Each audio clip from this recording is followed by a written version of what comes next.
stupid YouTube computer bull crap. Okay, what am I doing here?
Hey, Jamus.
go.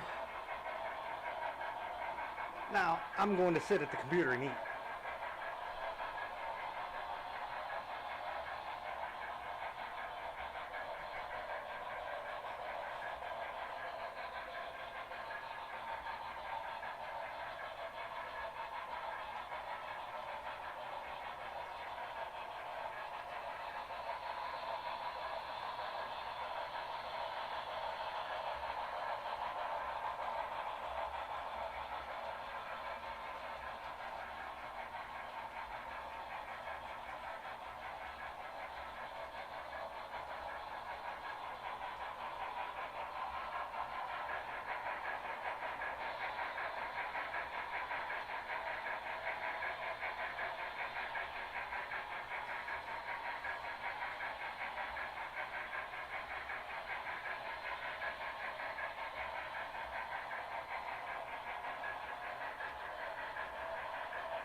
This is the one where you want it dark.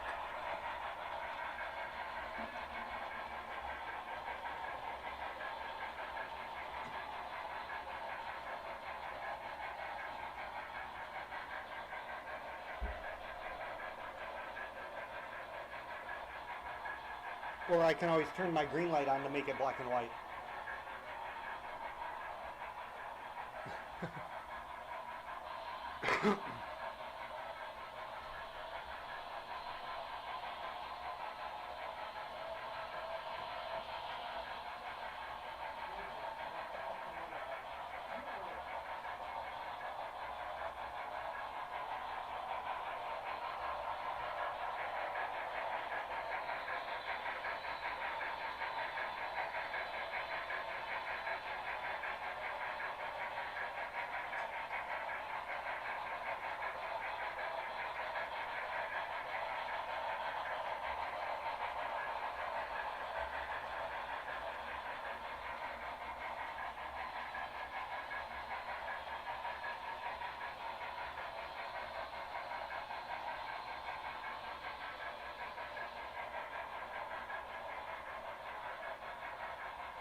That's my damn phone. No,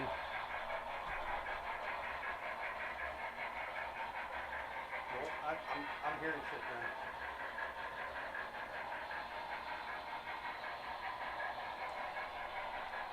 man. Yeah, the FEF has a backup light. The daylight has a backup light. Some of the FEFs did not have backup lights. The triple stack 831 did, and that's why I bought it. And then the red lights are actually like brake lights. They don't work like that on the locomotive, but when the locomotive was stopped, the red light would come on, so you wouldn't crash into it.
Okay, I'm back. Oh. Watch your eyes.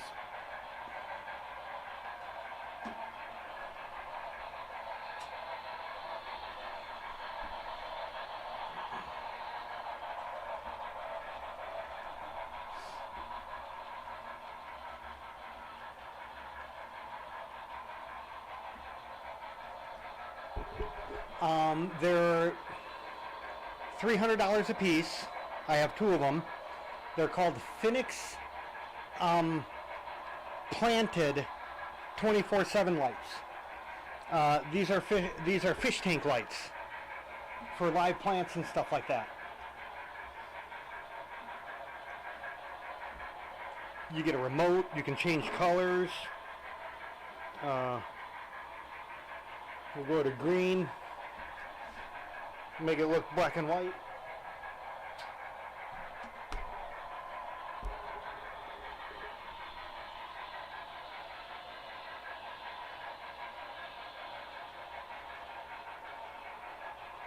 We can go to blue.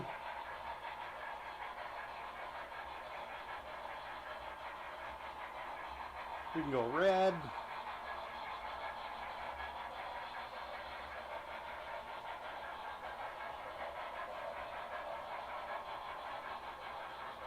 We even have lightning storm.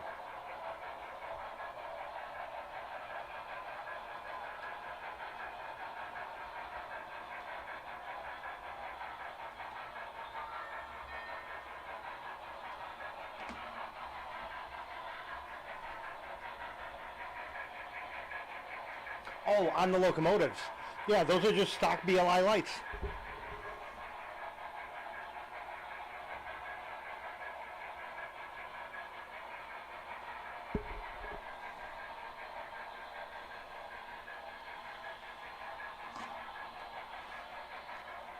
Once I get the turntable and roundhouses and stuff, I'll be able to turn locomotives so I can go in any direction I want. Although I think the Blue Goose might have to always go this direction because I have its detail part on. Actually, no, because I've had it go in the other direction and it runs fine. Because I don't, so with the Blue Goose, there's a detail part that goes on the front truck, the front pilot. If you have the older skirted version, that piece will hit the skirt while it's going around a curve and derail the loco. Because I don't have the skirt, the wheels can actually turn enough with the detail part on to go around my curves. So it was some kind of speed sensor, like miles per hour sensor, speedometer, that's the word I'm looking for. Do I have smoke in this?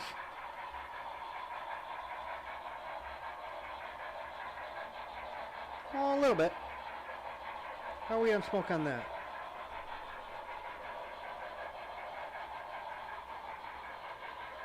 Is that one almost out?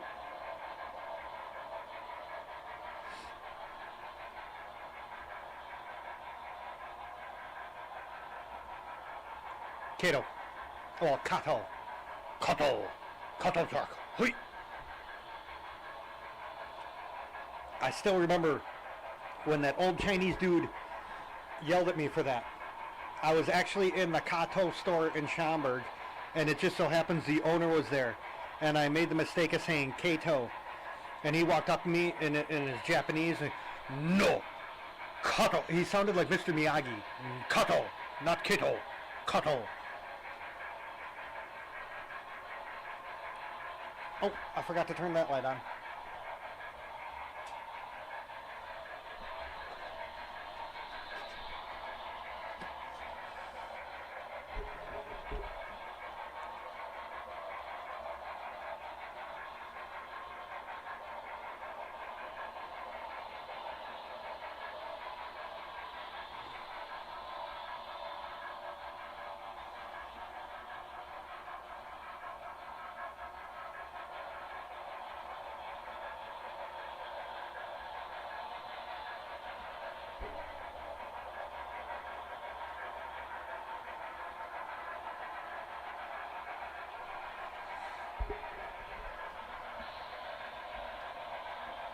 Hey Eugene, same old, same old. YouTube's being a dumbass. I think I have to clean my computer again.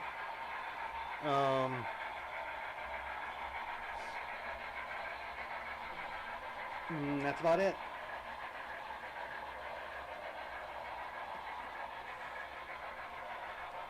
At least I'm hoping it's a computer clean I need to do and not my power supply. God knows I've gotten freaking good things like 20 years old. I'm still using a 20-year-old power supply.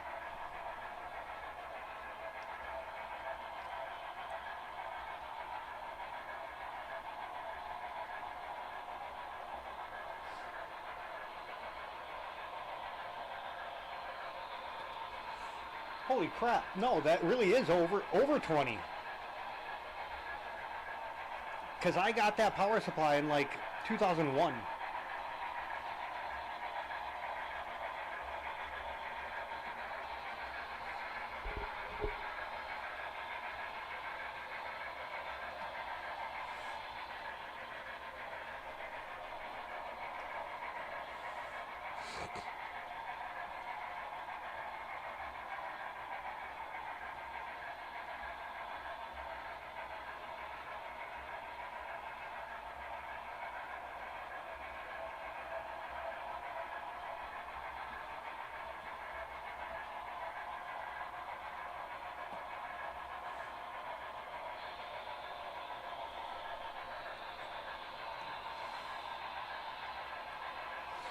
Oh.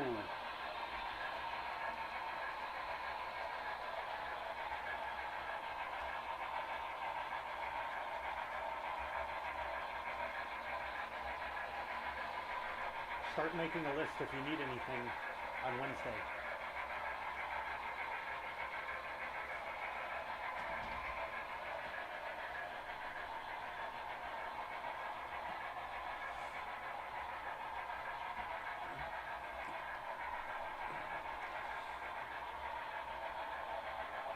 Oh, oh, he already left, damn it.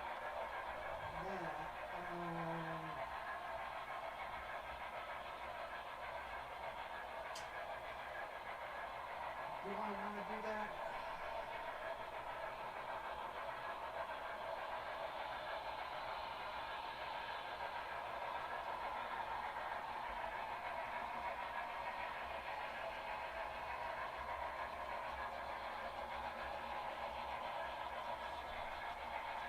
I'm going to sit on that and think about that for a little bit.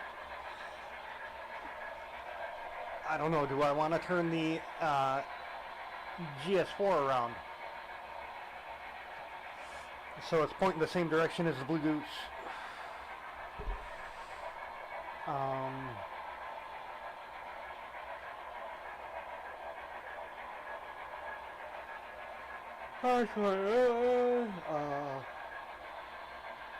That's pointing that.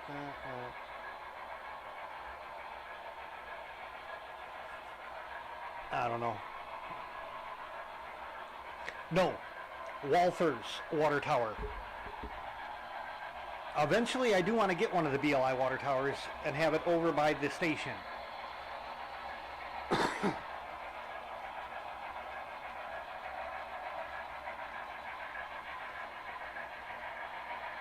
I painted that. I did this by hand. I don't know if you can see. I should have brought my tablet over here, but I painted all the rings.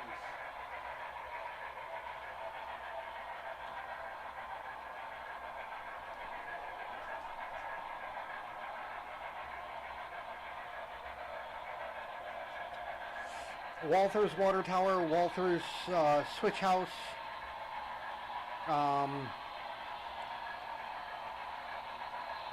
I can't remember the abbreviation. It's the first letter of each word. Imagine that laser arch is the station, the turntable, the big and small roundhouse, diesel house, back shop, machine shop, car shop, railroad shop. All those are going to be Walther's.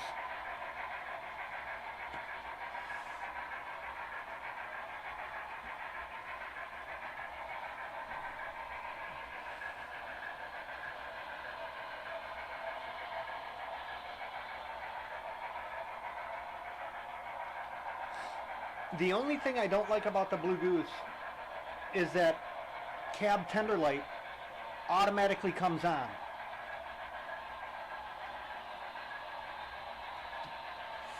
And you have to hit the button twice to turn it off.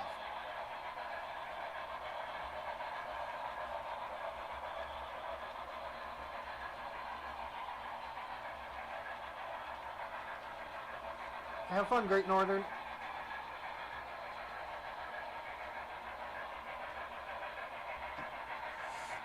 You know, that's one engine I don't have yet is a Great Northern. How the hell do I not have a Great Northern engine? Oh, because I have the Great Northern cars. That's right.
It's all them damn passengers. Always got to get in and get out of the cars.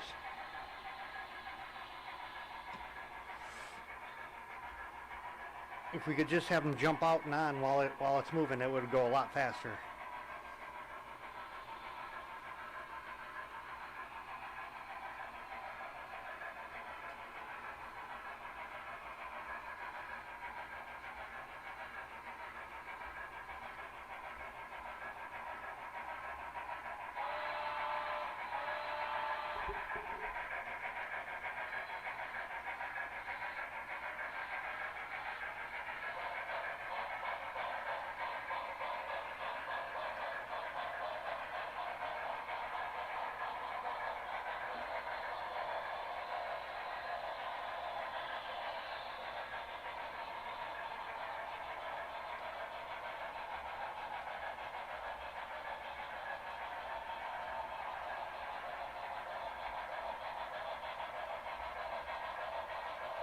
Oh yeah, my birthday's coming up, ain't it?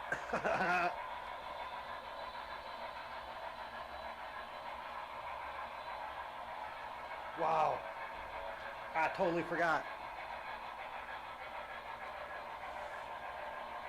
My mom just reminded me my birthday's coming up. You can see how much a birthday actually means.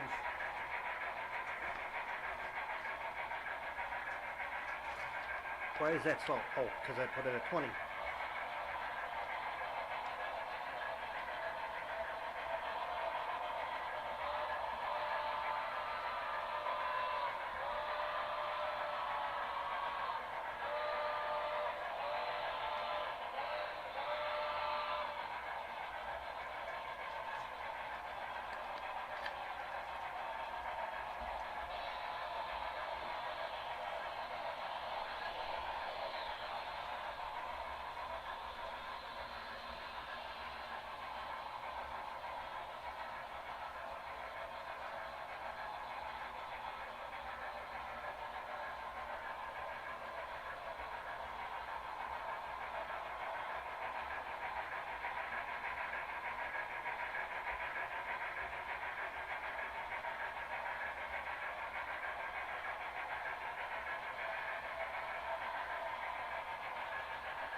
My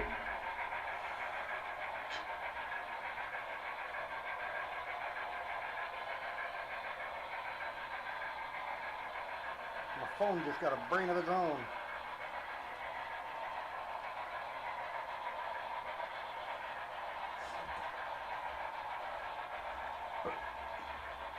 Ooh, I know what I'm gonna get for my birthday. I'm gonna get me another mic and another light.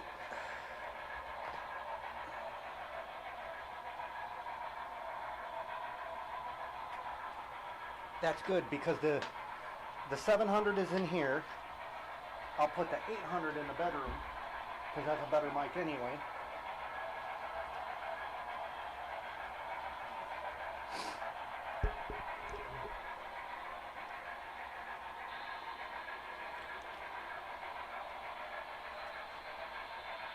Well, go lay down. Oh, you want me? Okay, fine. Move. Lazy dog.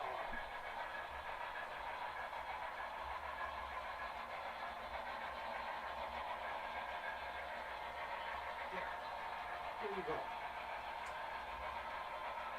Get over here and in there then.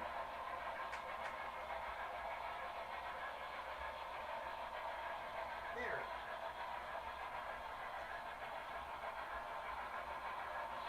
Can I make it for you?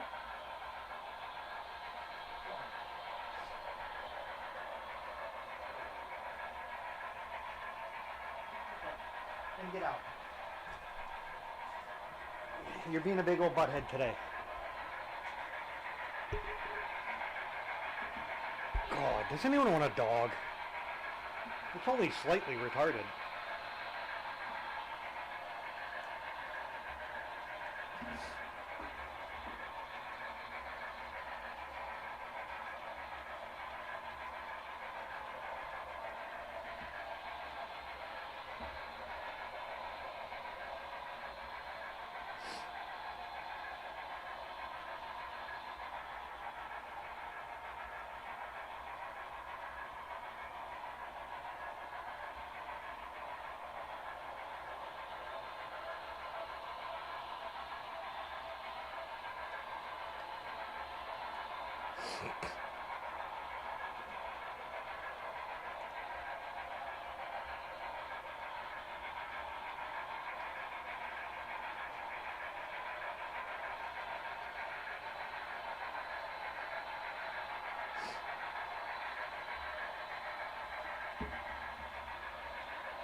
Are we having fun yet?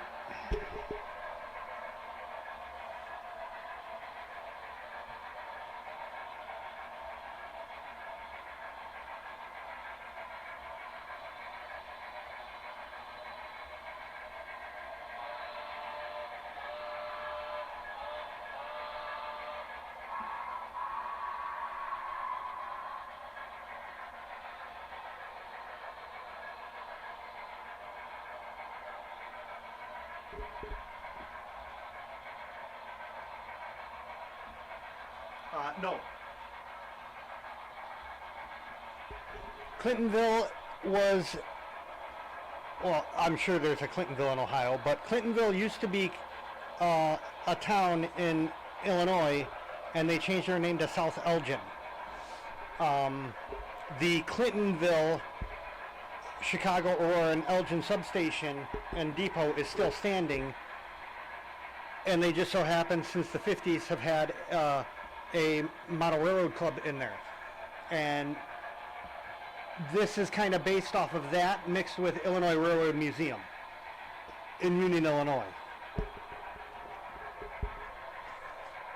Eventually I'll be getting a custom built building of the substation. It'll be going where the Mountain Dew bottle is, on the far corner of the layout from the camera. What is it, Kenyon Road in South Elgin?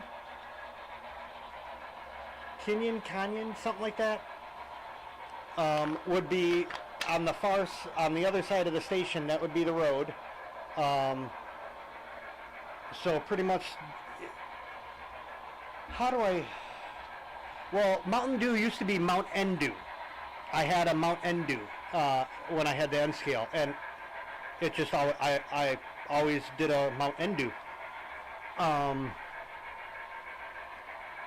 But I actually worked it out. This layout is 121 inches long by 54 inches wide, and I changed that from inches to HO feet to real feet, and it literally fits perfectly in the farm field that's next to the substation, which is along a rails to trails bike path.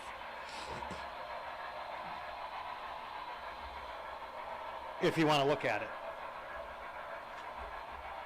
I also posted a picture in my post section from Google Earth that I superimposed part of the layout.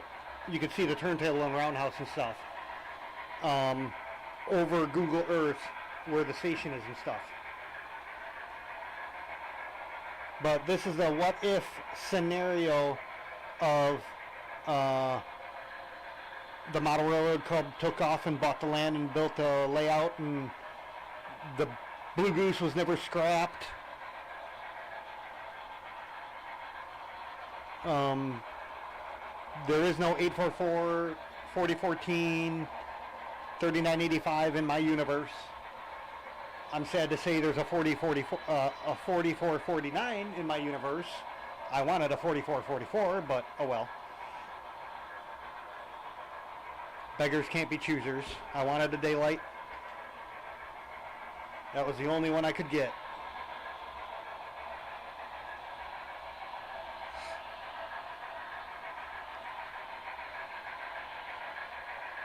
Sadly, being that this is based in South Elgin, it's completely flat, so I won't have any mountains or hills or anything.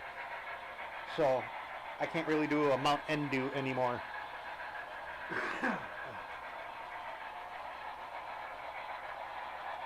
Pardon me.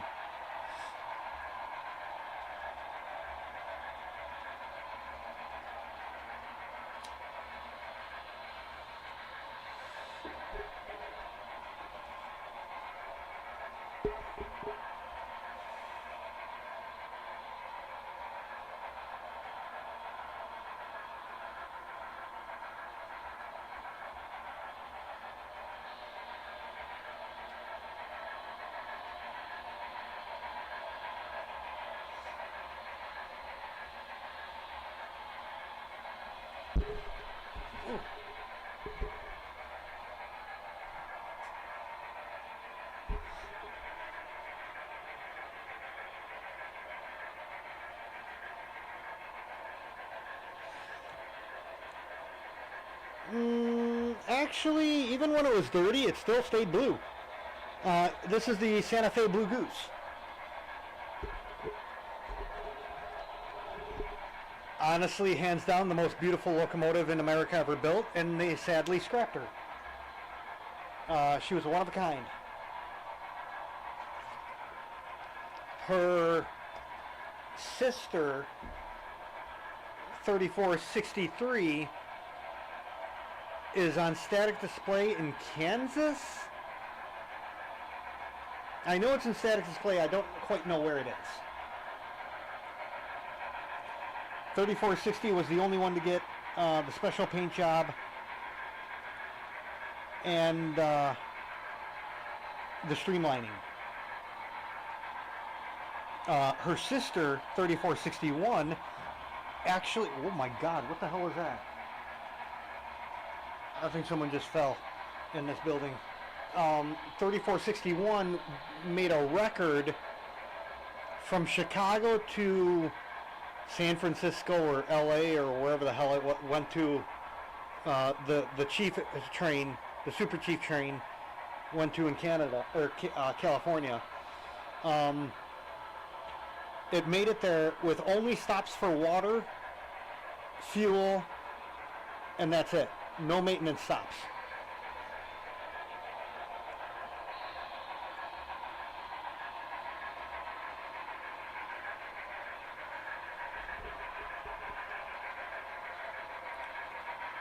And this is the first time this locomotive has been done for under $1,000, and it's correct. The River Aussie one is not correct at all. And then the only other ones is Hallmark, which is like $2,500. Don't you start on me, YouTube. I gotta go and look at you now.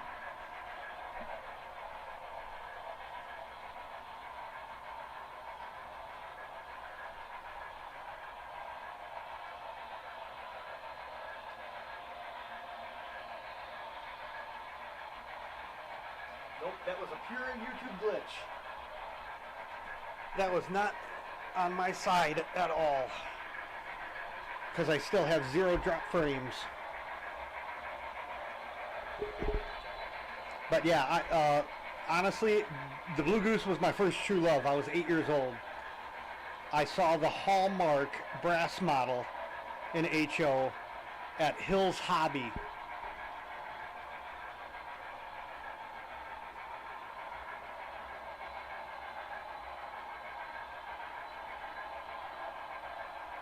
Although it wasn't this particular paint job.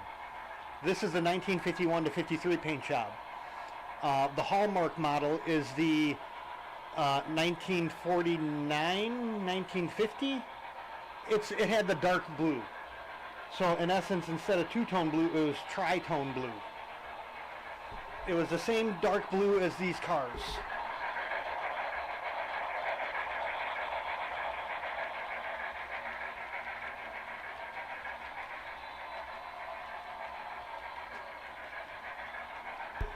Which hindsight is, is always 20/20.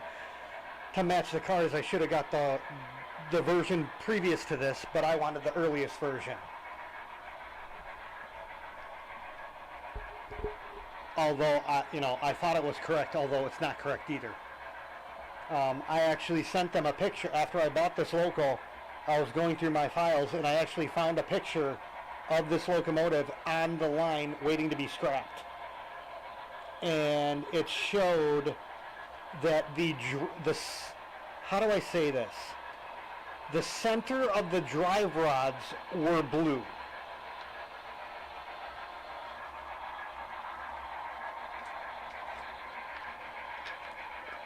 It had like the drive rods are dual level.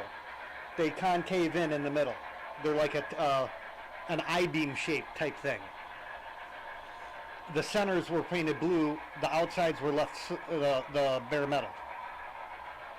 So maybe if they ever redo this locomotive, they would do that with the drive rods maybe. And if they do, I'm buying a whole new set of drive rods.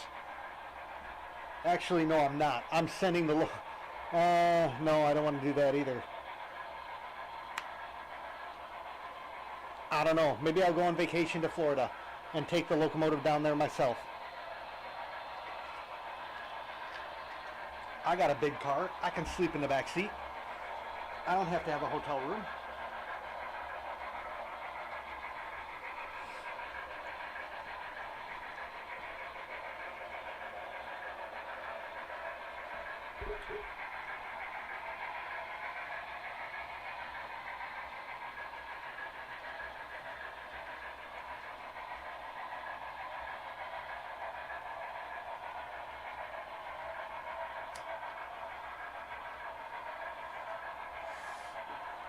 In my universe, uh, 3460, the Blue Goose, was never retired. Kind of like 844 was with Union Pacific, but this was Santa Fe.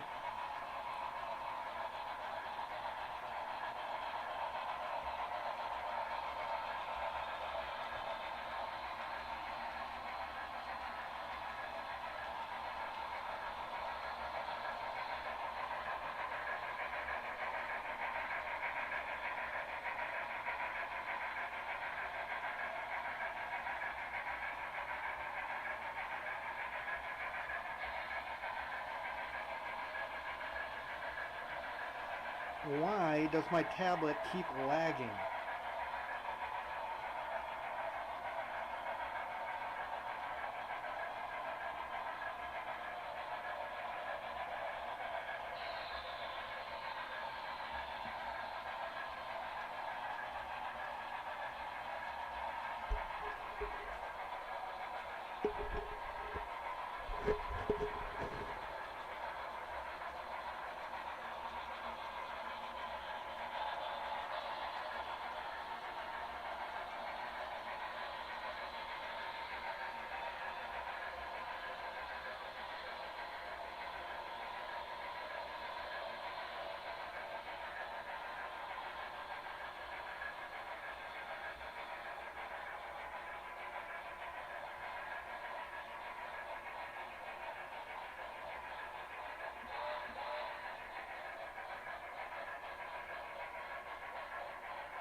I just realized this. I'm going to need 3 water towers.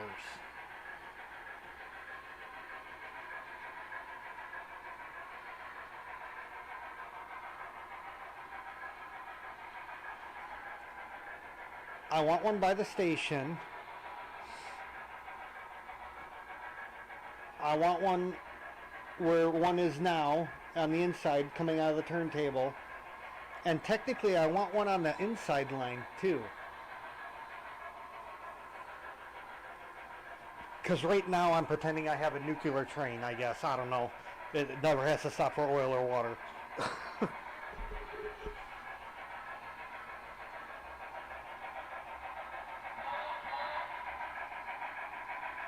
We're going to go a high ball run.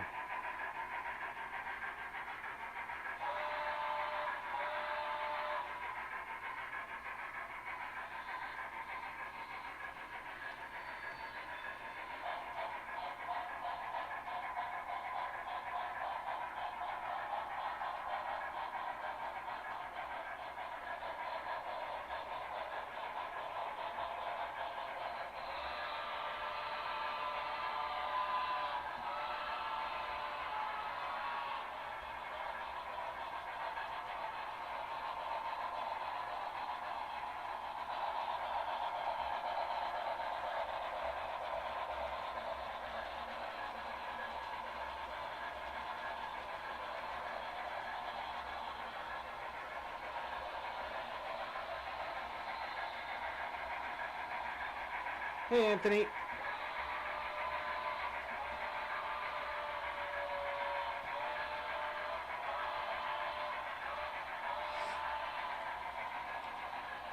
We had to give the people sitting at the station a show while we passed the station.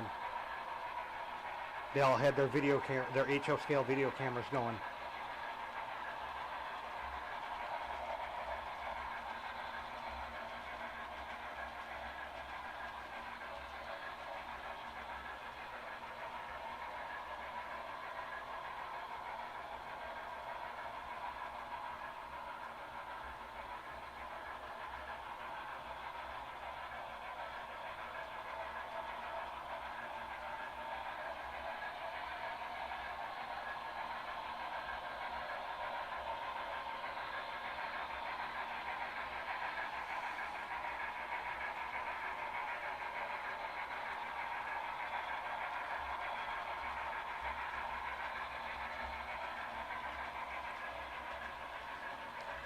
Oh, maybe I'll buy cable and a hub and more cameras.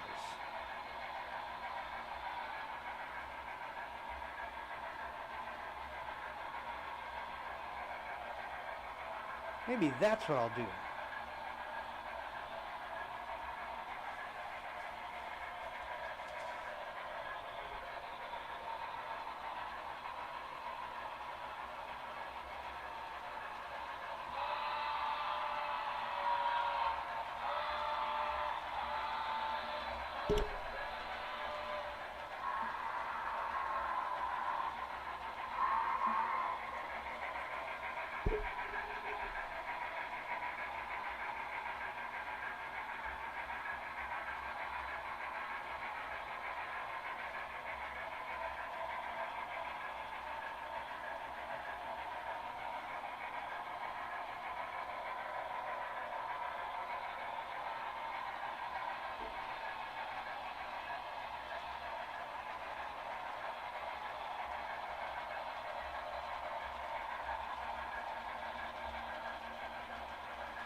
Why does that look so freaking close?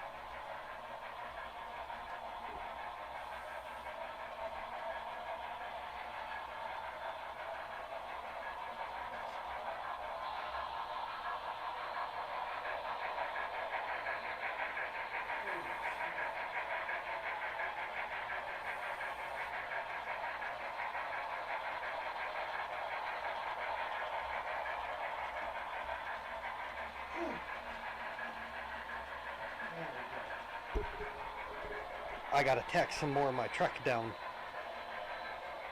It's moving a little bit.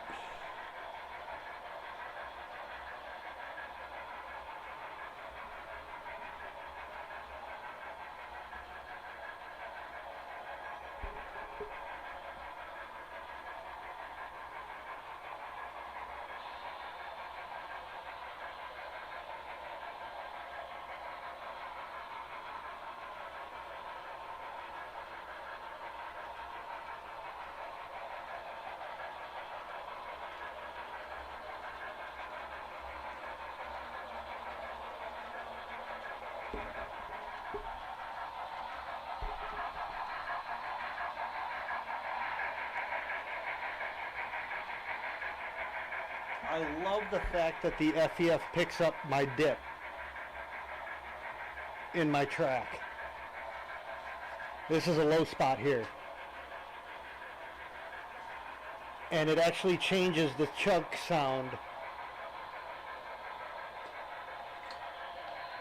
It's that sensitive of a mechanism.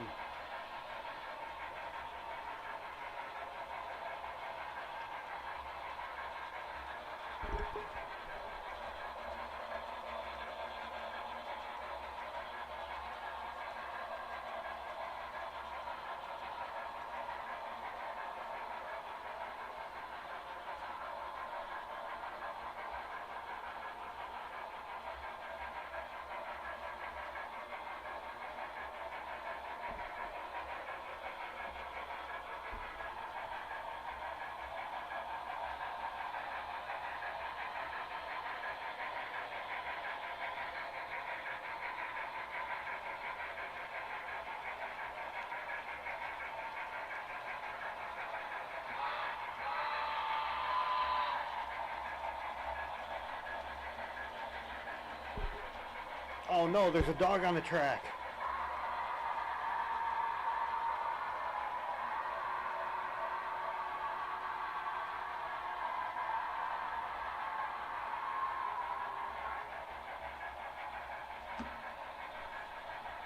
Damn dogs. Don't they know they shouldn't be on the tracks? Didn't they read that book?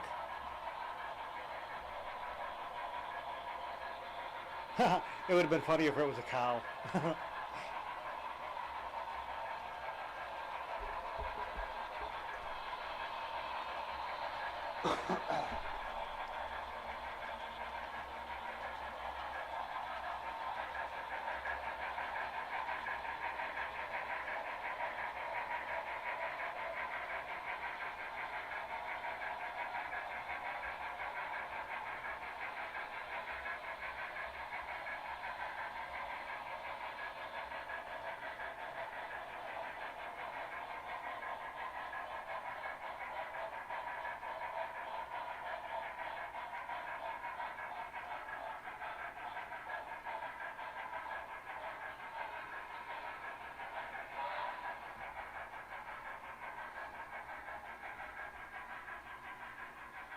Really?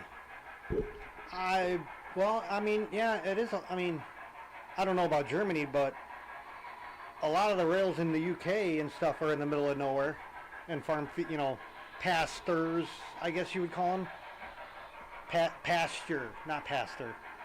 Doot, doot, doot.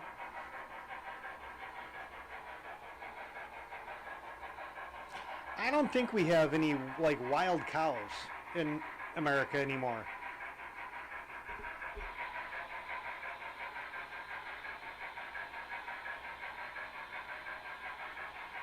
Well, I mean, we never had wild cows, I don't think. What would that be? Bulls? No, not bulls. What's those big hairy cow looking things? Uh,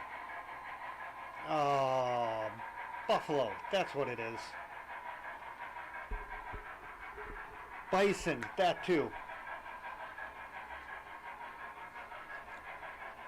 The big hairy cow. Oh. Sometimes it's scary to get in my brain.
I guess that's why I never became a teacher.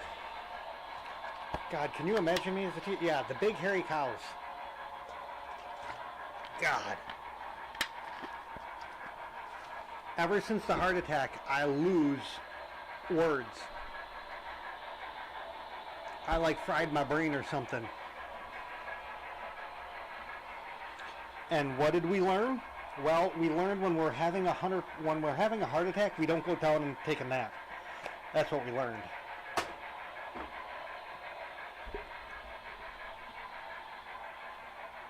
And it ended up being a widowmaker, 100% blockage one too. The doctor was dumbfounded I was still walking. They were trying to help me from the ambulance gurney onto their... I'm like, I'm hitting their hands. Stop touching me. Let me do it.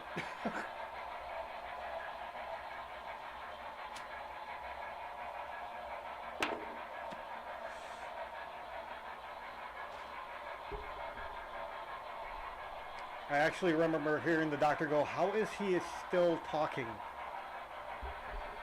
Let alone walking and moving. They gave me, what was it, 5 or 6 nitro pills in a matter of literally 10 minutes from my house to the hospital.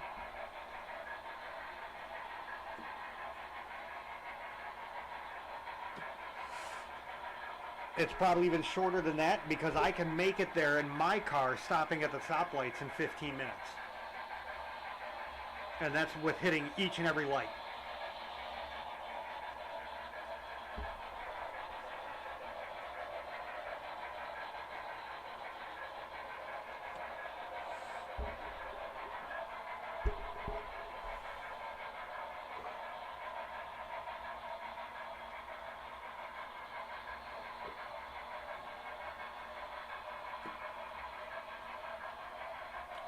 Oh, you know what I will... No, I know what I'm doing. I know what I'm doing. I'm going to buy...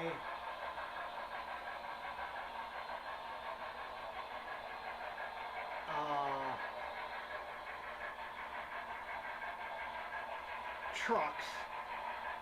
Because they 3D print trucks now for the AHM cars.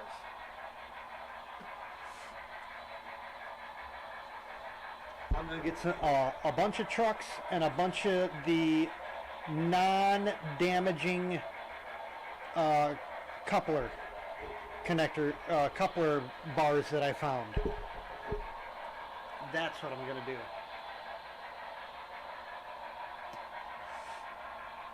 I'll get these goose cars running real good.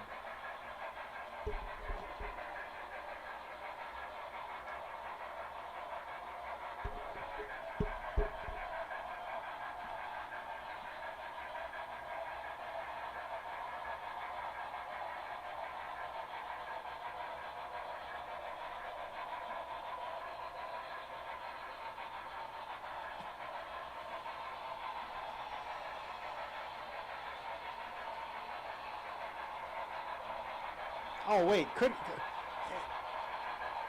home on the range where the deer and antelope are out there too, I think.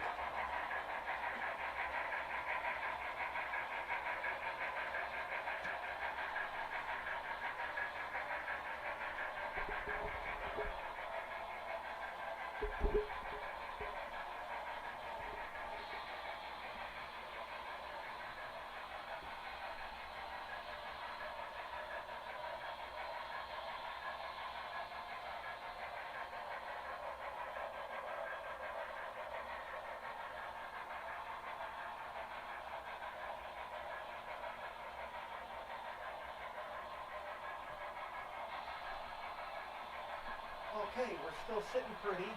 0 dropped and 10,200 kph. Or, not kph. That's wind, dumbass.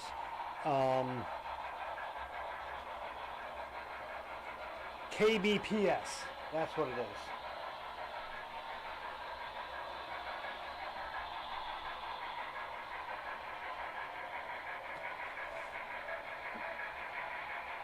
Hey, Noah. Hey, wow, no, whoa. Man, it's been a minute. I haven't seen your name in like months. At least it feels like months. I don't know. Maybe I'm still on COVID time.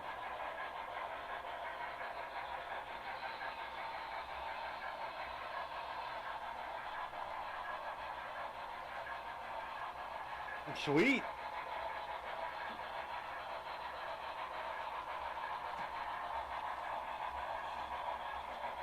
Wait a minute. Why don't I see your videos? I gotta go check the computer now.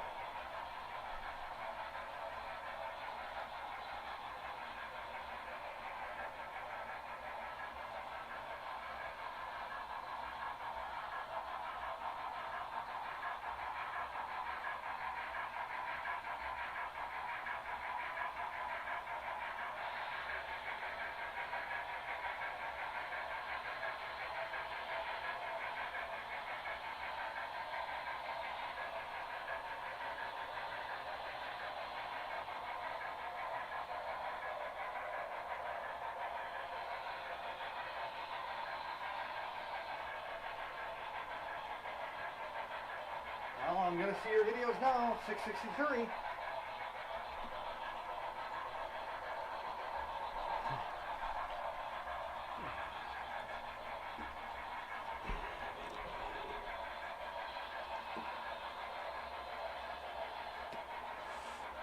I don't know how I wasn't subbed to you.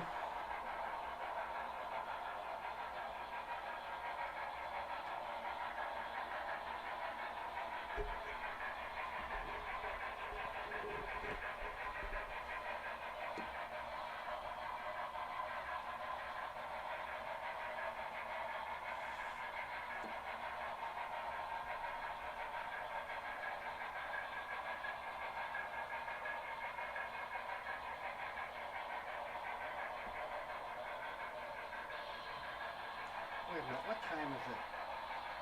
Oh, dude, okay. Well, let me see if I can figure out how to remember to do this.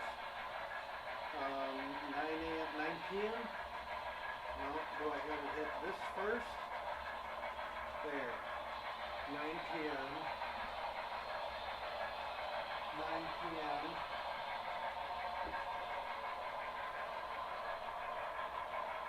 Turn that off for a little bit. Because these are 24/7 lights. If I left them on, they would ramp up and down like the sun. Now, my thinking is, what the hell place on earth is it like this bright at 9 p.m.?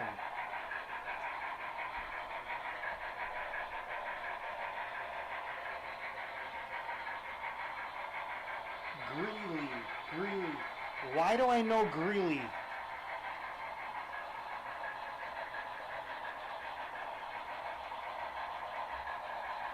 Was that a turntable? That's a roundhouse location, I think. I'll have to check my map. If it is, there's something, I want to say it's a turntable and roundhouse that was there. If it is, I'll snapshot its location and send it to you if you have your email in your YouTube section.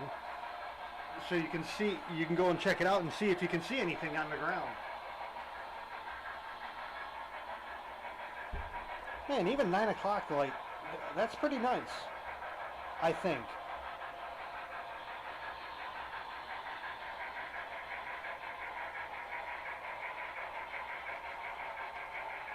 I don't know, chat, is this bright enough still?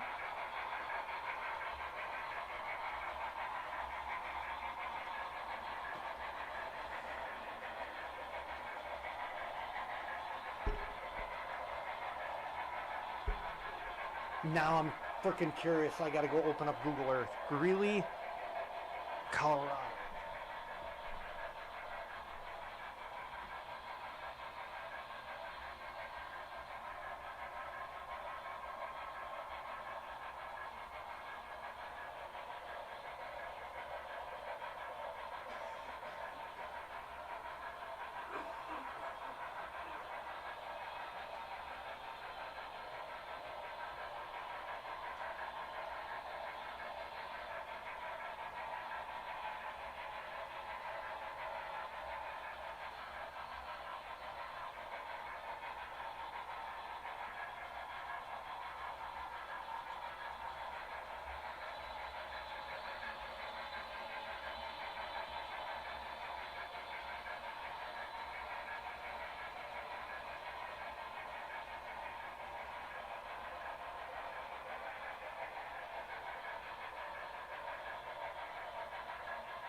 I don't have anything for Greeley, Colorado, which is strange because it looks like it should have some kind of old yard in it, so I'll have to do some research on that. I might have just found another roundhouse location.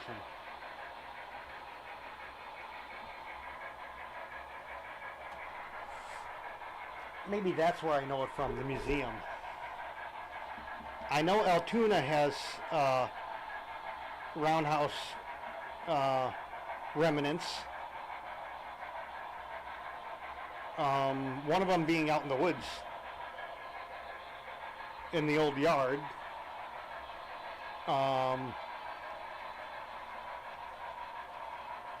Roanoke, I would 99% say Roanoke has one because I think that's where all the heritage units met.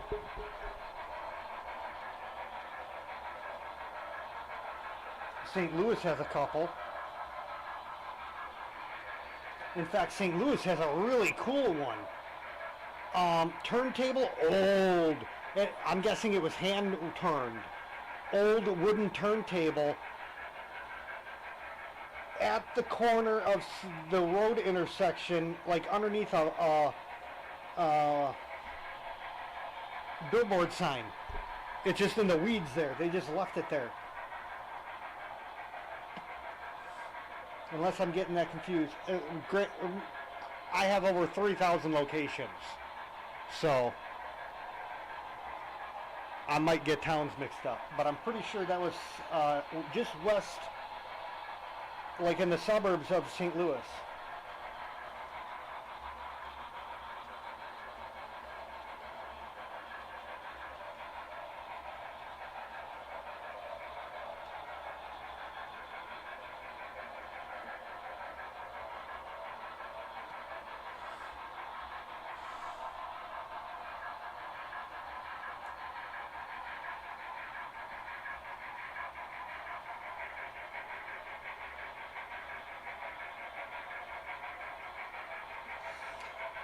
You know what?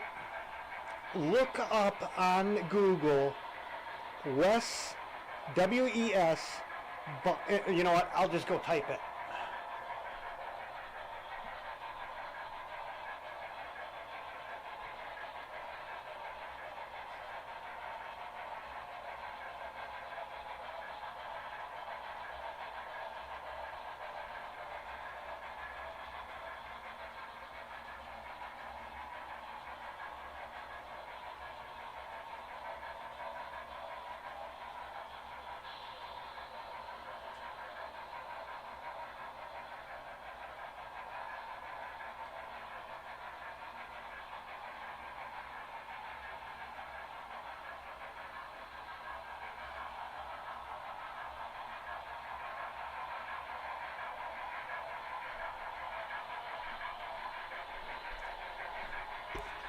That website there,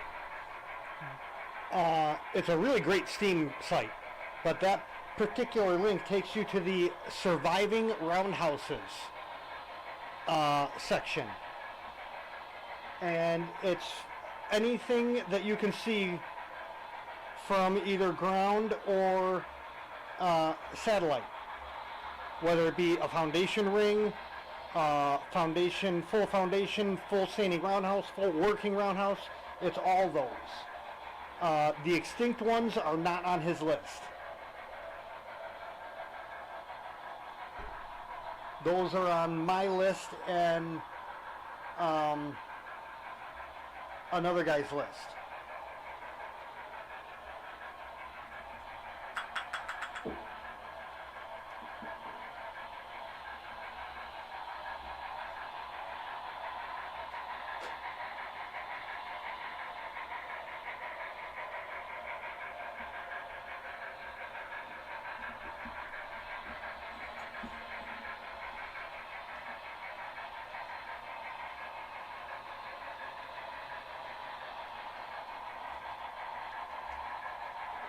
Apple seaweed.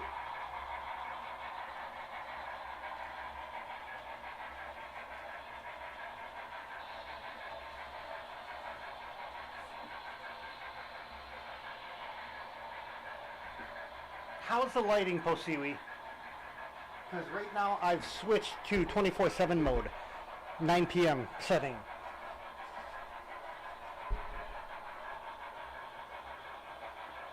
You can get my file from there, although it's an older file. I update my file every 25 locations. Okay. I'm actually going to try to do full 24/7 lighting from now on. Depending on when I start, I'll set it to that time, and it'll just run through its thing. Oh, did I have to hit 24/7 again? I got to look up the instructions on this damn thing. I can't remember how to use these lights.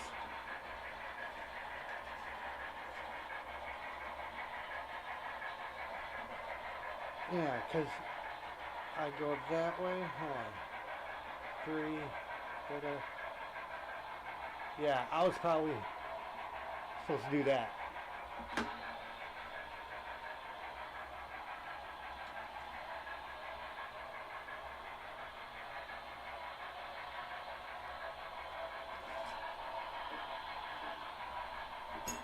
It's pretty much 3 guys that do roundhouses. I do it on Google Earth as a KZM file, and behind each location is an old photo, satellite photo, or an old Sanborn map or old map referencing it along with its data.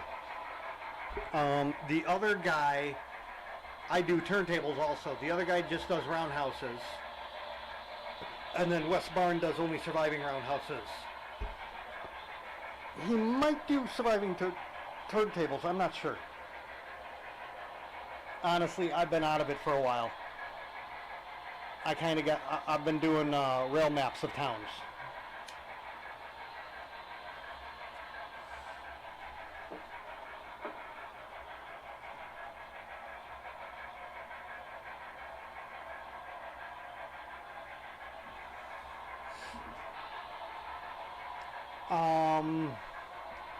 I have been to and inside the Fond du Lac Roundhouse.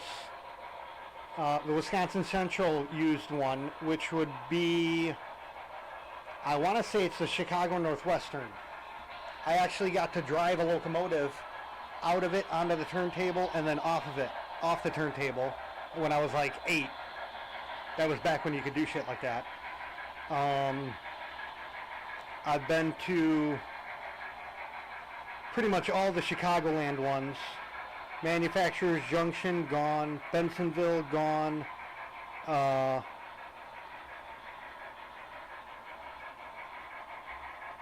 Melrose Park is still there. Chicago 40th Street is gone.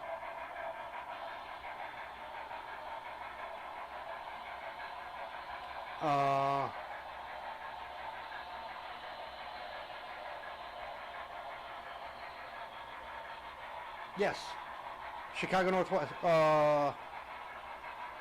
Yeah, I'm pretty sure Chicago Northwestern's on the north side. Again, hold on.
Correction. It was the South Roundhouse. The Sioux, Chicago, Milwaukee, St. Paul, Pacific Roundhouse. The North one was a Chicago Northwestern.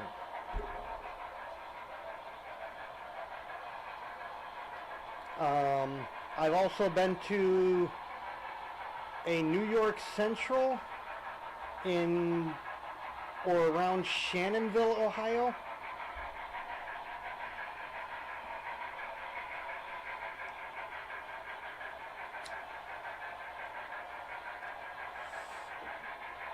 Tell this guy to go to my YouTube, go to like the About, and have him email me. Have him put in the subject Roundhouse file, and I can send him the KMZ file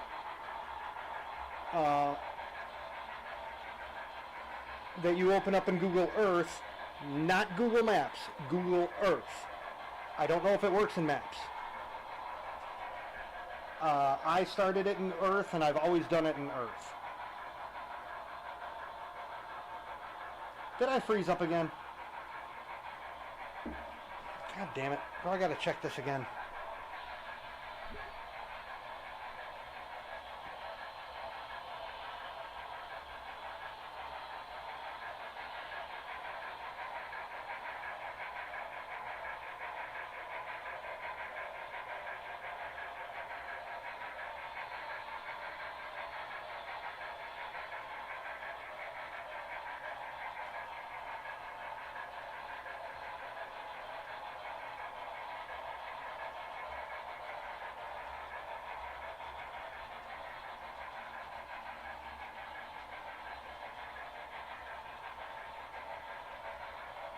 I'm still good.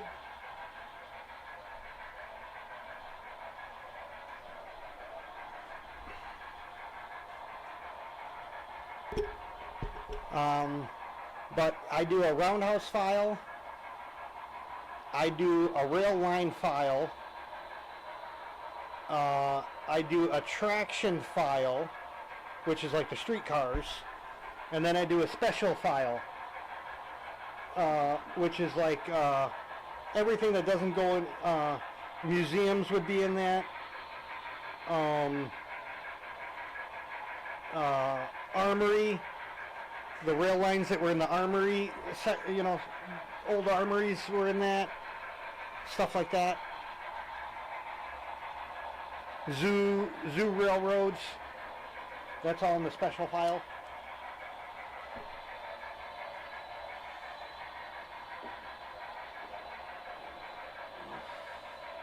What model train problem? I've not heard of any problem.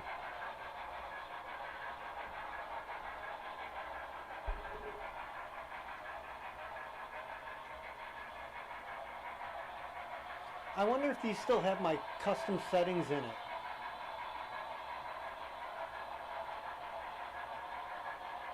Well, we'll find out.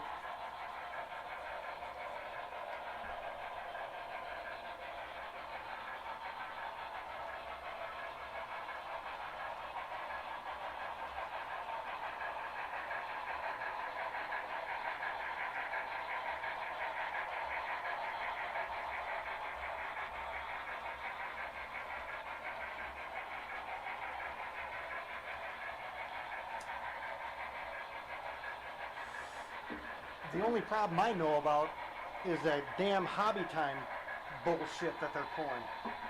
$100 more for a paint job. That's crazy.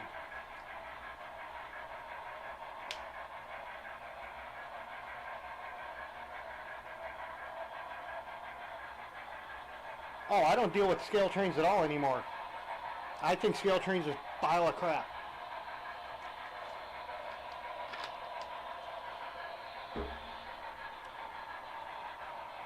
Within 15 minutes of me running my scale trains, parts were falling off of it, and I had to glue them back on. And then because I have all BLI and their startup is F9, I wanted on the scale trains to switch F8 and F9, and I didn't know about the lock sound, so I asked scale trains What's the CV numbers for F8 and F9? I want to flip them. After a long hullabaloo of BS, they pretty much said, well, we have the information, but we won't tell you.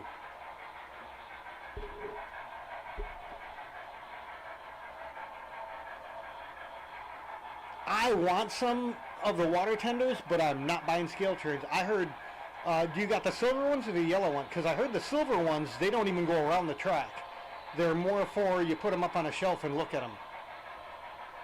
And who was that by? That was J2000 that said that, I think?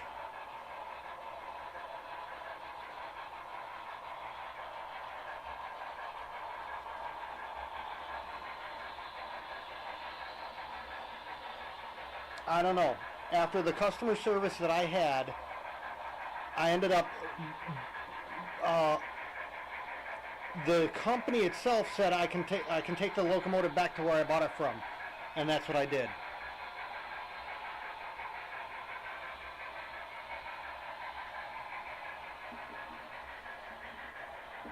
Okay, the yellow ones I think were the good ones. The silver ones, they said they don't even run on like 27-inch radius. They keep derailing. Or something to that effect. It was some wildly big radius that normal people wouldn't have. It would be like a basement layout you know that would have those radiuses.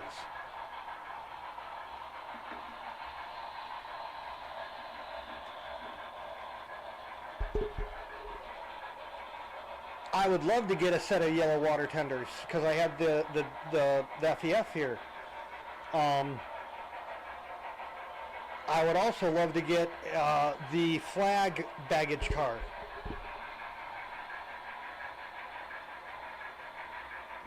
Oh yeah, yeah. UP and Southern Pacific and Pennsylvania cars are coming, along with more Chicago and Alton cars.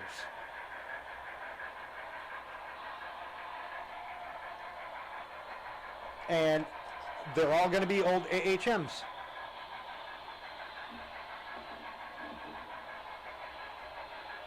Pretty much. They run great. I cannot stand body-mounted couplers. I think they're the worst things ever.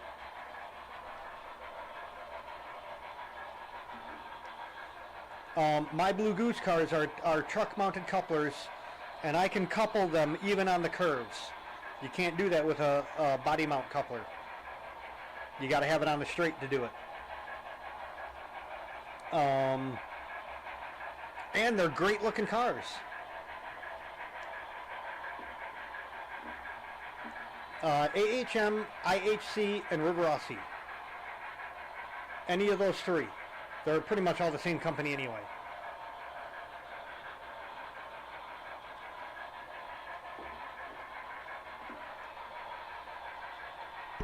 Well, I got a full set of the Blue Goose cars.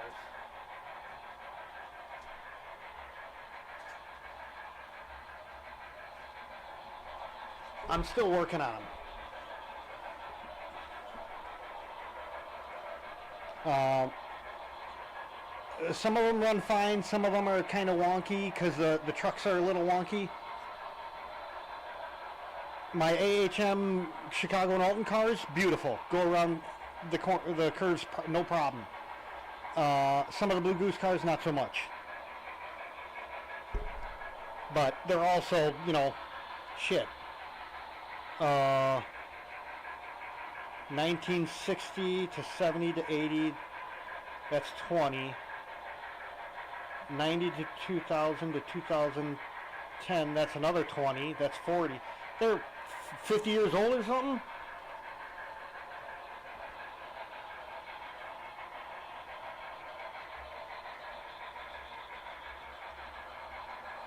Yeah, the tail cars. They're actually called business cars.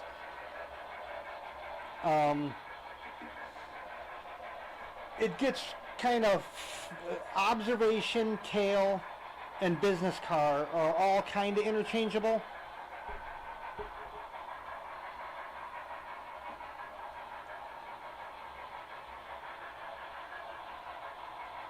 I do not have, oh yeah, I do. My Overtons. So this would be an example of an observation car. Or no, this is a business car.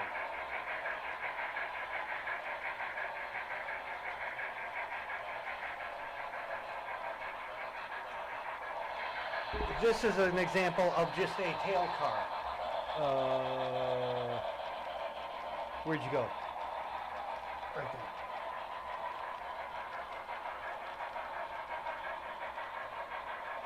And then you also had the ones that came to a point. They were more like a teardrop end.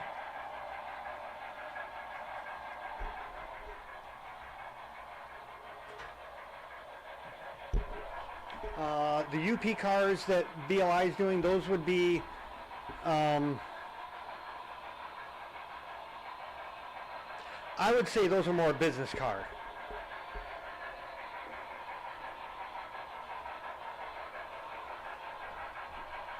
I don't know. Probably not. First of all, they don't cost 130 bucks here. They cost about 100. Second, I'm waiting for the power car that they're coming out with. That's going to be like 150 because that's a DCC sound car.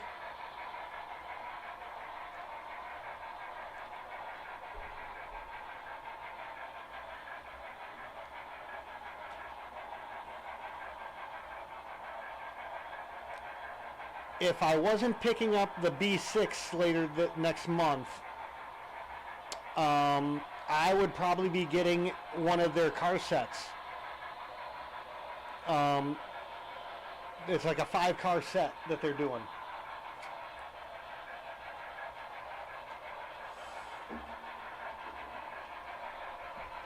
The end of this year is going to be quite busy. I got the B6 in the end of June.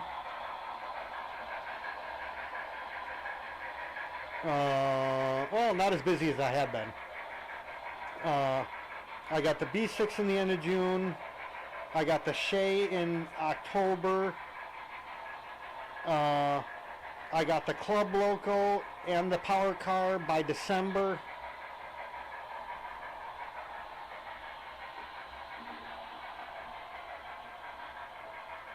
And in fall of 2026, I have my eye on the Yellow Jacket. The Chicago Northwestern Pacific Yellow Jacket. Gorgeous locomotive, oh my God.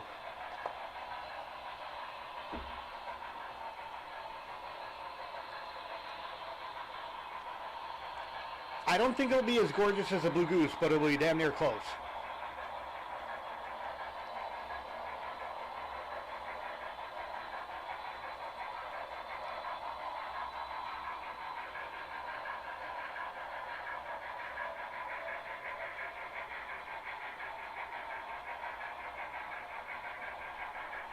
Honestly, what I'm really waiting for is for them to re-release under the Paragon 4. Oh, what the hell was it called? The RSD-15, RD-15, something like that. It's the alligator nose, they called it.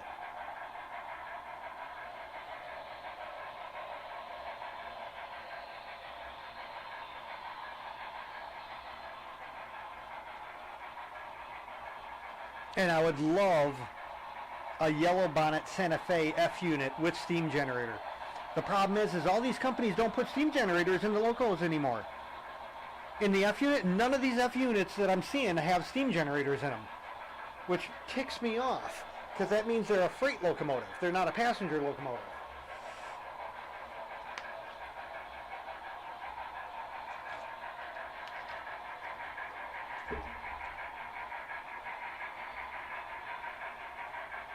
The EA I have and the Centipede both have steam generators in them. The Power Car comes in when I want to use the GP30 or the Future. GP35, GP40, GP45. I mean, eventually I'll be getting a bunch of different locos. I'm getting, probably by the end of the year, I'll open up my streams to you pick locomotives, because I'll have enough of them. SD9, yeah, I want one of those too. And all the SD stuff, the SD, even the SD7, none of them have steam generators. I wish I would have kept my old blue box. That was a B&O, a Baltimore, Ohio SD9 with steam generator and torpedo tubes.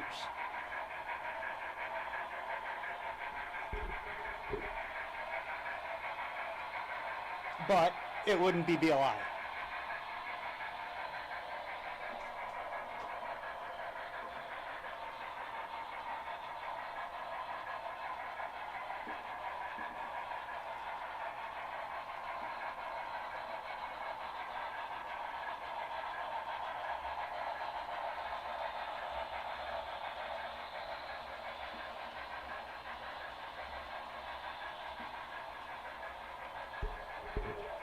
Hey, Pasui, did you get crushed by a fish tank again? You've been quiet for a little too long.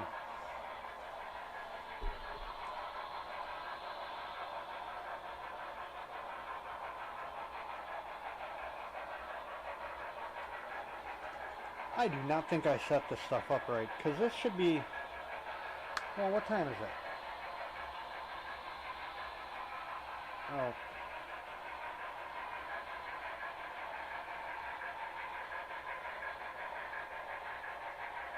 Oh, Jesus Christ, man. Do I have to start calling you Crash and Stitch over there? Stop trying to fucking hurt yourself.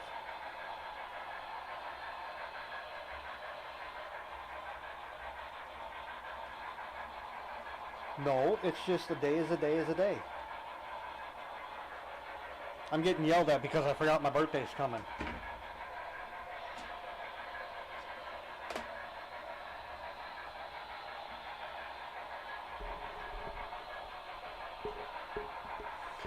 Well, just think of it this way. It's better than what I saw on YouTube today. Dude is nailing wood together, and he misses the wood, and the hammer comes down, and it goes between his legs, and as soon as you saw in his face when it made contact. The hammer went flying behind him, and he went down on the ground. It was hilarious. I laughed so hard I damn near pissed myself.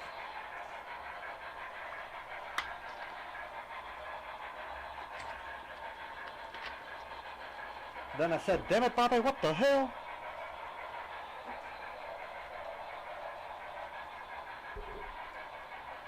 Wait a minute, why the hell are you moving large rocks anyway?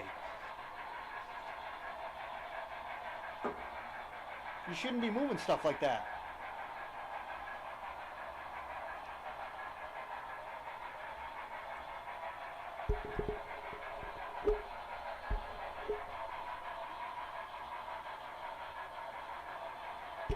Let me tell you, the older you get, you can't do that kind of stuff no more.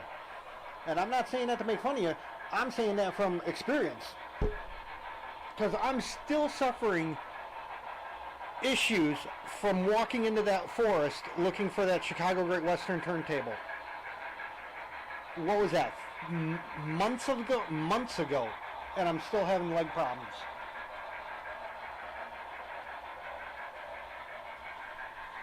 That's when you tie a rope around it, tie it to the dog, and throw some food out and let him pull it some.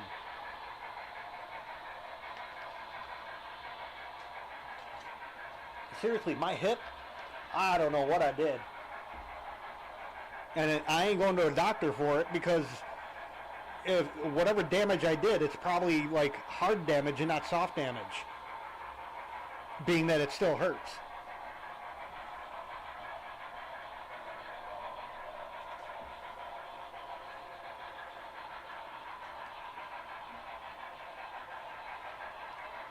And I mean, I set myself up too. I'll put on my good boots with a, real good cushion, stuff like that. I had the walking stick and everything. You know, something to lean on.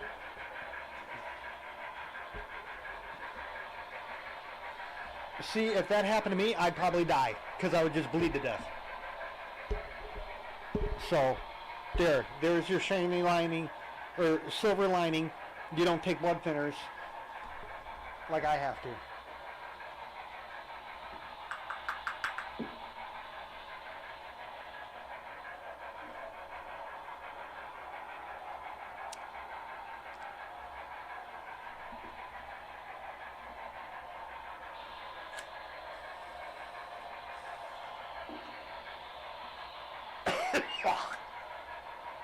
Sorry.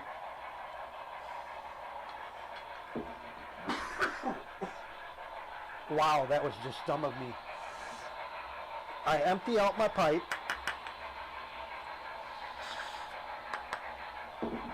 And I forgot to load it back up before I took a drag.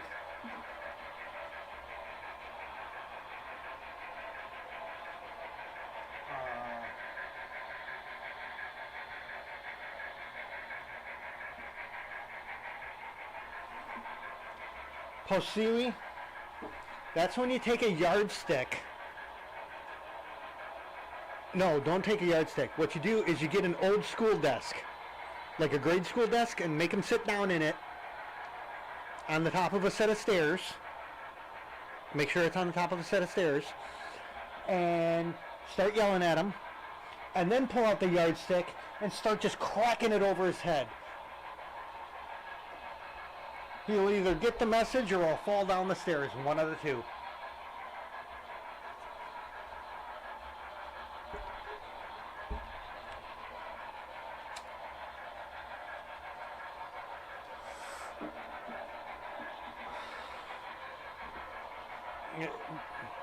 If you need a refresher course, just go watch Blues Brothers, the penguin scene.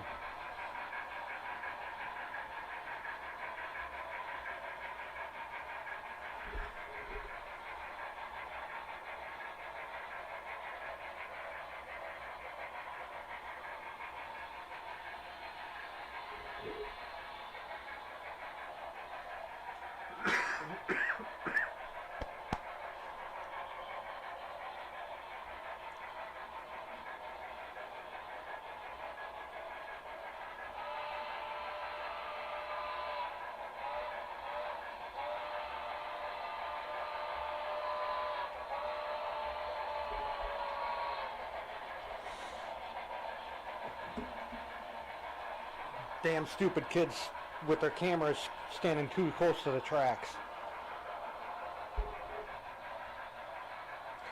At least we don't have a Sebastian on the layout right now.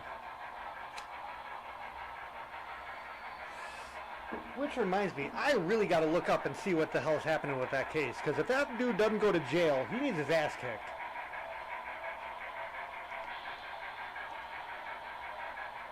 Possibly you might not know who Sebastian is, but everyone else in the railroad should. Some 14-year-old punk snot kid who was he did rail fanning videos, and he starts literally flipping switches and shit. This is how you flip a switch, and he flips it one way to the other on his stream and shit. And one of his, and then all of a sudden, there goes the train going into the siding, slamming into a car and derailing everything.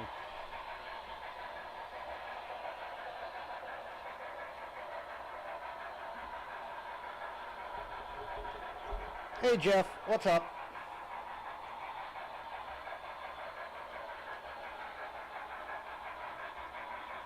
No, what he did was to get more views. He flipped the switch and then let the train go into the siding and hit a car, and it derailed.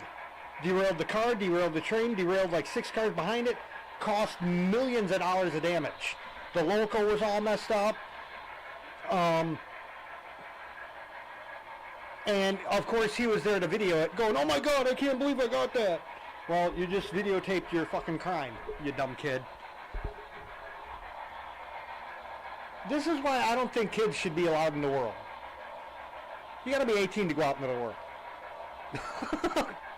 Kids always screw shit up for everybody. Most of us are responsible. We go and watch the trains. We don't be messing with switches and shit.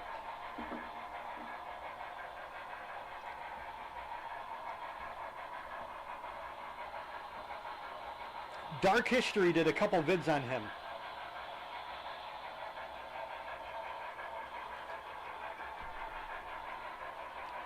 I can't remember his last name.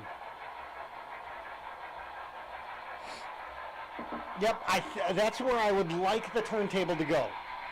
I cannot place the turntable until I get both the turntable and the roundhouse. Because I might have to fudge it and turn it to make it fit. The engines are hiding it. That white sheet is the roundhouse footprint.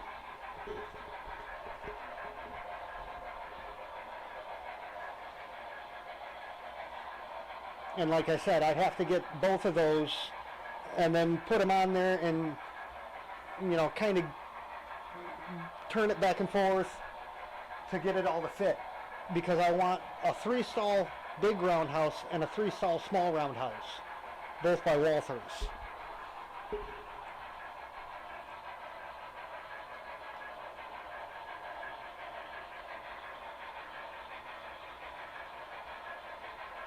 Where the hell is the roundhouse made, or the turn? Does anyone know where the Walthers turntable is made? If that's made in China, I better really get my ass going on that.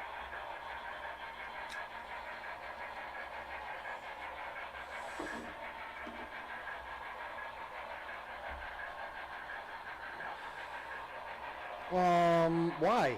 Don't you aren't you using what they call SnapTrack?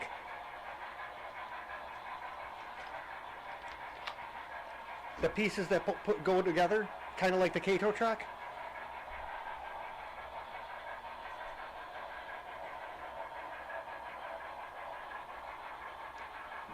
Posiwi, if I have to come down to New Mexico to build your layout for you, I'm going to be ornery.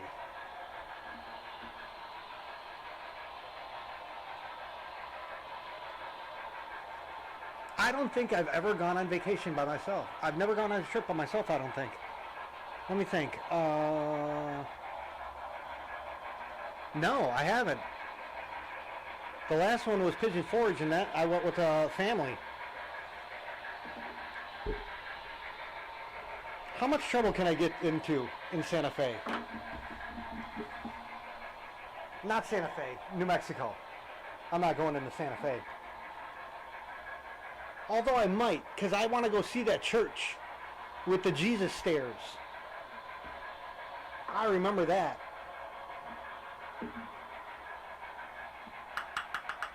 Oh, I'll figure something out. Maybe we'll get, maybe it can be a me and Vinny come out. If that's the case, you better call the National Guard out, because something's going to happen.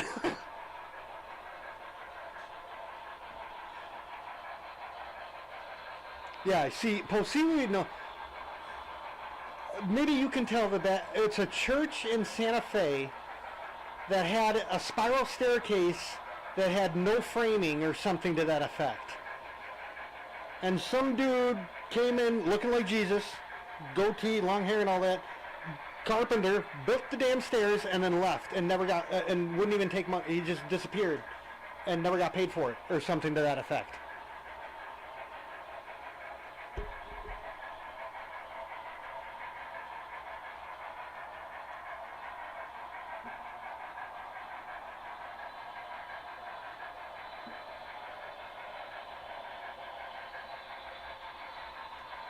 Oh yeah, if I come down there, I got a trunk too. Motherfucker will fit in the trunk. If not, it'll definitely fit in the back seat. Oh, I got the fucking dog. I'm not dealing with the dog. No, I can't. I gotta wait until the dog goes.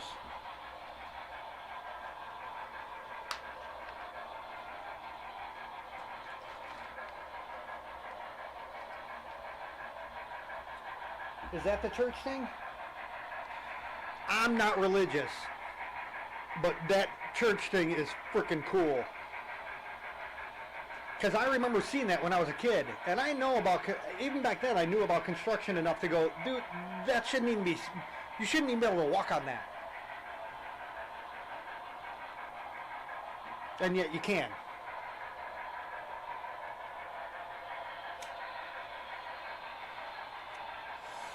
Something about it was only supported from the center, something like that, right?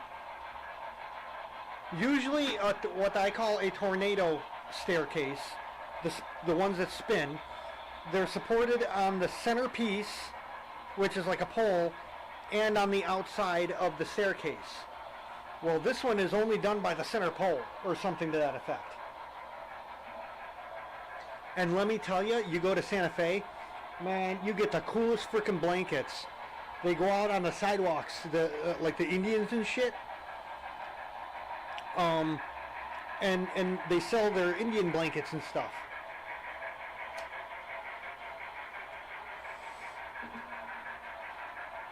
I still got mine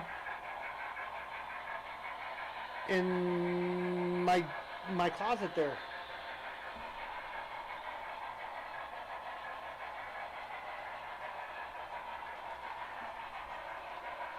So I was talking with a friend from high school, Posiwi, and I was as I'm doing this station, I'm showing her the pictures and stuff, and I'm like, you know what?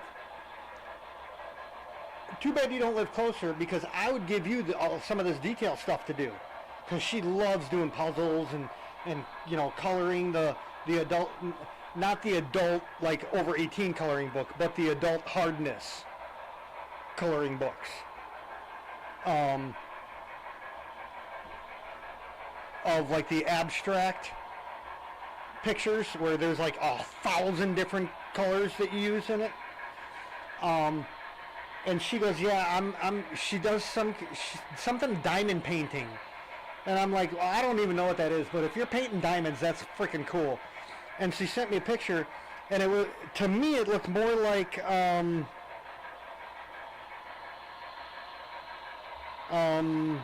what's the word? Crap, I don't. You put tiles on the wall, and then you paint on the tile to make a picture. So each tile is different painting and stuff. It's an actual name for that. But it looked like that. It looked like a tile painting. And I'm like, oh, dude, if you knew trains and stuff, I would so commission like a roundhouse and a turntable in a yard scene.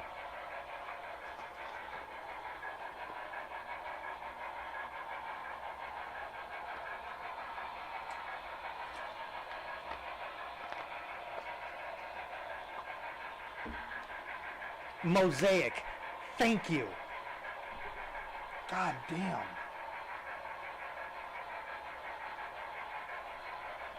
The shit I can't remember, man. Seriously.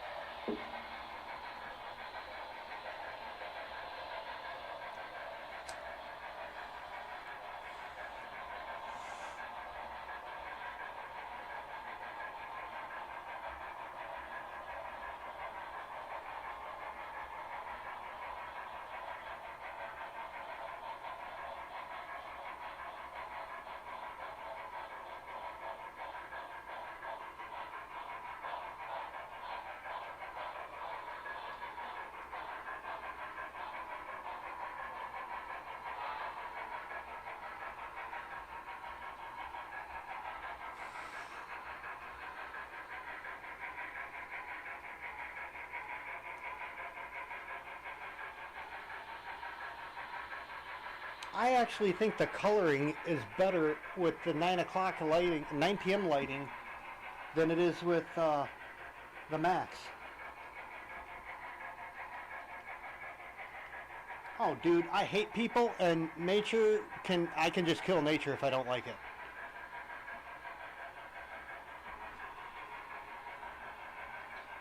I'm an enigma. I hate people, but I'm sociable. I can walk up to anyone and just start shooting the shit with them. My ex hated it. We'd be in Best Buy, and I would just start talking to the person in line, and then we got invited to their house.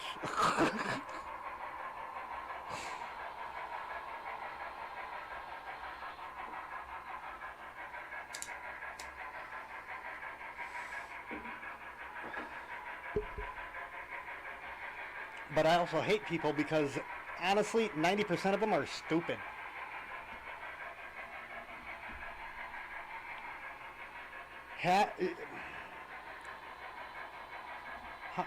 That's not the correct term. Not stupid. Ignorant. Ignorant and stupid are two different things. The younger generation has no clue what it's like in the real world.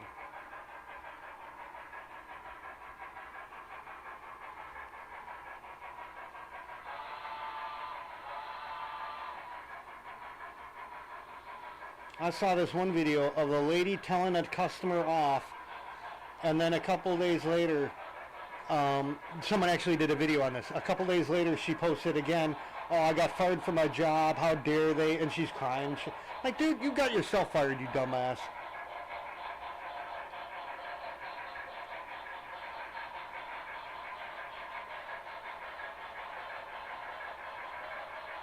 Oh, don't even get me started on those Texas pukes right now, man. I'm a firm believer if they pass this law, they should be literally blown up out of the existence. They're trying to make it illegal to film cops in the course of their duties. Now, my question is, how the fuck can they do that? Because that's literally part of the First Amendment.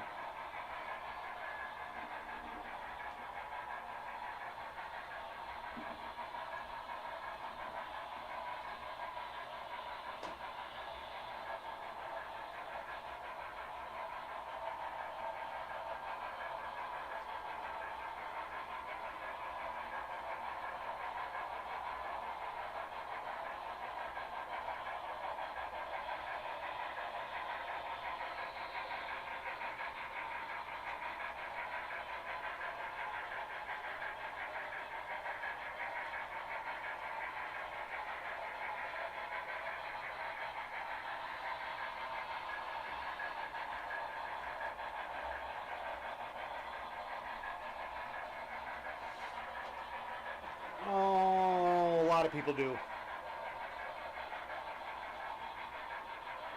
I said it. The crazy thing is, I said it when I was like 15. I'm going to see a civil war in my life. And I honestly think it's getting closer to it and closer to it with all the bullshit that they're doing. Hell, Illinois shut down their computer system so they wouldn't sell guns or ammo for 24 hours in violation of the law. First of all, what the hell does F your computer? Just because you're redoing your system during the day and not during the night doesn't mean jack shit. Your right doesn't... Honestly, this is what I would love to see. If you're limiting the Second Amendment, you got to get a FOID card. You got to get this license. You got to get this insurance. You got to jump through these hoops. I think they should start going after these news anchors that blatantly lie and tell them you don't have free speech anymore. I guarantee you, shit'll change real quick then.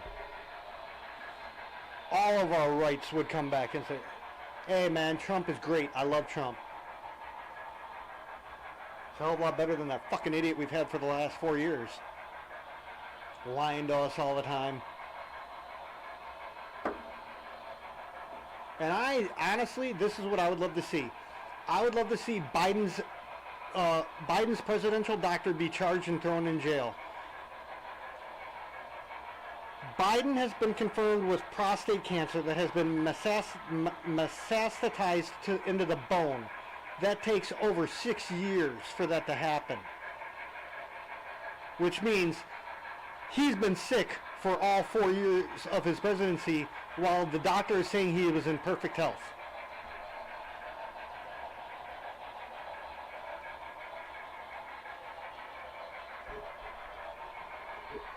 I should be president.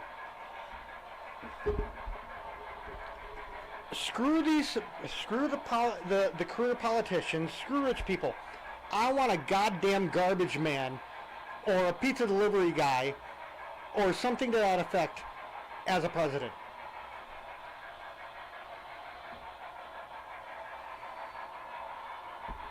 Honestly, I should be president because I would have everything fixed in like a half hour.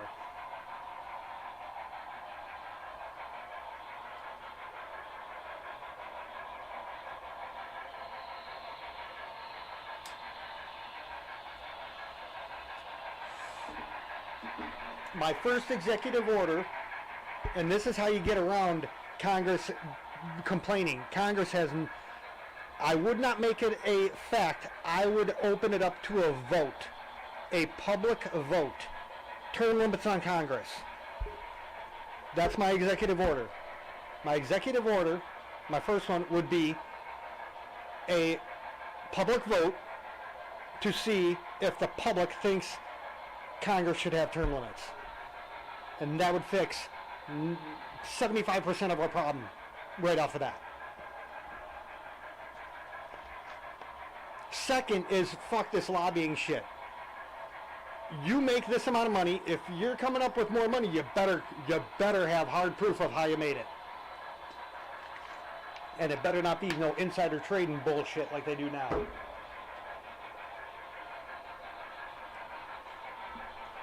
That, and I'm going to go to every single politician's house and tear down their wall that goes around their house, because as they've told us for the past 4 years, walls don't work. They're racist.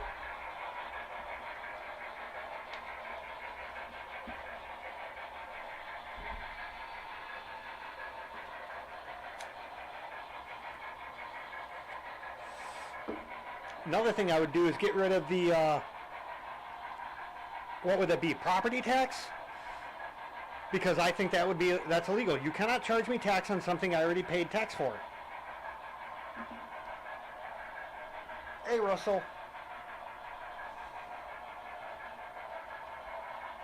That, and I would reinstitute, I would have to go look it up. It's actually in the Constitution, though. Blah, blah, blah, blah, blah, article something or other, section 3. It was a section 3. And it said,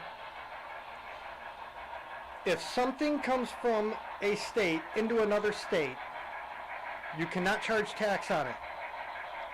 Once the person gets that thing, they should and have to pay tax in the state they live in. And all these companies are violating the Constitution by charging you tax on stuff that comes from out of state. And what pisses me off is, let me rephrase it. I wouldn't have a problem with it if they told me whose tax I'm paying. I have no problem paying Illinois tax. But if I'm paying Wisconsin tax for something I bought in Wisconsin, screw you and the horse you're in on.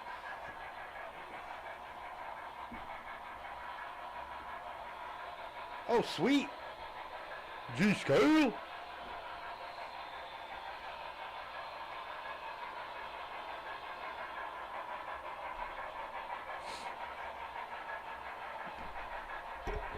Like I said, I could fix this country in like 30 minutes. By just doing, G-scale. Because G-scale, if memory serves me, G-scale is LGB.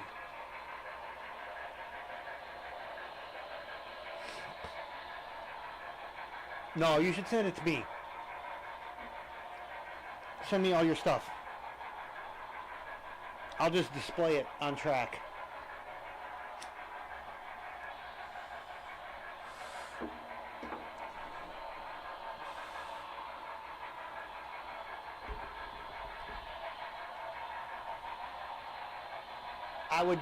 Another thing I would do is get rid of qualified immunity. I would flip-flop it. I wouldn't get rid of it. I would flip-flop it. You have to go to court to get qualified immunity.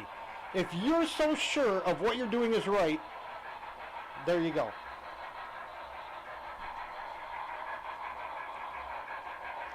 That and police and fire communications cannot be encrypted.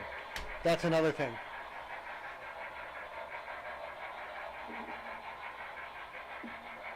Because while they do lie to you saying, oh, it's safer under encrypted communication, no, it's not. Because there's no neighborhood watches anymore. The neighborhood watches don't know what to watch for because they can't hear them.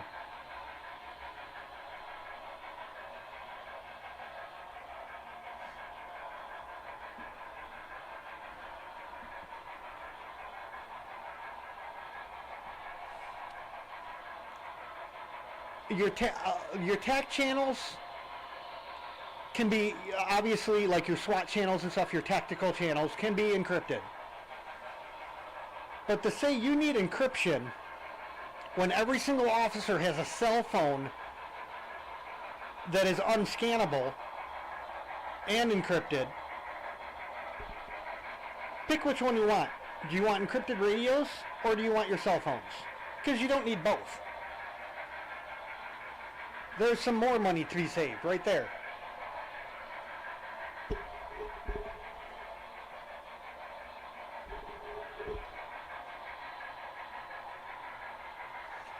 Just pretty much everything. Kind of right now, it's how I would fix America when I become if I ever became president.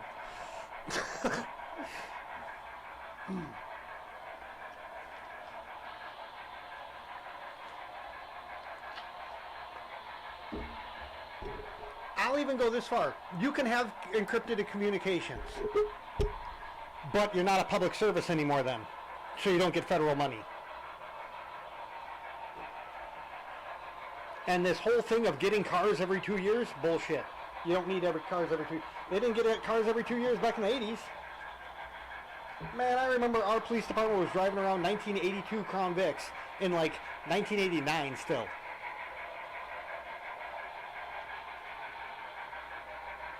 Oh, Navy, that's another thing. There's another thing. No money is going out of this country until every single American, specifically vets, get a house and food and everything like that. They busted their ass for this country. While I don't believe in the military's job anymore because they never defend us,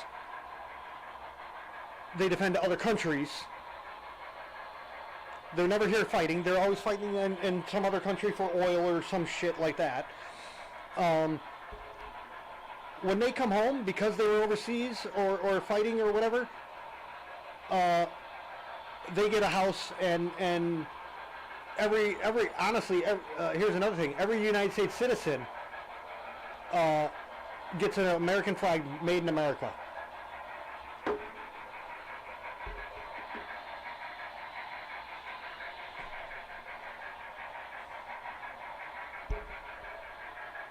Honestly, I wouldn't want a home. But paying, a home as in a place to stay, whether it be an apartment or a house that you buy or whatever. But they should all have fucking roofs over their head.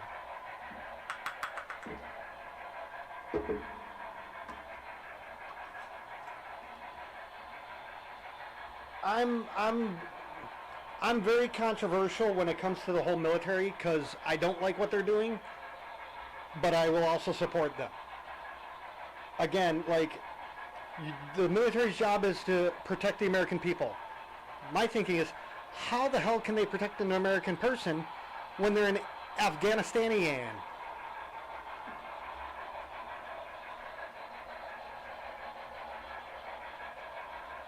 I'm in Illinois, Canada.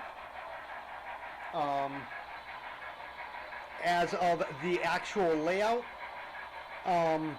it's based on a plot of land in South Elgin, Illinois.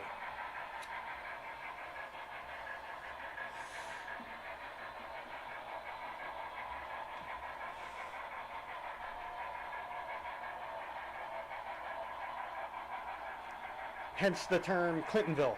South Elgin used to be called Clintonville. eventually, once I get my main building, my quote unquote cornerstone building, that is called the Clintonville substation.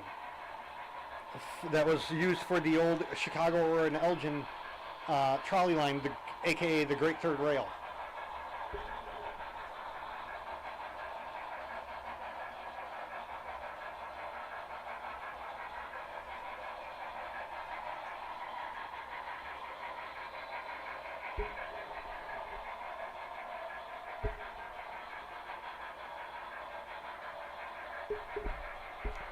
Bright insight opened my eyes up to a lot of the military shit. And the sad thing is he made a mistake of drinking, and then actually telling what he actually went through in Afghanistan or Kuwait or Sandland, wherever the hell he was, Sandland. And he ended up pulling it because it was so. I mean, it was raw.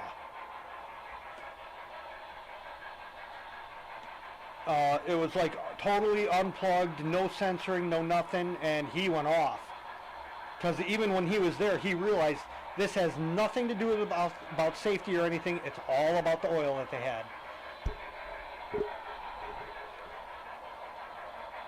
And I wish he would have left it up, although I understand why he took it down.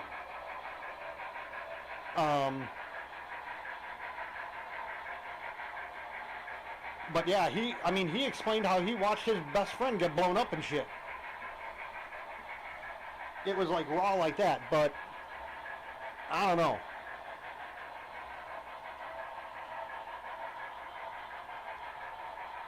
My cousin's in the military, and years ago he goes, yeah, I got a promotion.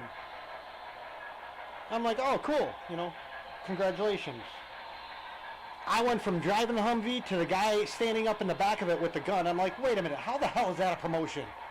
You went from inside the vehicle where you're safer-ish to you're standing out in the open and you can get a headshot. How the hell is that a promotion? That should be a demotion. I started this in December.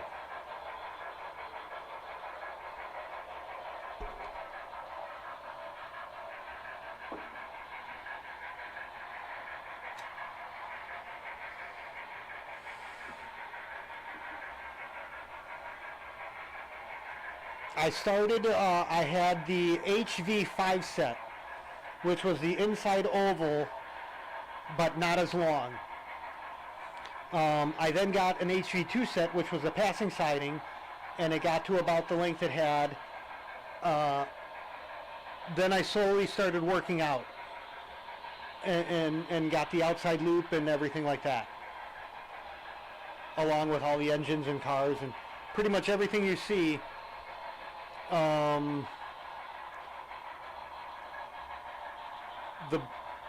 Can you see it? Behind the GP30, which is right in front of the camera there on the white turntable, the steam engine, the Santa Fe diesel from 1984, the AHM BL2, those are all from the last layout, along with my 2 Chicago and Alton cars and my over 10, my Roundhouse over 10 cars.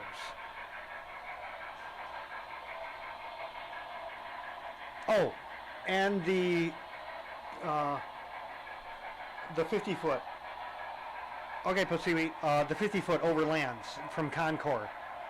Those were all from like, what would have been 5 or 6 years ago, somewhere in there, when I did HO.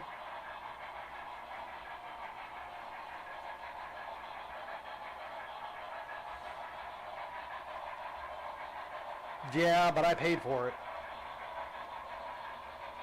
Kato track is getting rare.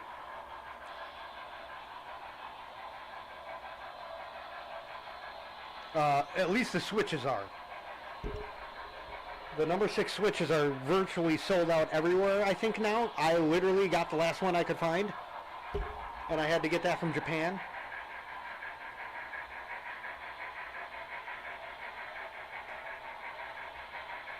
Oh, damn. You need to go play the lotto right now, then. Holy shit.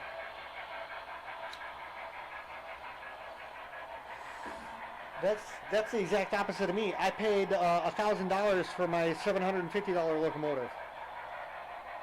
Only because it was the Blue Goose. I ended up paying full price in a county with the highest taxes ever recorded.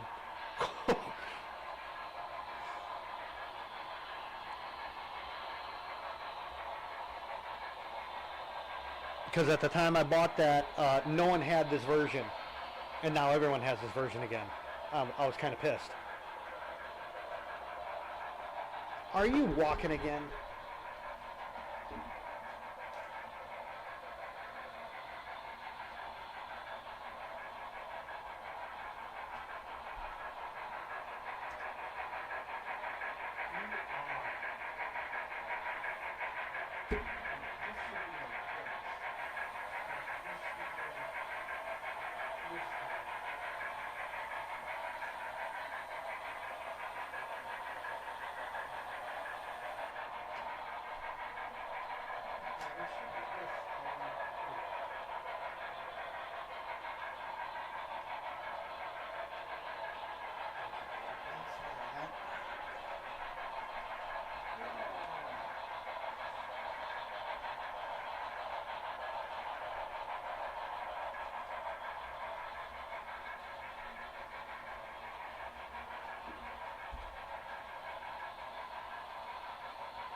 I swear to God, when they find me dead, it'll be underneath this layout.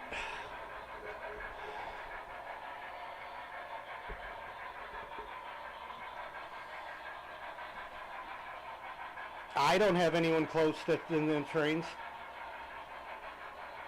Shit, I drive 2 hours to and from a hobby shop.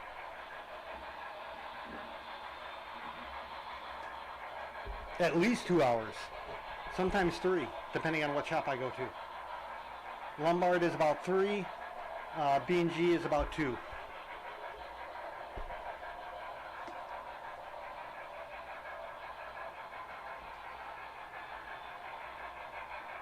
Honestly, the Blue Goose I will get buried with.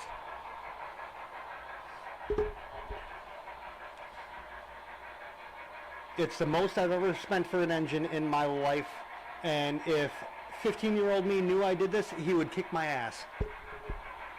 Even though it's a Blue Goose.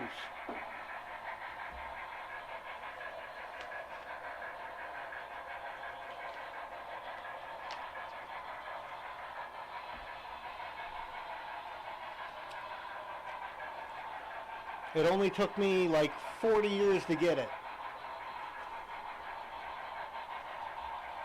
Back in the day I had a River Aussie one, but that technically wasn't really a Blue Goose. I fell in love with the Hallmark brass locomotive back in the 80s and 90s. But it was so much money I could never afford, I could never have it. Nor would I mean, honestly, if I would have had it back then, I probably would have broke the damn thing. Oh yeah, that's where my, that billboard sign. Right on the other side of the turntable. That's from Menards. I want to get their train, the Alco diesel diner. I do want to get that. Because the museum needs somewhere for the people to eat.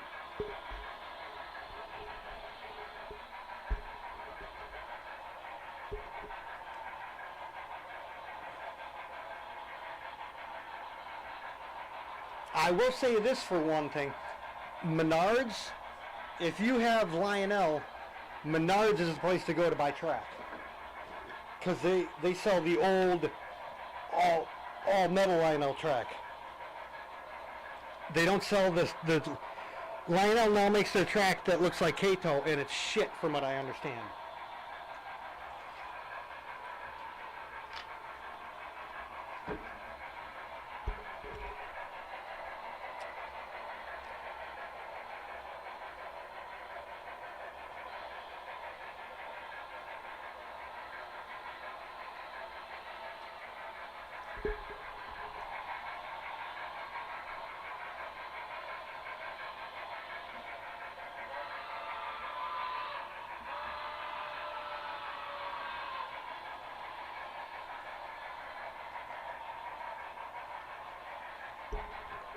Oh yeah, I do. Well, the past little couple, maybe month or so, I've been kind of lacking because I've been building that station in the background there.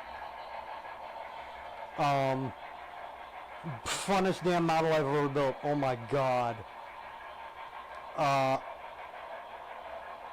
Imagine that laser art from Canada. It's a Grimsby, Ontario station. It's an expert kit that first kit I've ever made in wood, model railroad wise. But I had so much fun and beautiful model.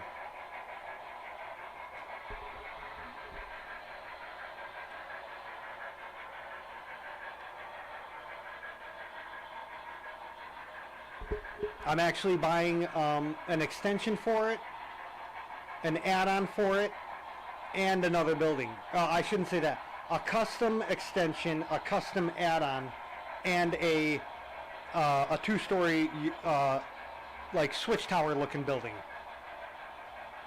that they sell.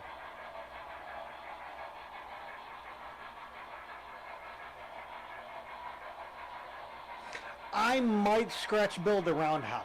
I don't know yet. Honestly, next to the station, the Walthers kits look like complete shit.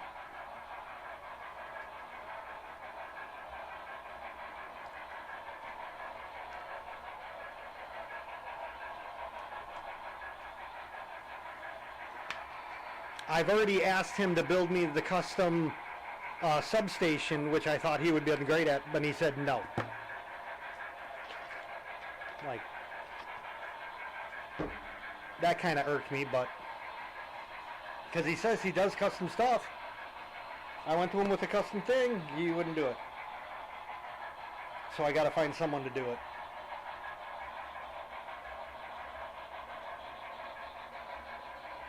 Who would have thought it'd be so hard to fix? I want a four-sided brick building.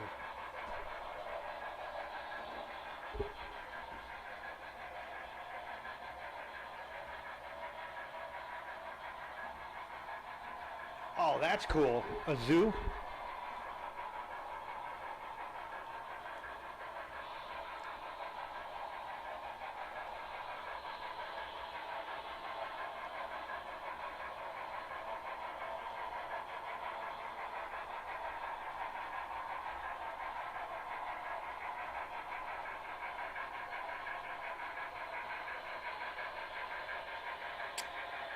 You know what? I think a railroad museum might have a petting zoo for the real young kids. I might have to look into that. I never even thought of that.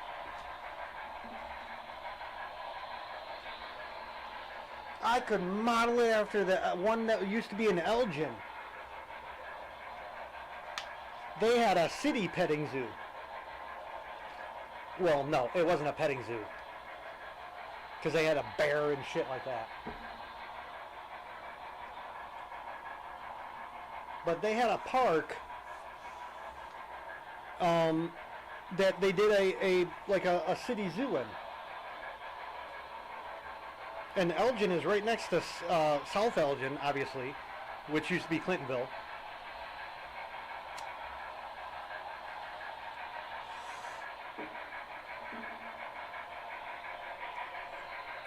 I do not think these lights are getting darker.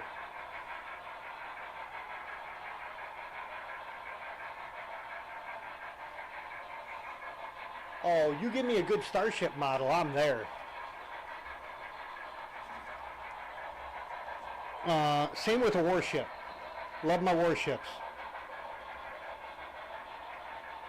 I love my warships so much, I made my own add-on for World of Warships that gave at least all the U.S. ships I had at the time, MS-22 paint camo.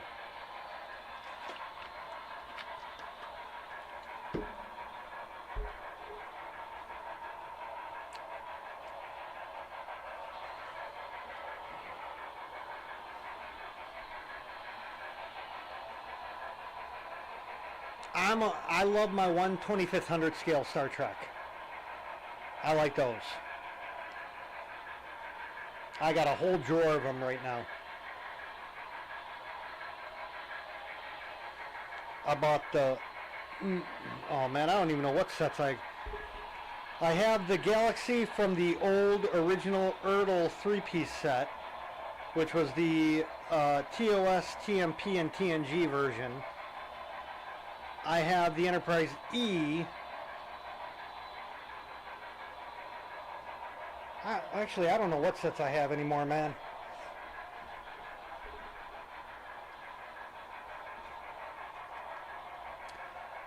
I have no clue where that went. I had an Estates rocket of the Apollo 11. Man, would that still be at my parents' house somewhere? I don't think I would have thrown it out.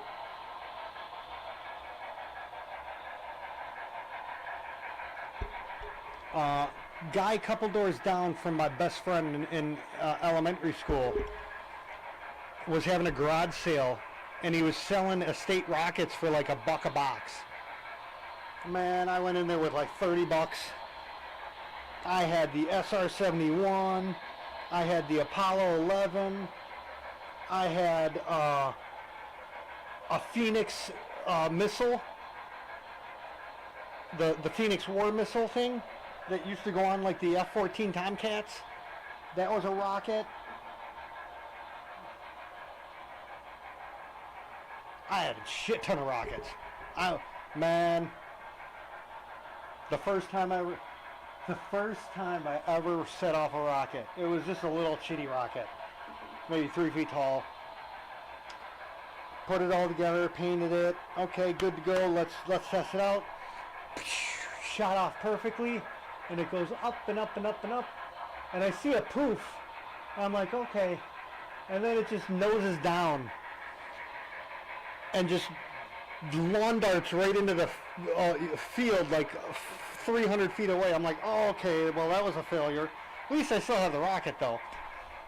Ends up that stupid me painted it and didn't think, let's crack the nose cone, because the paint would have sealed that. I didn't crack the nose cone, so when it blew, it didn't blow it off. The paint held it.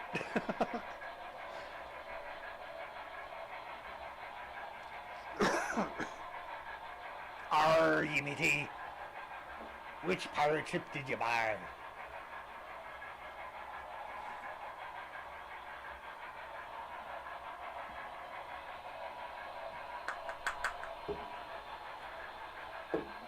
I once bought the Limburg. It was a company called Limburg. They're not even around anymore, I don't think. Limburg made a Nina, Pinta, and Santa Maria set. And then they built the Mayflower and Speedwell set. I never got that set, but I had the Nina Pinta Santa Maria set.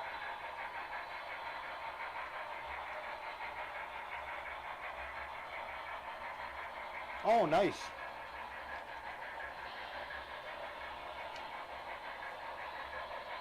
Like trains, where the Blue Goose is the best one, the only plane worth looking at is a PBY Catalina. The only airplane built with 2 engines, designed from the get-go to shut one of the engines off and not lose any any kind of maneuverability and stuff like that, to extend its range. It was the only plane made like that, according to Discovery Channel. The Wing. They used to do a series called Wings. Each episode was a different plane, and in the PBY episode, they said it was the only plane ever made that was made to be able to shut one of the engines down while in flight, on purpose. It started off as a seaplane, but then it transitioned into an amphibian. Because originally it didn't have wheels at all. It would land in the water, and then they'd have to put the wheels on, and then it would drive up, not drive up, but not fly either. Propeller itself up onto land. By the time they were, at the end of the run, the fives and stuff like that, they had the wheels built into it. So it was then called an amphibian.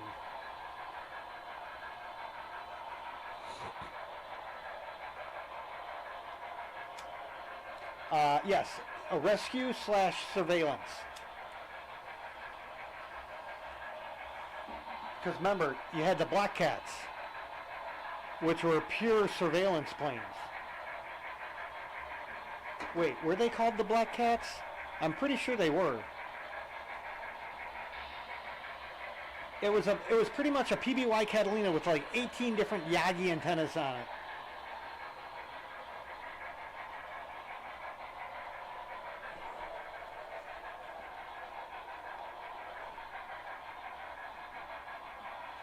I love building stuff too, and that's honestly, I don't like it, trains because you don't build anything really anymore.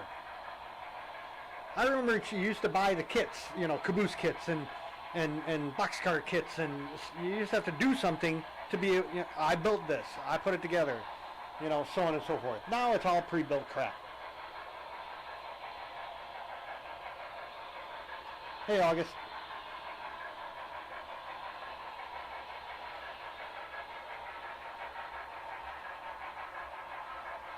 Oh, DC-3? Now that's a good plane too.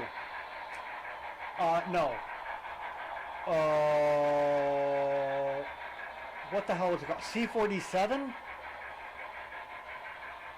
DC-3 was a civilian. What was the military? That plane changed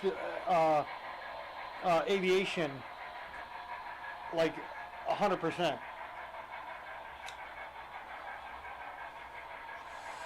That thing was a workhorse of World War II.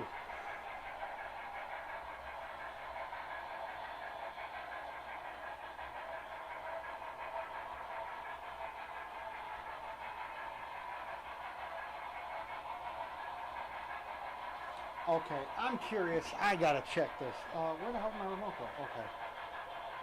So, 24/7/9. Oh yeah, okay, it did change. What's 12?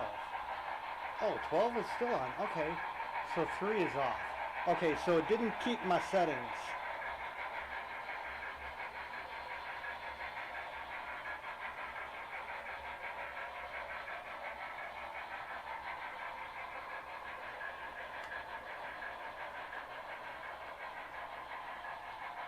Okay, why can't I do that now though? 24/7 max? Oh, there we go. Now we're at max again. It was getting a little too dark for me. But it was also changing, so at least I can do that from in the future now. I'll just have to start my streams at either 3, 6, 9, 12, 3, 6, 9, 12. Actually, 3 a.m. no, because that would be an off. That's totally dark. Oh, I can turn this light on again. So you can at least see.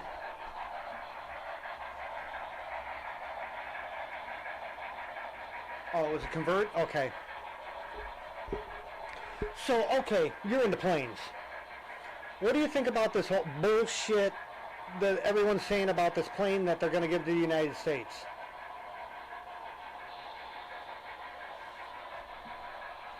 The way I look at it is, You buy a plane for $400,000 and you got to spend like $4 million or whatever to take it apart, no matter where it was built.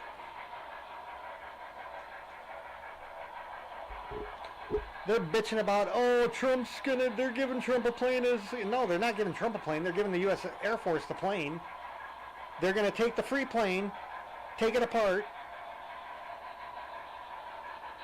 rebuild it into the new version, and then fly it. The same thing that they're doing with the brand new planes that they're building, which I would love to be able to figure.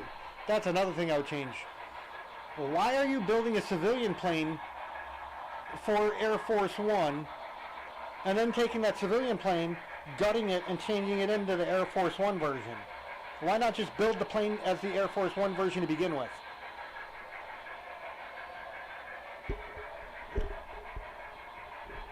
Yeah, I understand. They're going to, even the new planes that they're buying though, that are supposed to be out in 2028 or whatever, it's a civilian model that they bought that they have to gut and build it. Why not just build it from scratch as the quote-unquote military model? Wouldn't that be cheaper?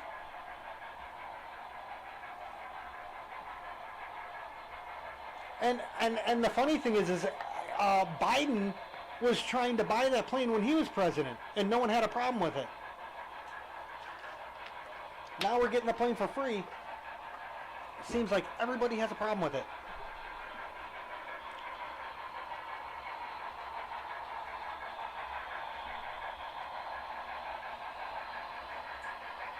They're talking about, I was watching the news and they're like, oh yeah, a nut or a bolt could have a listening device in it. I'm like, seriously? A nut or a bolt? You ain't gonna hear shit. You know how loud it is in an airplane?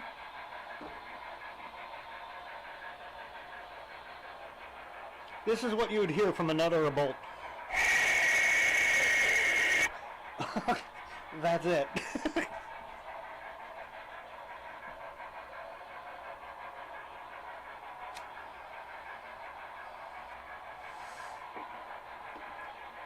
I say take the plane and run. Because either way, no matter how you cut it, if you buy it used or you buy it new, you're still gutting the plane. So if they're giving you a plane, you're just saving that $400,000 for the airplane.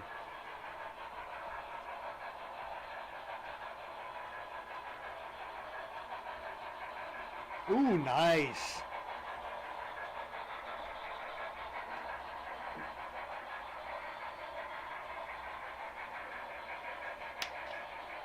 I never wanted to wait in line or pay the price to go into any of the bombers and stuff at air shows. Even the one I worked at. I actually worked at an air show in Rockford one year. Or at least tried to.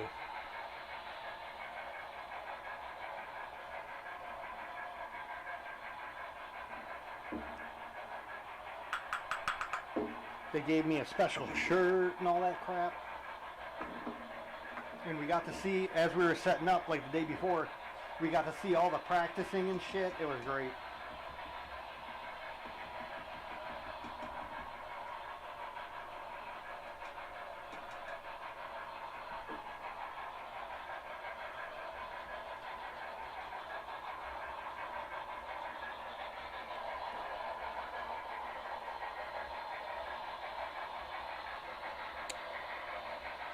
I would go for Enola Gay.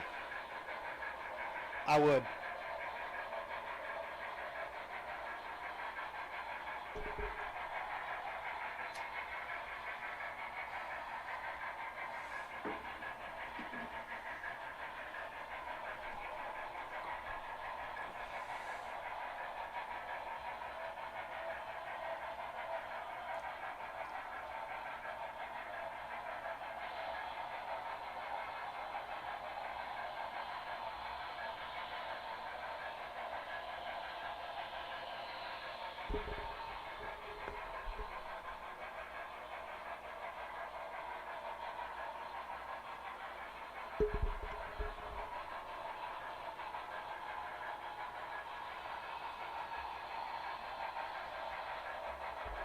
Oh, I'm moving into the computer room for a bit. I'll be in chat.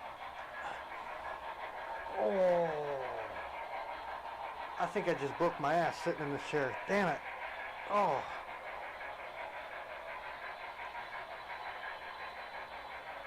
Whoever designed this chair should be like made to sit in that for hours on end.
Oh. 100%, yep. I'd rather have trains than trucks. Those semi-drivers, they're idiots on the road.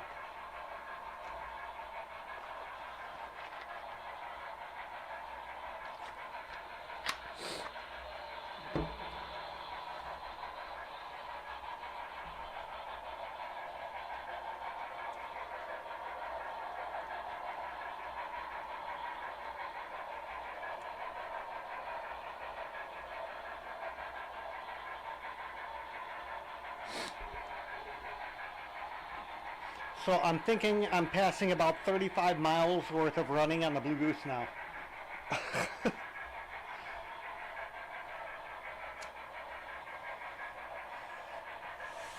And that's real miles, not scale miles.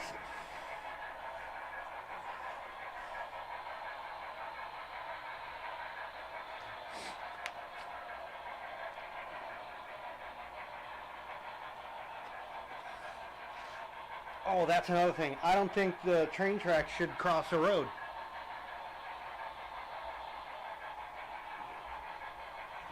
Build a tunnel, build a bridge, something.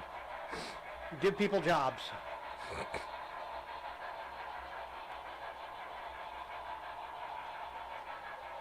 No train, no rails crossing the roads, no more crashing.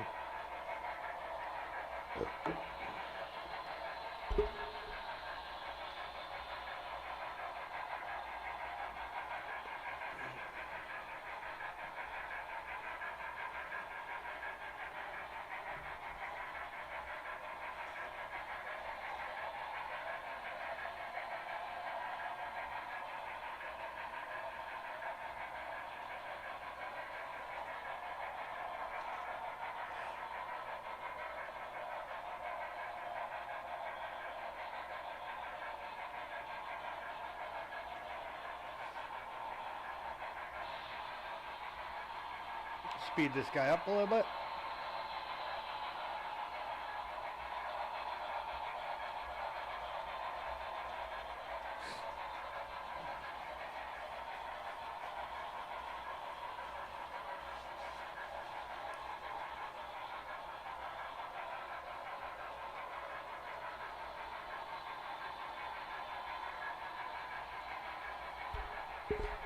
You know, here you go.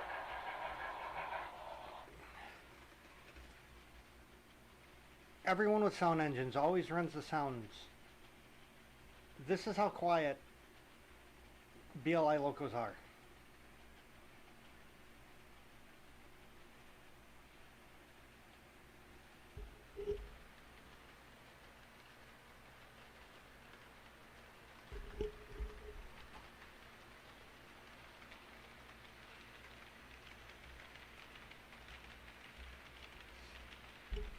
I hear the wheels on the rails more than I hear the motor itself.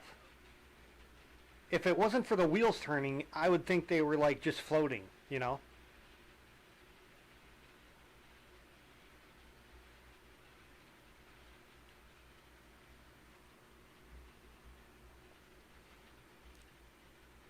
Ah, sure they are. Well, the newer ones are. All my N scale from a couple years ago, you know, last 8 years, were this quiet. I have my Kato E units, my Kato F units, my Concord J3As. Concord makes some great shit. Those 464s, the Concord 464s J3As, awesome locomotives to buy.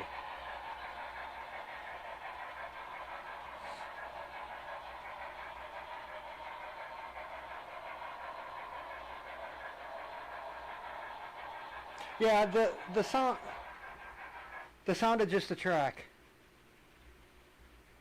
I wish I was able to spread the joints a little bit more to where you would hear the click-clack better.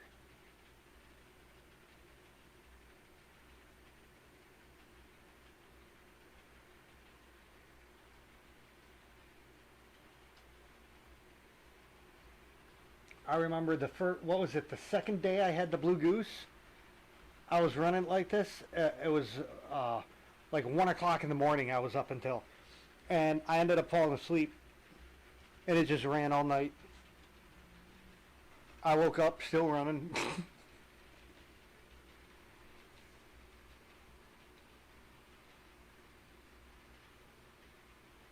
Really? My Kato stuff was, oh.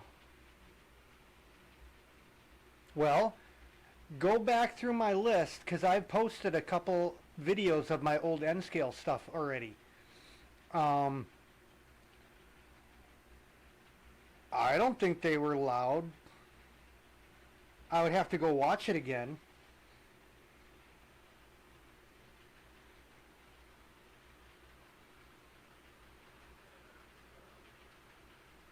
See, the nice thing about HO is everything's bigger. The motors are bigger, so they can make the same motor and make it a lot quieter. Like, I know to get this amount of quiet, you got to go to the coreless motor. There's literally no sound of the actual locomotive running. A little bit of hum from the motor, that's acceptable. That's still dirt quiet. Go watch my video on the Heisler. That's a loud locomotive. Good God, that still pissed me off.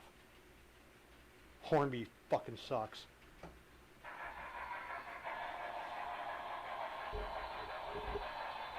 River Rossi used to be great.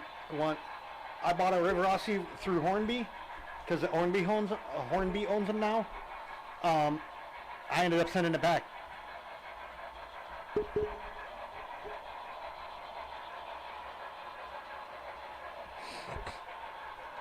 It was still River Rossi, but Hornby owns River Rossi.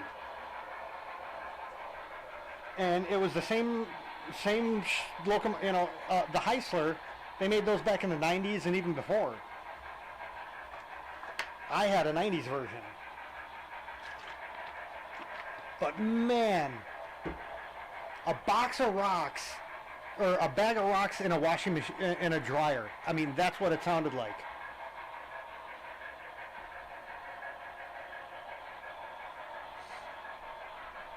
No, I'd never buy Lionel anything.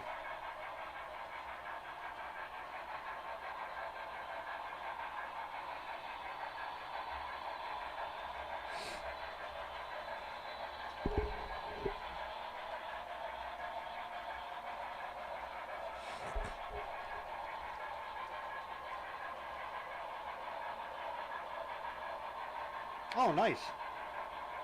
Okay, 54. Those are okay. The stuff that they make now, complete shit. Russell, you do N scale. No, you do. Who doesn't? Who is doing N scale?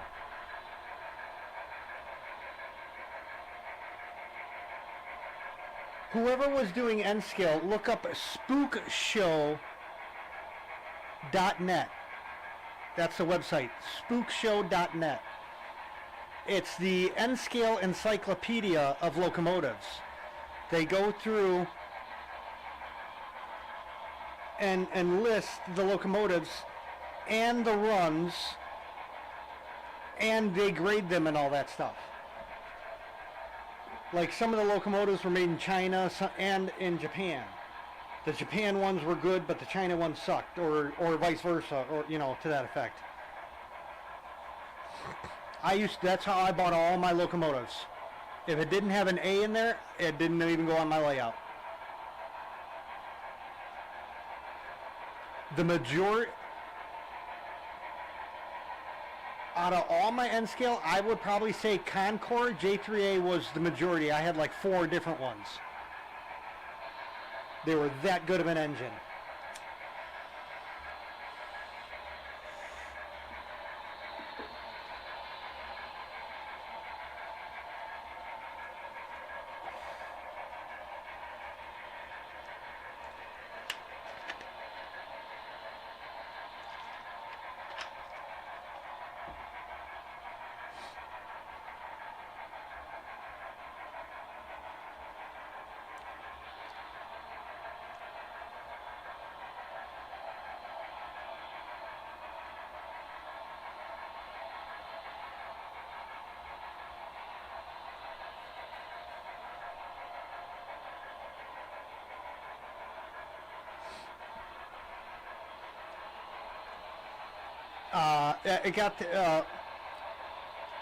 I was okay with using tweezers. My eyes was the problem.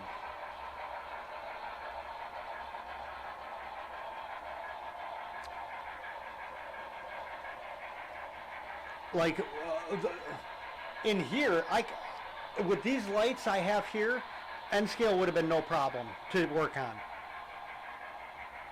But at the time, I didn't have these lights. I didn't even know about these lights. I got these lights after the N scale. I did N scale, and then I switched to HO for about a year, and then I got out to do the fish tank stuff. And that's when I bought these lights. These were Phoenix. Well, back when I bought them, they were called Phoenix CRVs, but I think they're called Phoenix Planted now. Like 25,000 lumens or some shit like that. They were crazy.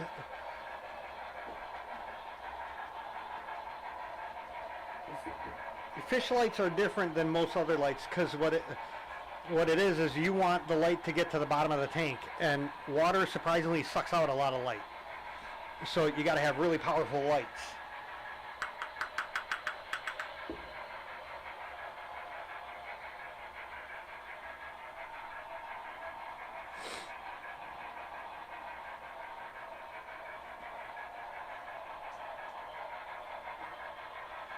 Like, honestly, I wish I had another one of these. I wish I had another Phoenix light, because I wouldn't have used the Beamworks at all. All I'd have to is, the Beamworks isn't bright, so I'm adding a second light yet. A Golden Gate Bridge. Was that, you did it in an N scale?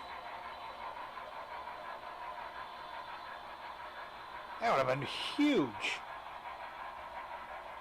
Shit, the Golden Gate Bridge is bigger than this layout in N scale, I bet.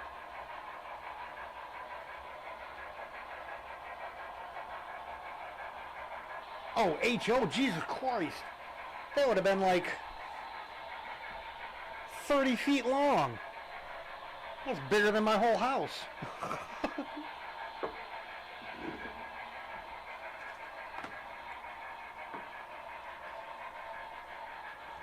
Because what did I figure this out? 800 feet? This is like 800 by 300 feet in HO scale feet.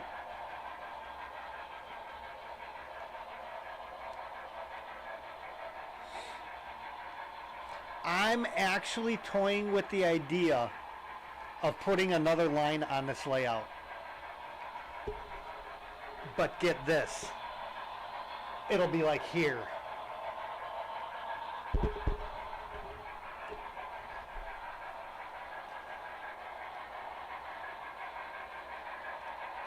And it's elevated, like the Chicago L or the New York L.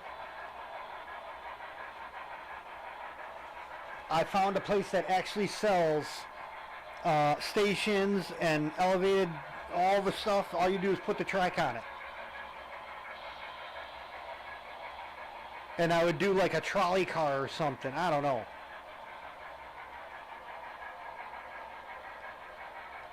It wouldn't be like a train. It would just be like a single car, like trolley or something like that.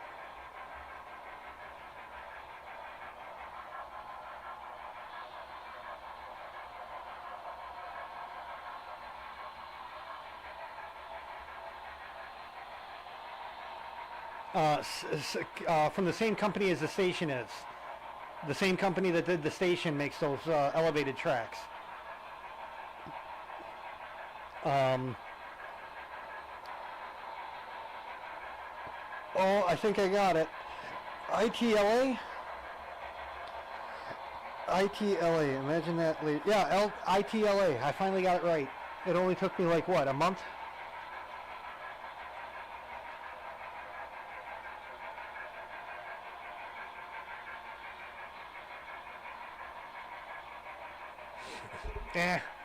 It's no share of mine.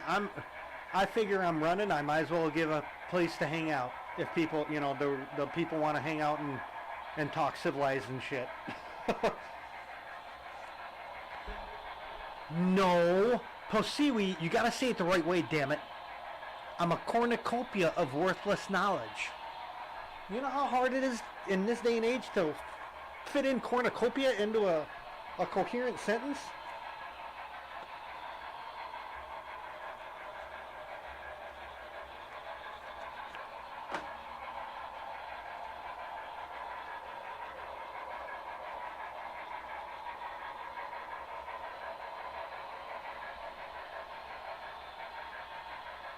Wait a minute, did I check this for smoke?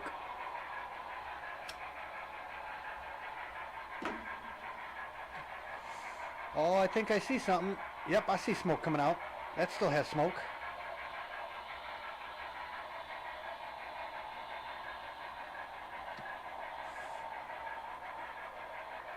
Got the goose smoking.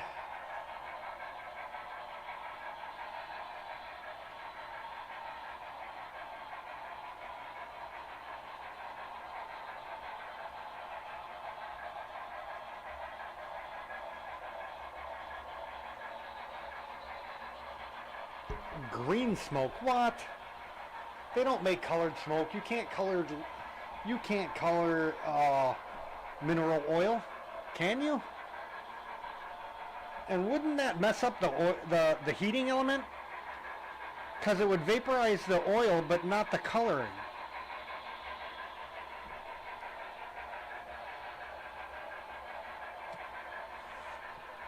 If they could, I think they should come out with black smoke, so you can see it easier. But what kind of mess would that make? Because the smoke oil does get everywhere.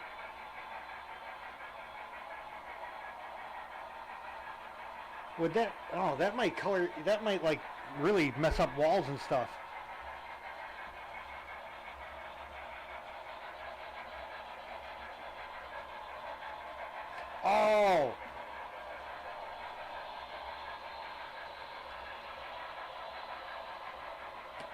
Okay, I get what you're saying now.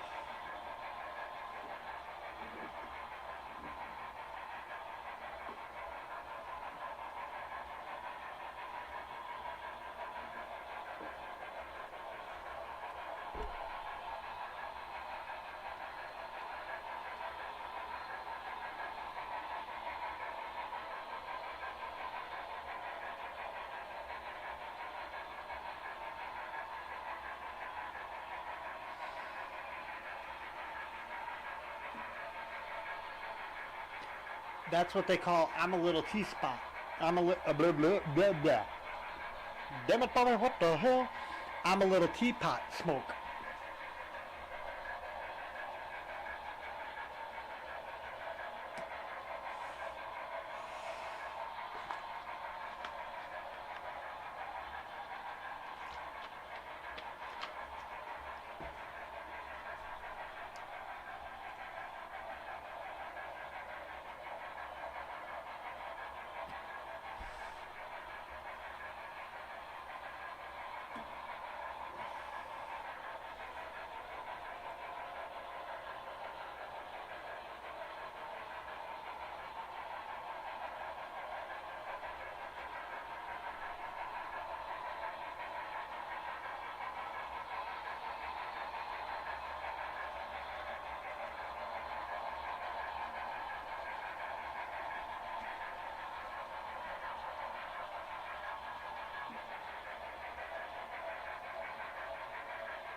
Here's a modeling tip for you.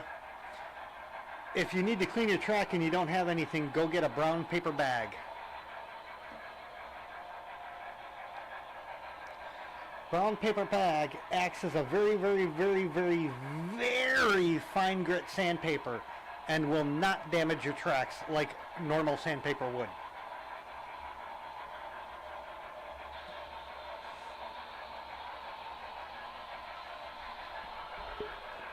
But I would still recommend one of these. They look like baby wipe packages. But they're pure alcohol, well, not pure alcohol. They're alcohol wipes. They're not actual baby wipes.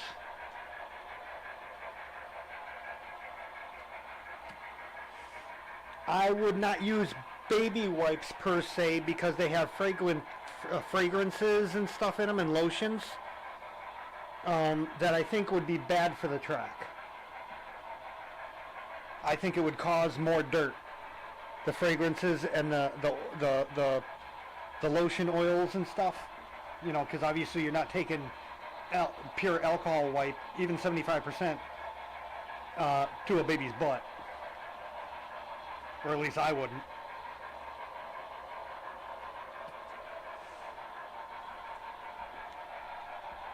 Another thing is don't touch your track. A lot of people clean their track and then they wipe their finger right across it, not realizing that they just put all that skin oil onto their clean track.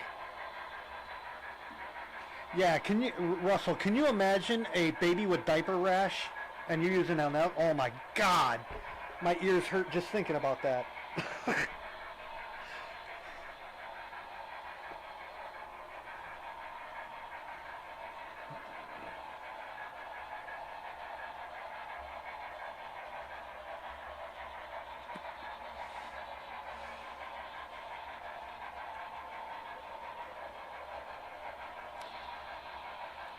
I'm going to admit something I've never actually admitted on a stream before.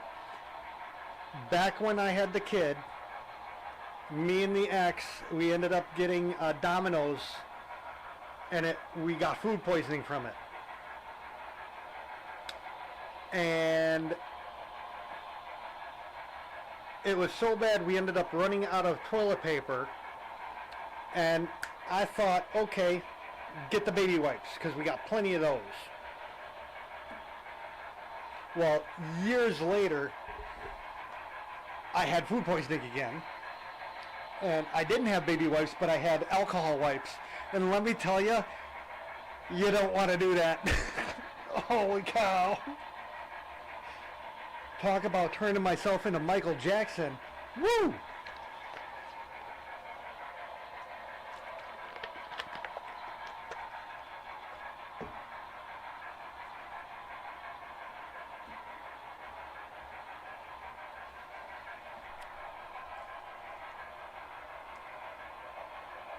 You know you're live, though.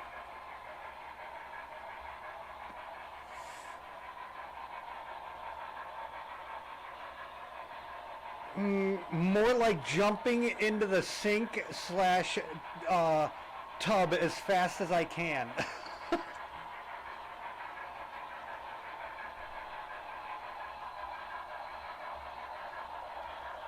I shouldn't a tub because I live alone now, so I don't have to have the chance of someone being in the tub if I'm not in it. So.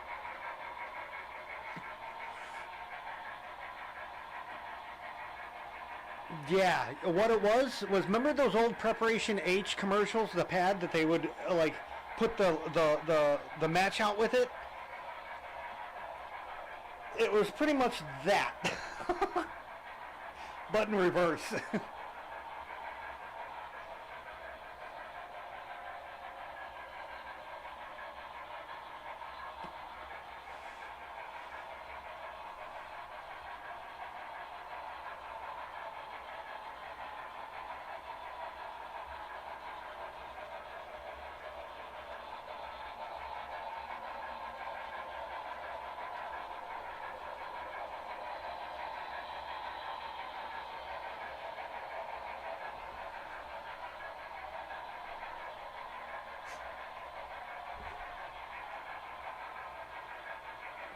Okay, I'm almost out in the goose.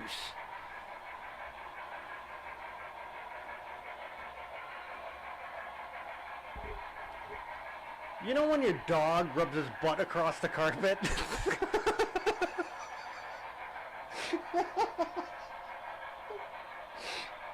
Oh. And if someone came into the stream right as I was saying that, you missed the hell of a conversation.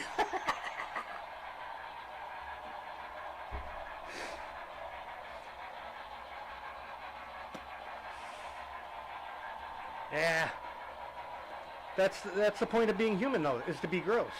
If humans weren't gross, we would never have gapers delays at accidents. Fact check true.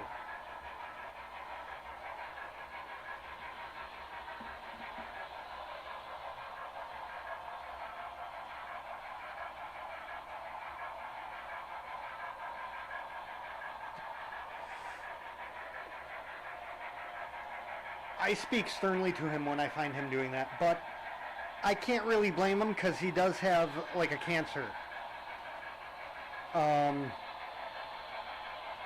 The butt juice that you got to squeeze out every once in a while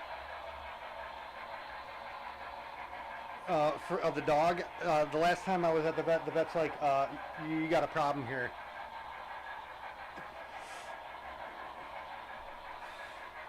You might have to do surgery. I'm like, nope.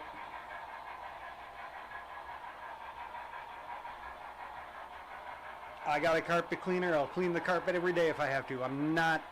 I can't afford to do that extensive of a surgery on a dog that's this old. If he was 1 or 2 years, oh sure. This dog's getting to 10 years old now.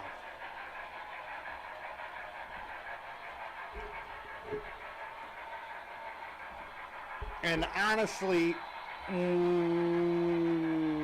it's kind of going to be nice when he's gone.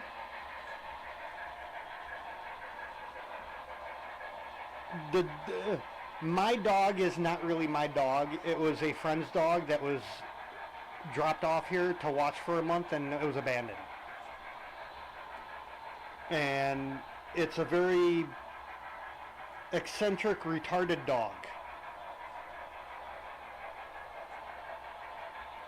I've actually tried to find home for him, I had a nice family come, and he's he whines at a very low frequency. He can whine at a high frequency, but to get your attention, he'll whine at a low frequency, which sounds like a growl. And as soon as he did that, I saw the mom grab the kid, and I'm like, okay, this dog ain't for you. The dog was not going to do anything, no hair standing up, no teeth, no nothing. It was trying to get your attention.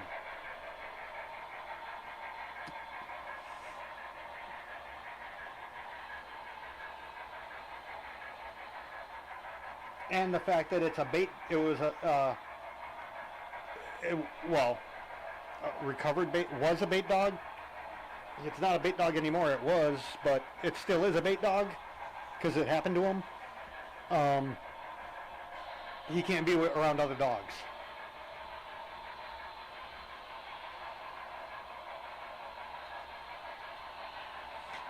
I can't put him in a kennel. I never liked kennels. I never liked the cages.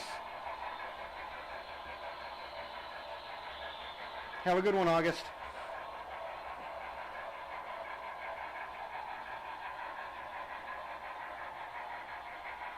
To me, it's like doggy jail. I can't put a dog into jail every night and every time I go out somewhere.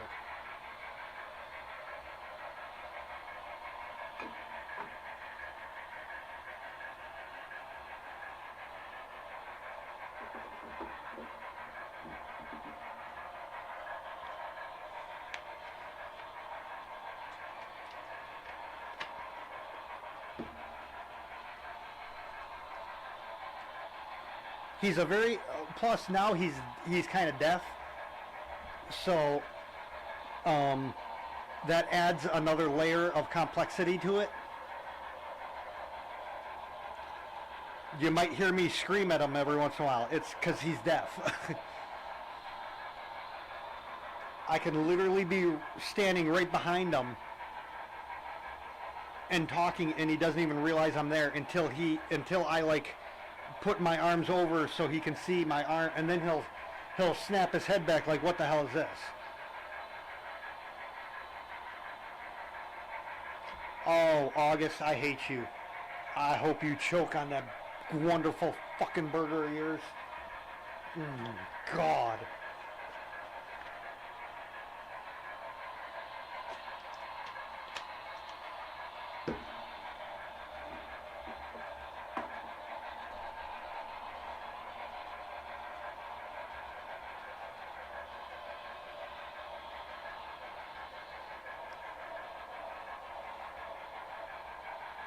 See, he's the exact opposite. At one point, while I was still quote unquote watching him, waiting for my friend to pick him up again, I took him out to see him. See his owner. And she put him in a cage, and what did we do? We went to the store. I'm like, seriously, he doesn't need to be in a cage. I don't have him in a cage here. He doesn't need to be in a cage. But she put him in the cage, and the dog flipped out. He ended up destroying the cage. It was one of those plastic things. He busted the thing all apart. Door was here. Top was over there. Man. And the only thing I could think of, it's part of the bait dog thing. Like, I've never seen a dog racist until this one. He does not like black people with hats on. You can be a white person with a hat, you're fine. You can be a black person with no hat, you're fine. Black person with a hat, oh my God. Talk about Cujo.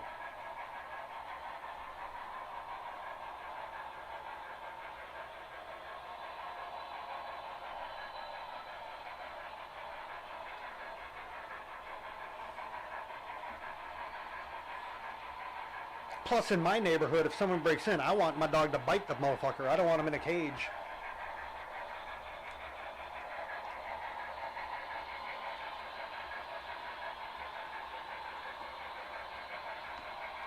I had a dog that could actually unhook the door at one point.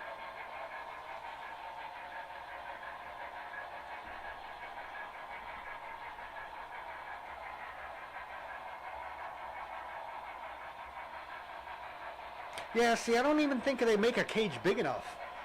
I mean, literally, he takes up.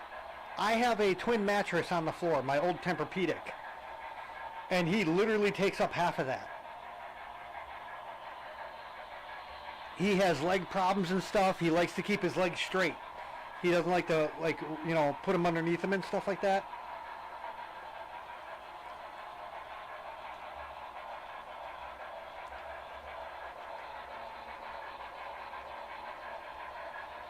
I would have to get a cage for like an elephant.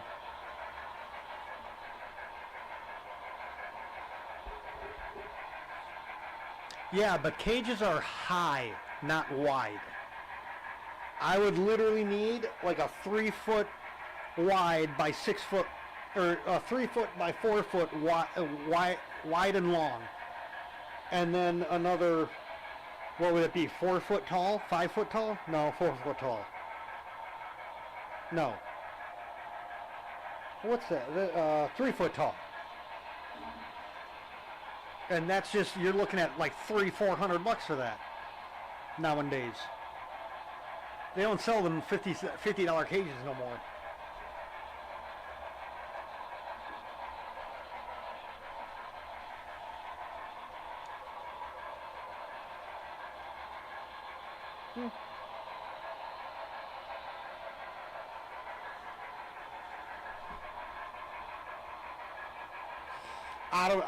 He's been out of the cage for so long, I honestly wouldn't even bother putting him in. Like when I was in the hospital with my heart attack, the dog was here all by himself. No, you know, the neighbor didn't feed, the neighbor thought I was here, but yet I never came and talked to him. And when I was being wheeled out of the house, I said, you got to feed him at least once a day and walk him. Let him out. You don't even have to walk it, just let him out. Didn't do anything. So I had shit and piss and stuff in the house when I came home. But that was understandable because it's a timed function.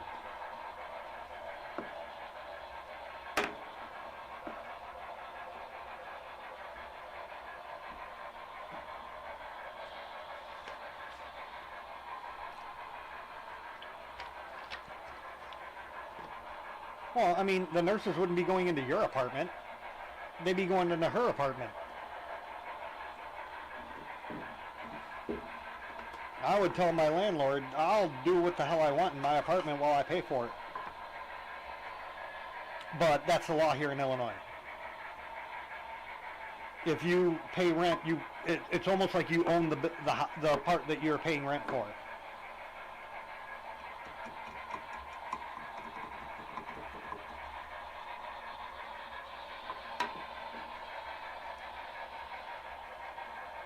Oh, damn. That's not a dog, that's a horse.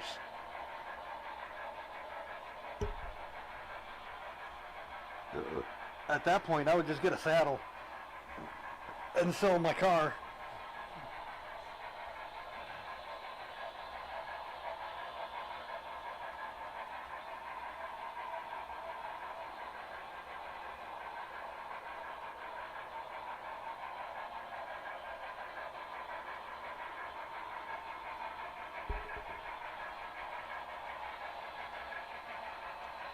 Granite City, that's down south somewhere.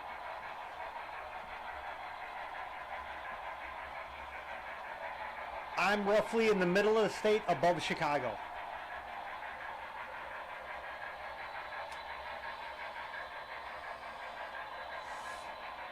Good old Rockford, Illinois, home of the sock monkey.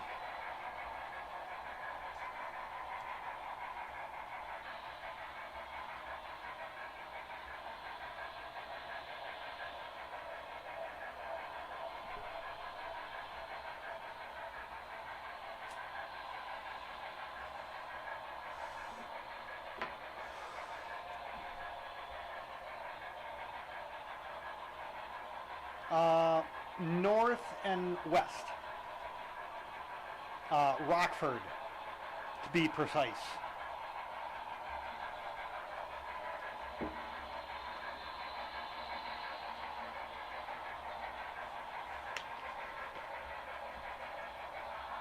Oh, damn it. I drank the last of my Mountain Dew. I gotta go get another one.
I didn't realize my eyeballs were floating.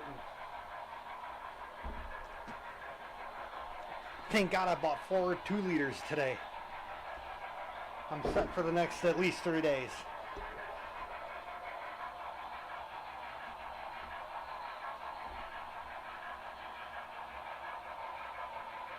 Oh, out of St. Louis? Oh, Jesus. 8 hours? 9 hours, maybe? I know that's not miles, but roughly 60 miles an hour. You're looking at least 500, I would think.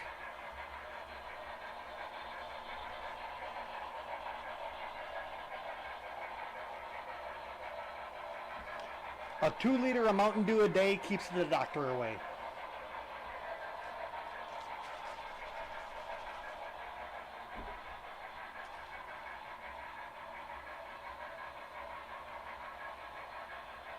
You know, if they ever came out with a non-carbonated Mountain Dew, I would so buy that.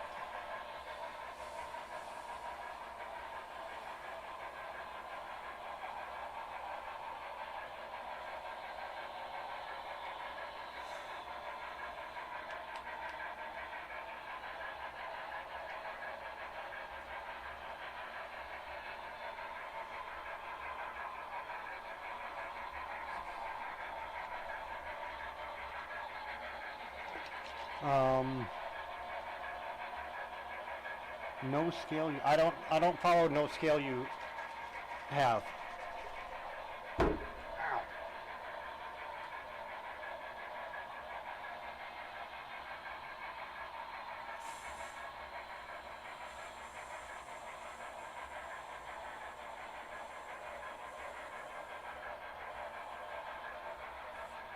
Although I have become a pro at shaking a 2-liter and opening it without it exploding.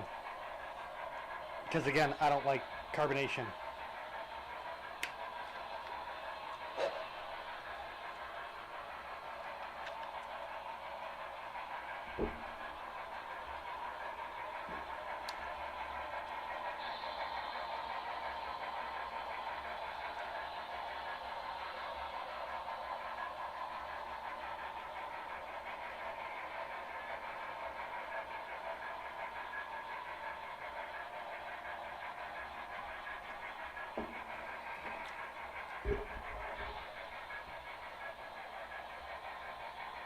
Okay, we're going to do a maintenance stop.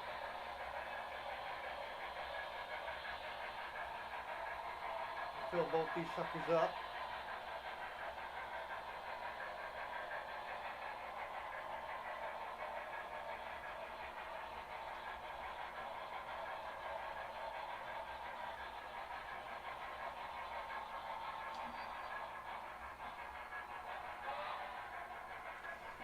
Another thing I love about BLIs is if you turn it down all the way to 0 real fast, it brakes the locomotive. It like puts the locomotive brakes on.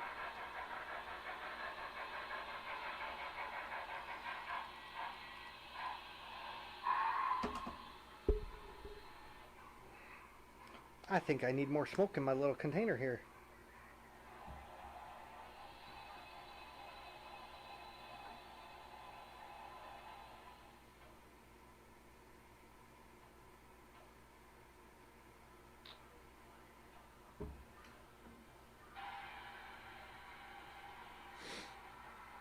Which ones? Those? Those are the ones in front of the camera. Are the brand new Athearn? Athearn? Yeah, Athearn set. It's the 4-car set and the extra coach car.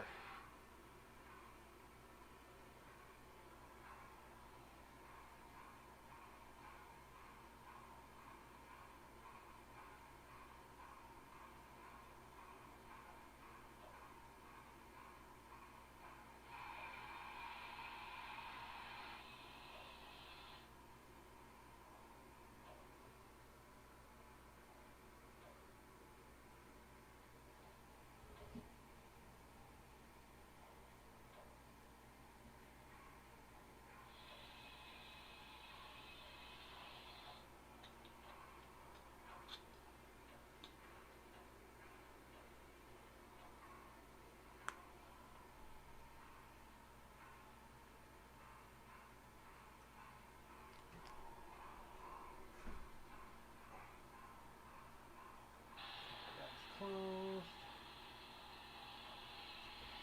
Get this going.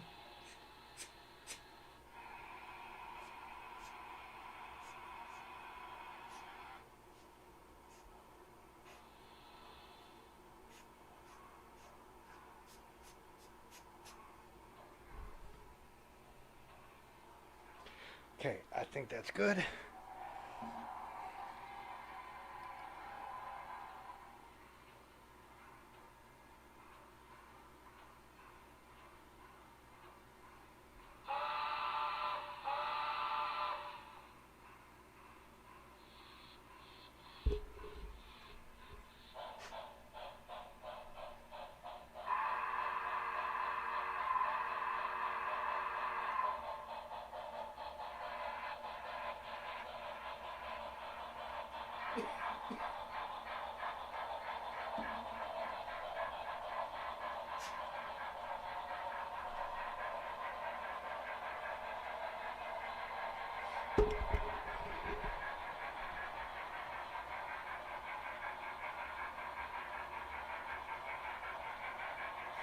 No, those are 50 foot, yeah, 50, no, 60 foot overlands.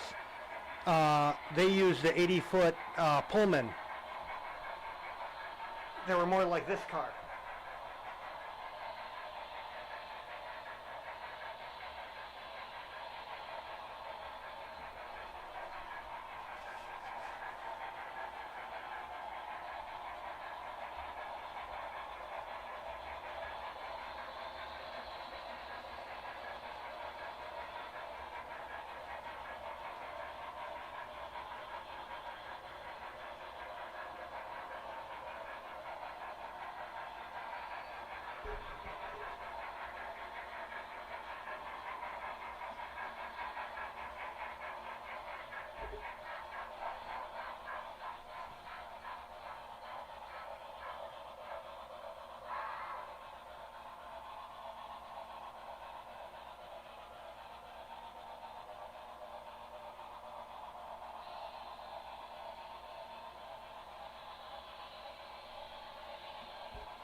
There we go. The FEF is a little finicky to get the smoke to work because it's a triple stack and all 3 stacks are open. So when you blow it into a single stack, it also, the air goes down and up the other 2 stacks. Whereas a single stack, it just all goes down, you know, it pushes the bubble back down into the smoke box, or the smoke unit.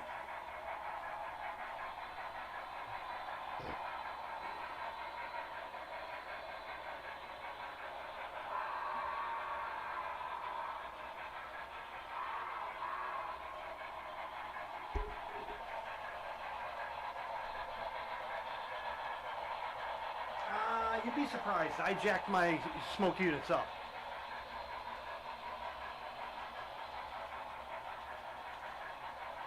For instance,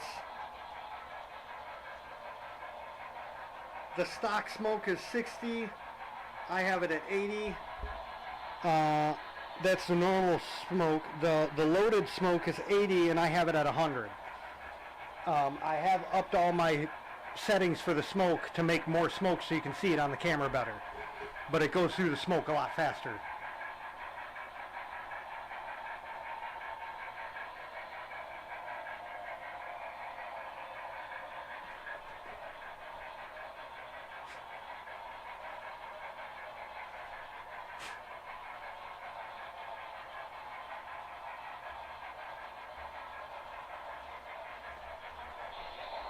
I should have put more than 4 drops in there.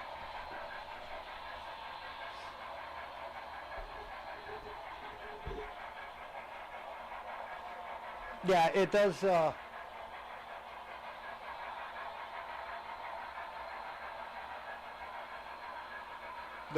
faster you go, the more it does smoke.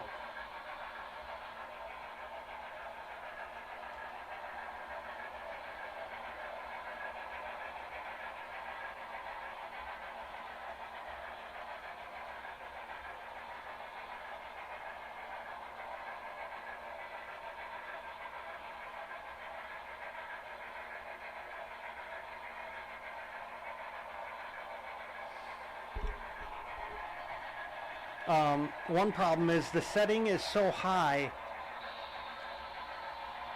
it vaporizes the oil faster than it can flow back down to the wick.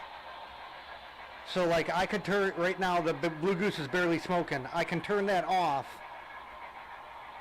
and wait like 5 minutes and then turn it back on, and it'll be like full smoke again because it allowed it to wick back up.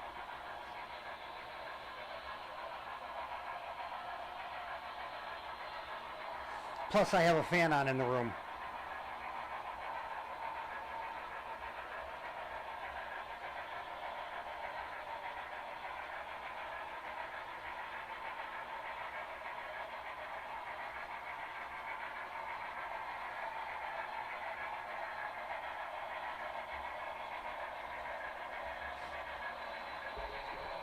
It's getting there.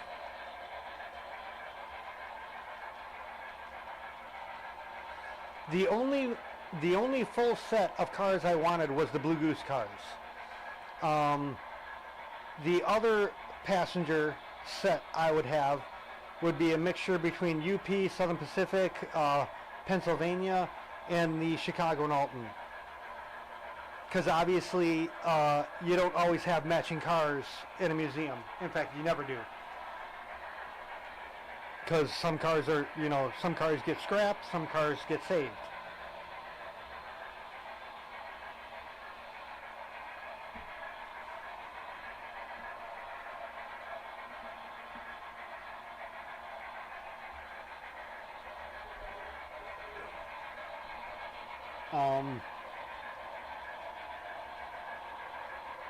But yeah, the only one I really wanted the whole set of was the Blue Goose. I even went to BLI and told them they should make the, what do they call it, the pneumatic car. It was the only car ever painted in the Blue Goose colors. It was a 56 seat pneumatic car with half oval windows. It was a half and a half, window to make an oval.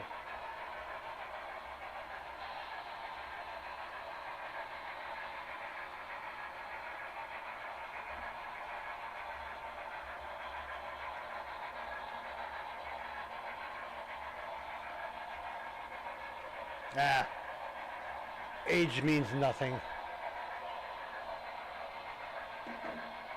You're only as old as how old you feel. Yeah, they made 3 of them. CB&Q got one, Santa Fe got one, and Great Northern got one. But there is no pictures that I know of the Great Northern one.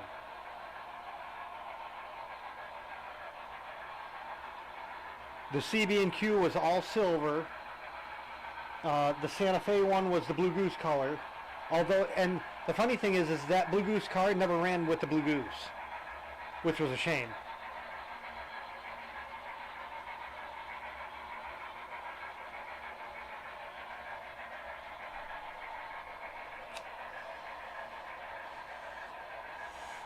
But yeah, I'd pay the money to have it match this. Actually, I'd pay the money to have it match the AHM cars. Even with the dark blue on the bottom.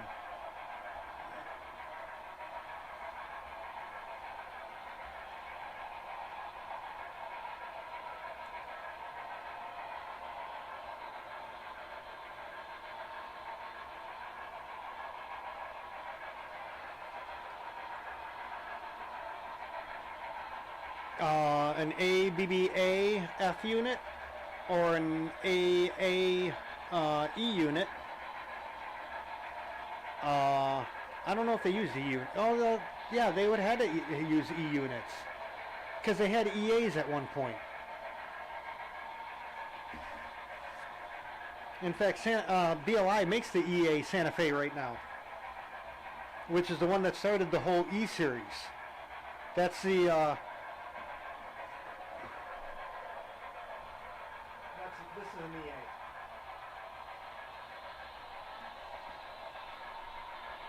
Eventually that'll be running again. I don't really run it much because it's a Paragon 3 and it doesn't have the keep alive.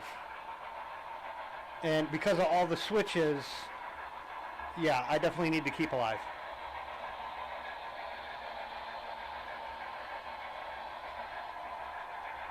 Because these aren't powered, the Kato isn't powered frog. They're plastic frog.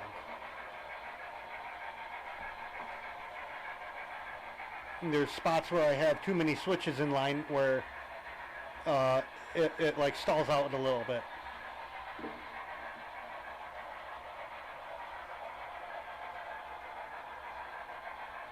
The passenger cars, that's the Blue Goose. Santa Fe Blue Goose. It's a 464 Super Hudson, which was then rebuilt in Albuquerque into, and I'm not joking, super duper Hudsons.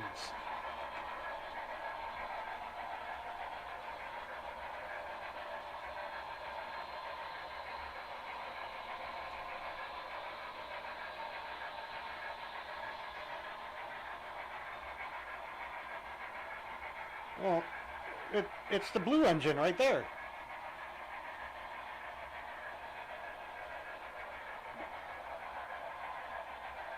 I did do a full detail video of it where I went around it and pointed out all of its details really close up.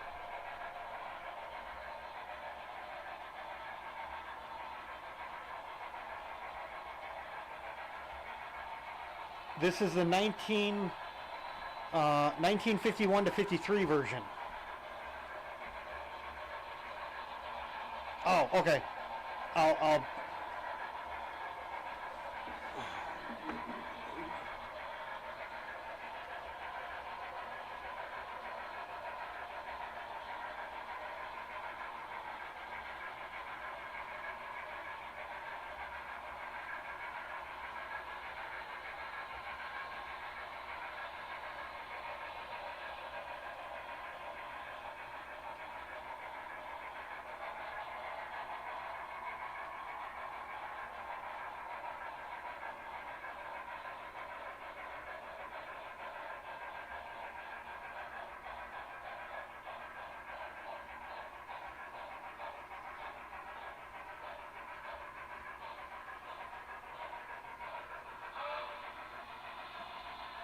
Nope, got to go a little bit more.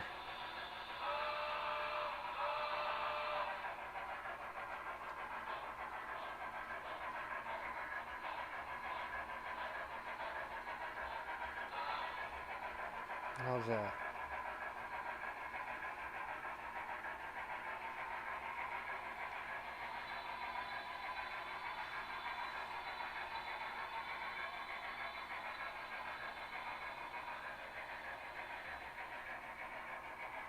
Because of the angle of the camera to get the whole layout, kind of, it's I have to have it up. But like I said, when I first got it, I do unboxing and then a detail video of all my engines, and I go around with a lot better camera than the one that I'm using for the layout. I'll give you a little cowbell.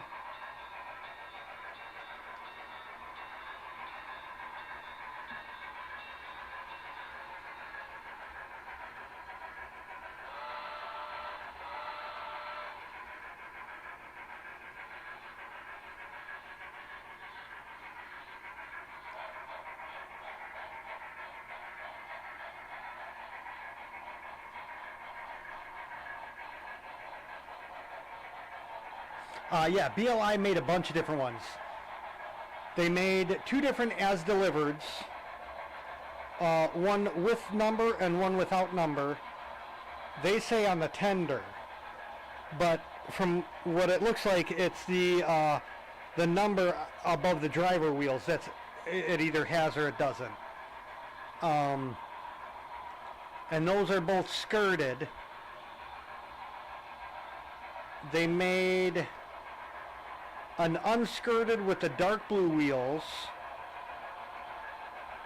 That would have been the 39? No. That would have been like the 40 version or something like that. And then the 50-53 was this. They might have made another one in between there.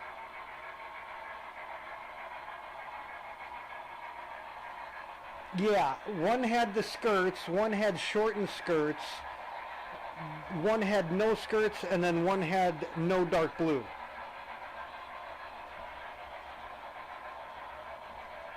Blue Goose was only passenger, and depending on the year, it pulled either the green heavyweights or the aluminum, I guess that would be aluminum / chrome smooth sides.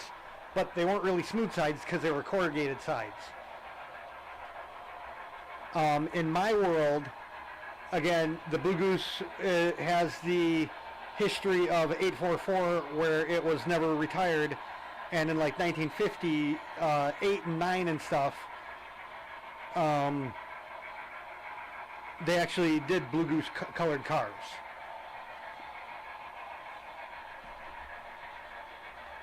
No. They're currently they're unlit. The lighting kit for them is very, very expensive. So are the interiors. The interiors are expensive enough that the diner car I got, which was a newer Riverossi, has metal wheels and the interior. I'm actually thinking of rebuying all the cars slowly of the newer version with the interior and the metal wheels.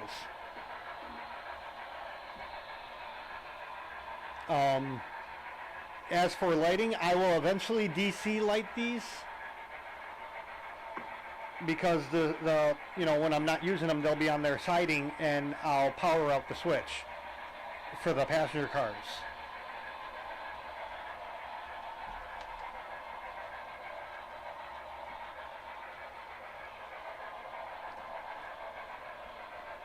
I had to make up a backstory for all my stuff. Because again, it's current year, 2025. This is a museum. And how else are you going to have a Blue Goose at a museum? And a centipede, you know?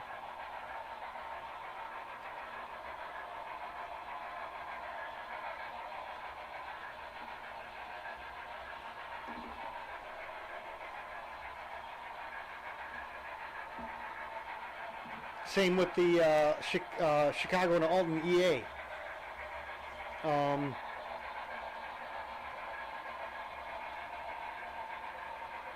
Baltimore and Ohio bought them, but then sold, I think it was 2 different units to Chicago and Alton.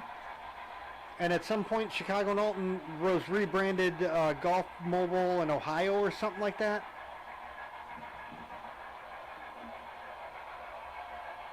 And that's the one that they do now. I have an old Paragon 3. The Paragon 4 one is the Golf Mobile in Ohio.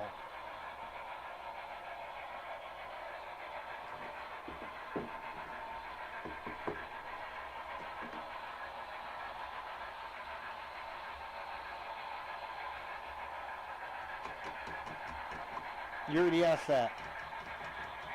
I don't know how many miles, but it's like 8 or 9 hours to get down there.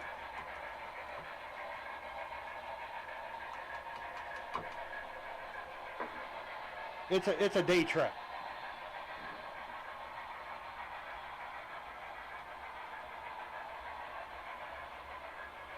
Like, if you left Chicagoland at like 6 o'clock in the morning, you'd get down into St. Louis at maybe like 5 or 6 at night.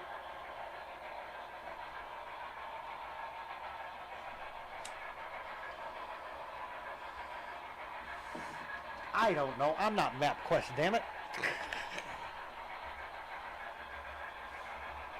15 hours? Oh, you're 15 hours, Posiwi. Which is weird because I was actually going to go to Denver at one point, and it was going to be only 14 hours to Denver from where I was.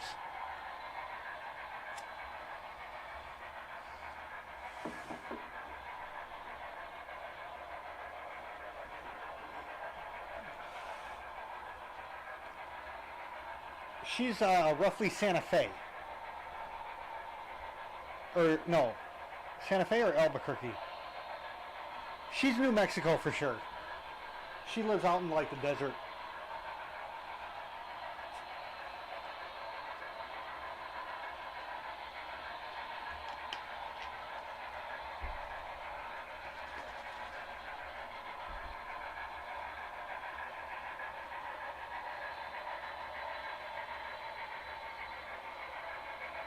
Posiwi, are you closer to Albuquerque or Santa Fe?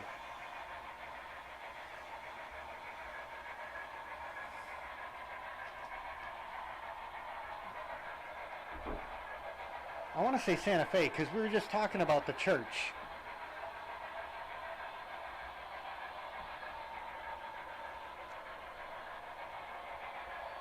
Oh, there you go. 6,500 feet. Man, Posiwi, I just thought of this. When you come to Illinois, you'll have all the oxygen in the world. You'll feel like $1 million out here.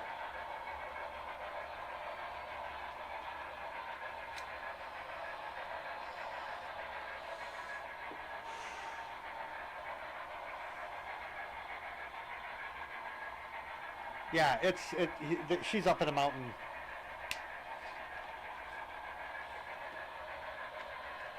I would assume she routinely looks out her window and see tumbleweeds rolling by.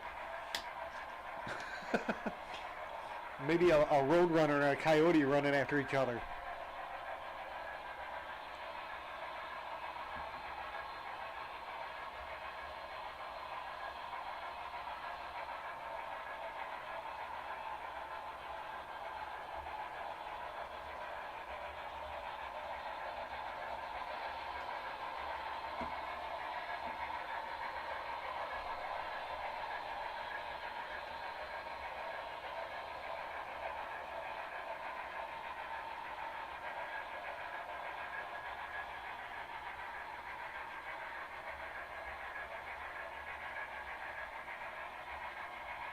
Yeah.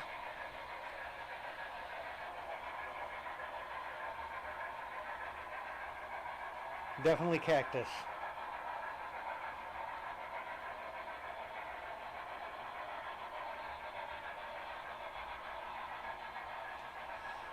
Or, actually, no, it would be cacti, wouldn't it? Posee, is it cacti or cactusisms?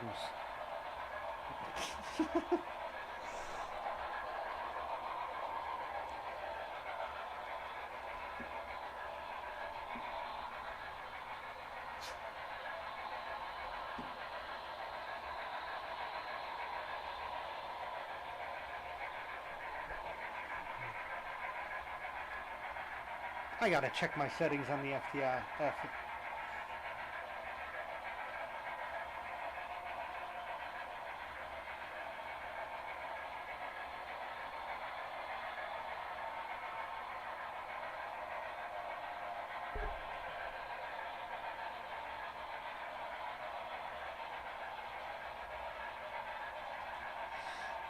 There's a lot of people that do these kind of streams.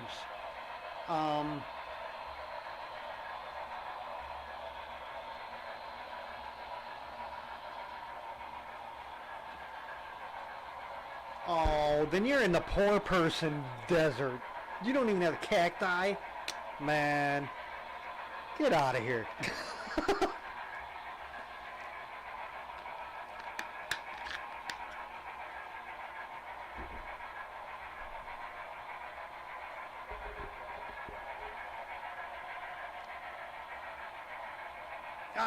I mean, yeah, I have info, but the info doesn't really do me any good unless someone asks the question that I have the info for, and I might not even know I have the info until I hear a question, and I'd be like, oh yeah, I know that. I mean, shit, I've been doing trains since 1984. Not necessarily running them, but I've always been into trains.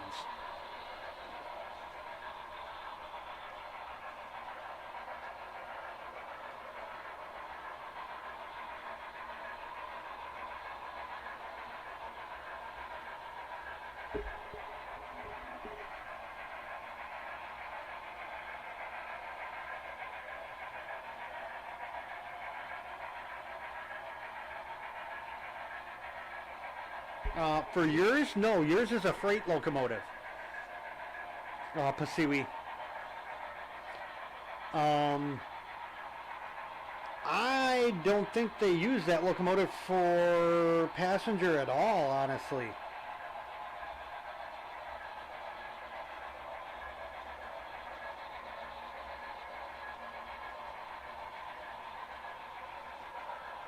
I mean, you could. No one's saying you can't. It's just in real life, I don't think they do. SD70. Yeah, it was an SD78.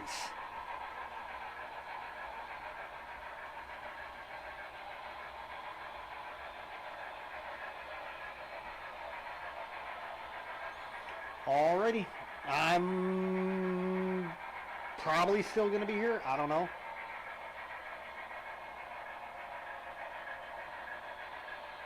Yep. You can make your layout whatever you want. Again, I forget the term that they use, but people at model railroaders actually make up their own railroads. Do their own engine painting, do their own car painting, and all that stuff.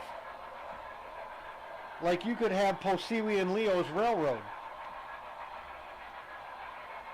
and come up with your own paint scheme and everything. Sky's the limit. There's an actual term for it. Again, it's lost in my brain.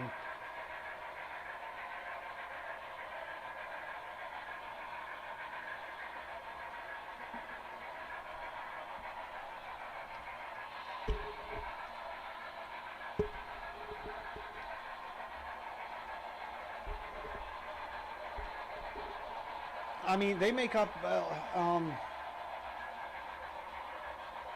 Durango and Silverton. That actually went out of business, and that's now a museum that uses that name. Or, what is it, a museum? It's not a railroad per se. It's only for, railroaders to go take on trips.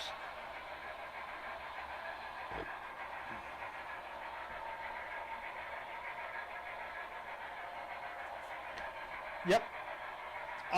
Back when I had my second layout, which was a 4x8, I did graffitied stuff.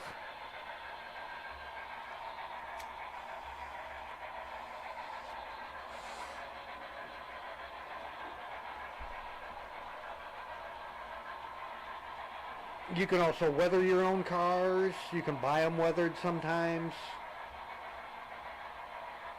I honestly think a weathered car isn't worth as much, because if the person doesn't like your amount of weathering, if it's too much, you can't take it off. If it's too little, they can add to it. But if it's too much for their liking, they don't want to buy it. Whereas a clean car, you can always find a buyer for.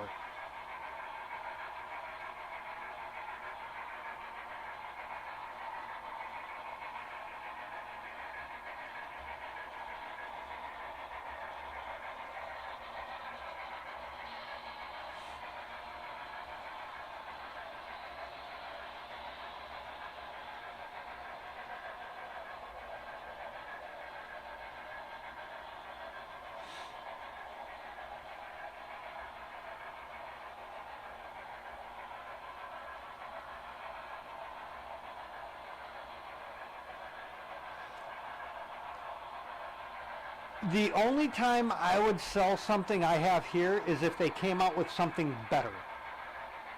Like if they came out with, if BLI came out with a Doodlebug, I would replace my Doodlebug and sell that old Doodlebug.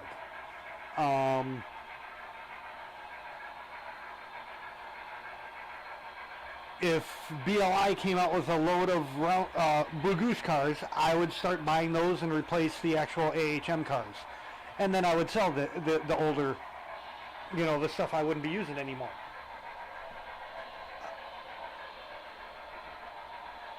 There's only going to be, so far, one locomotive I know that I'm getting that isn't going to be on this layout all the time. And that would be the something or other 44 CW or whatever the hell it is. It's a newer style loco. The CSX Western Maryland Heritage Unit that I have ordered.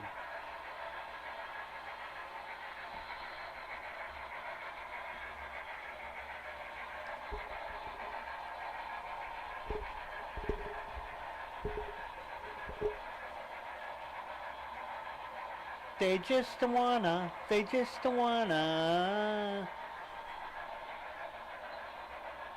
That was a good song back in the day. Oh.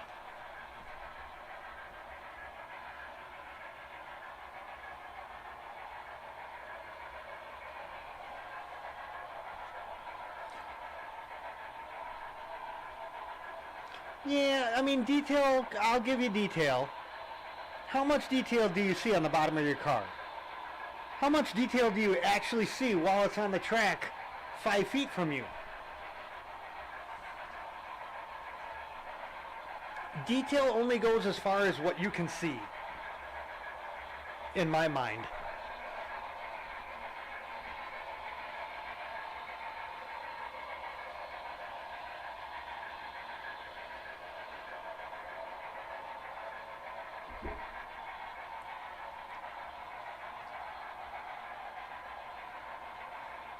I mean, there's details in this BLI, in the Blue Goose, that you don't see because it's covered up.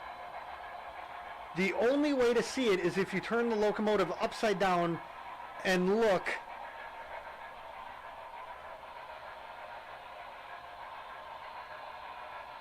Right underneath this front crawler. There's like 2 air canisters that are shoved up underneath, and you don't see them. Why even waste the money and put them there?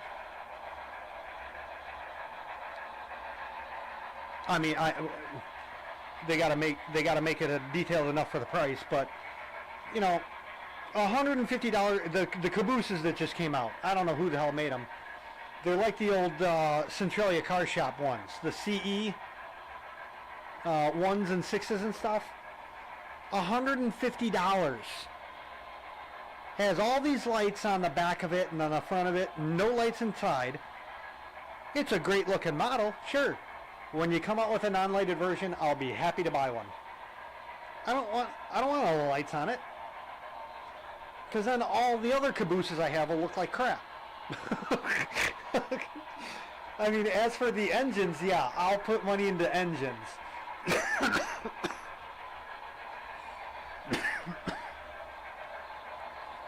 Passenger cars, yeah, it would be nice if they're lighted.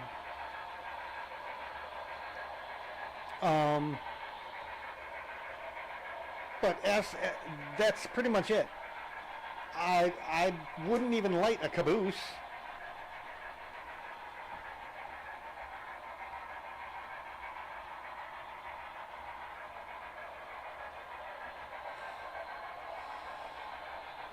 You know, Posui, but see, for someone as perfect as me, how many goofs do I actually have? I'm gonna break my arm patting myself on the back over here.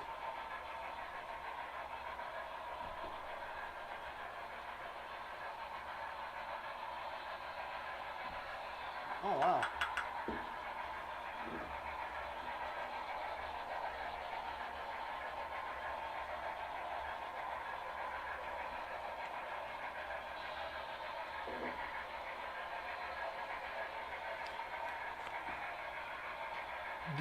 Russell, you would probably love building that station, because there is no interior.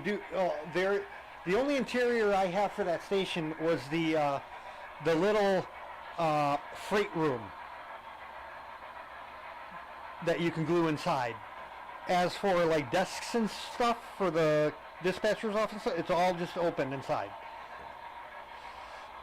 Honestly, for the price of the model, I've seen cheaper models of smaller stations, $50, $80, and they have interiors from a different company.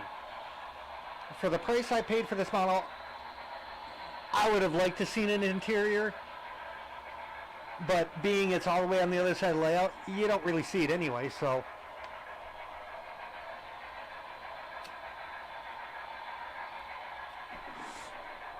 I actually did like an unboxing for that station. I went through and I showed each and every like wood panel that it came with all the pieces in it. Great model, love it. Oh, if I had money to just burn, I would buy a whole new station and build it again. It was that fun. It's been so long since I've been able to actually build something. The water tower, that took a while because of the paint. The switch house, I had that done in like a day.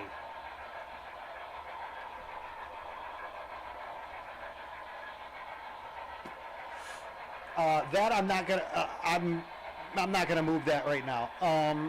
You'd have to go back and see the detail video I did just a couple days ago when I finished it. I went through all the pictures I took as I was building it. I posted in like a slideshow, and then at the very end I tacked on an actual video of me turning the station and looking at it. Because there's parts on there that are literally like pencil tip size. And I don't want to break anything off. I honestly don't even want to move it anymore.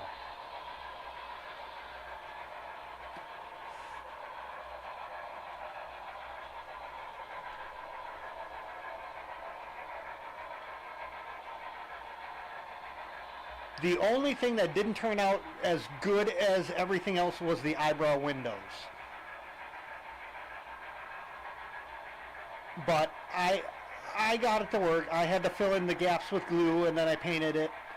so you didn't have open spots. Unless I did it wrong. I don't know, maybe I did.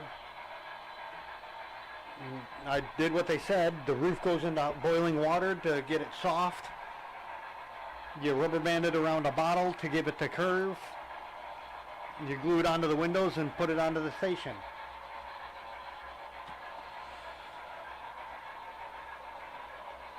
It didn't fit in like a real eyebrow window would though. They're kind of looking downward somewhat. They're not straight out like I think they should be.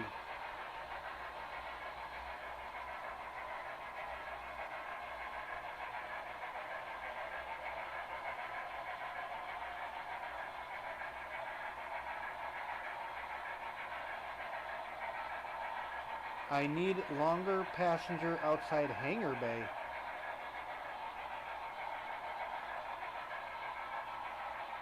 Are you talking about a platform? That's one of the custom things I'm having done. I'm getting a base that's about 3/4 of an inch to raise the station up.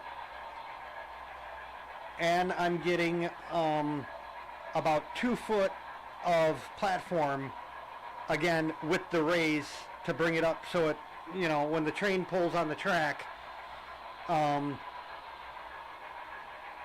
the platform would be at the right height for the getting onto the cars. I already contacted the guy, and I'm getting those custom pieces. I'm guessing I'll have them within the next month or so. I'm hoping.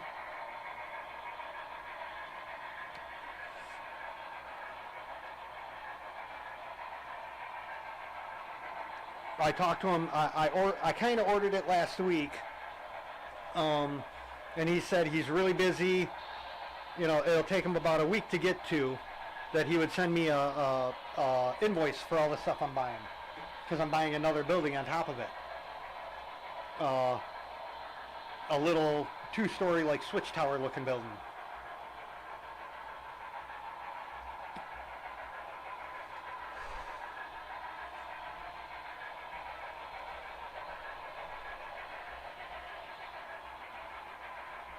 Oh yeah, the station is set up for track on wood.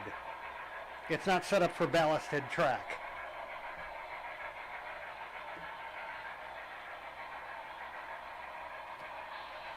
Being I use the Kato track, I want to up it.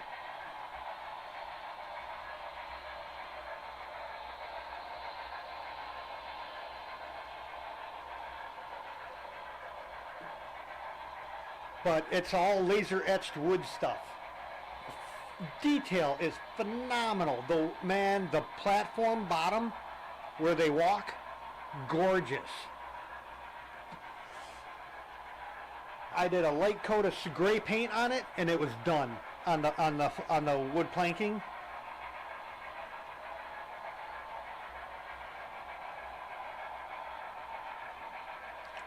Like I said, to see the detail video, you'd have to go back, because I would slice my throat open if I destroyed a $200 model. I'm not trying to move it again.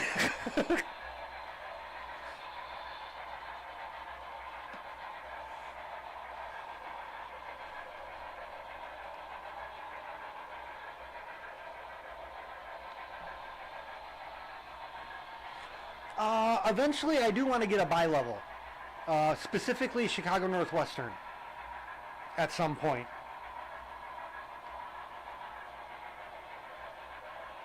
Again, at some point, I'll have all different types of freight cars and shit like that.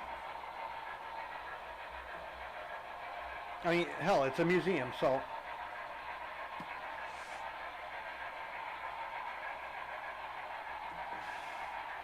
I have 4 of the hopper cars because of the BLI buy one get one free sale. I have 1 of each. The Pennsylvania boxcar, I have 2 of them, 2 different numbers. I got it on clear. I got those on clearance. They were old Bowser kits. The orange doored car, the orange door box car, that's also a Bowser, but that was a finished kit. No, that's not the word. Ready to roll.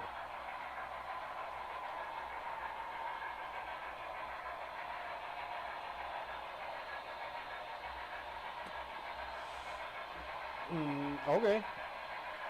I go by whatever's showing on the screen. That's the name I call you.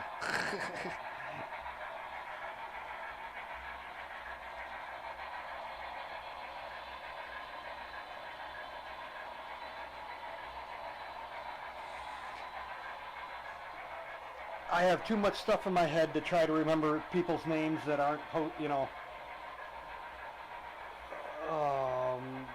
like when I was in the fish group, I would just call them their channel name.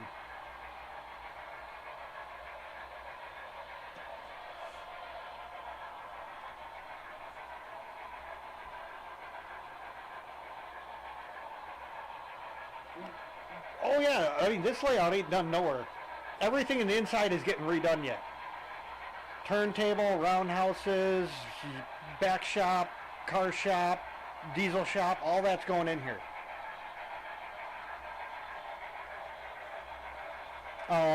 Some grass, very little trees.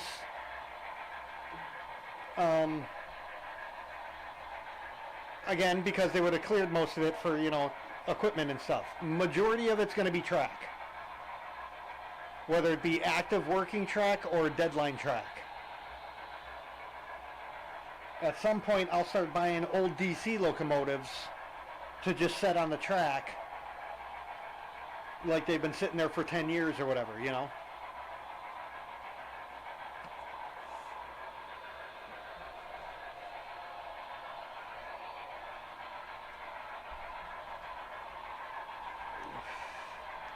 Oh, go back and watch the very first video. I mean, it's more than doubled in size. Again, I only started, I literally started off, I had the HV5 set from Kato. And that's what started off this whole layout, was that HV5 set.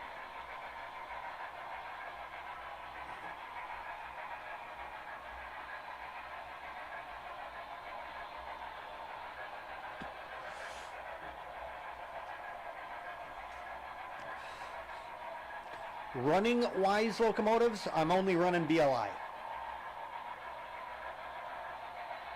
I've already made that decision.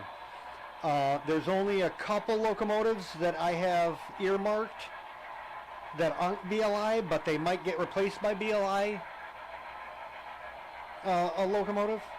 Like the old Walthers, Lifelike / Walthers 080, the Proto Steam Heritage from the 2000s. Love the 080. I might go with the 060 from BLI though, instead of the 080 from the Walthers line from so long ago.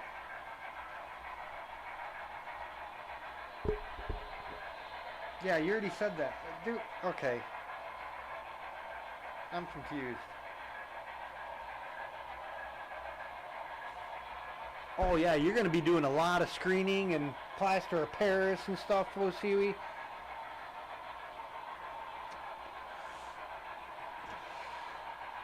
Ow. When inhaling a cigarette goes wrong, I just kinked my neck while inhaling a cigarette. I don't know how the hell I just did that.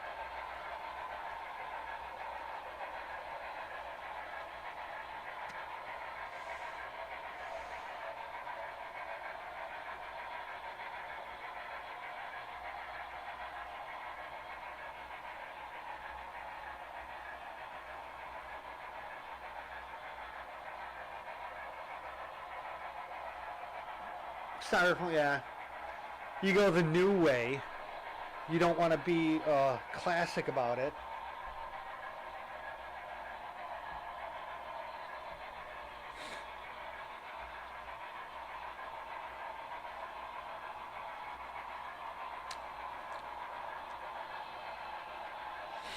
I'm thinking of doing a Christmas train, but I'm gonna make it myself.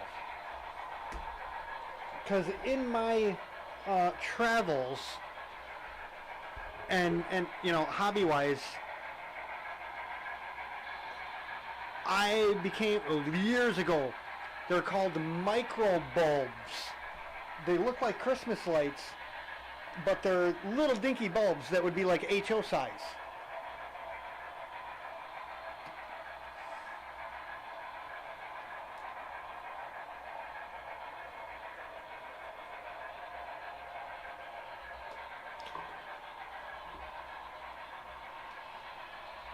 The problem with trolley cars is not many people make them.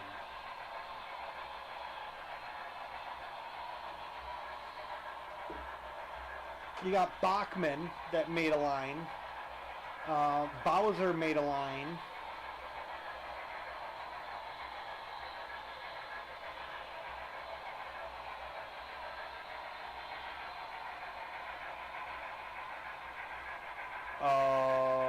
I'm just doing through YouTube.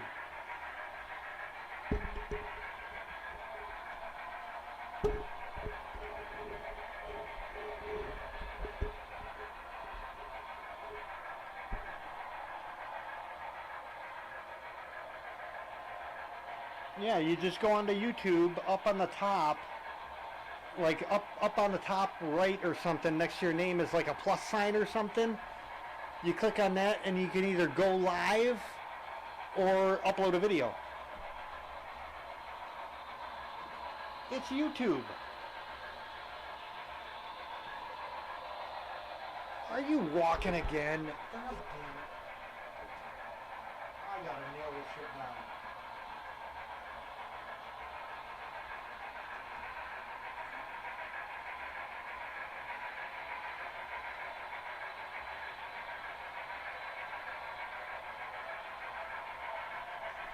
Well, I know what I'm doing tomorrow morning. I'm going to sink a couple more tacks in that line so it doesn't walk.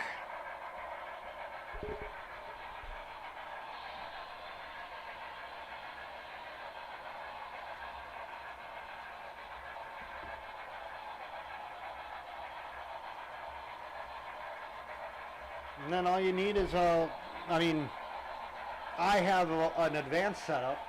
But technically all you need is a webcam.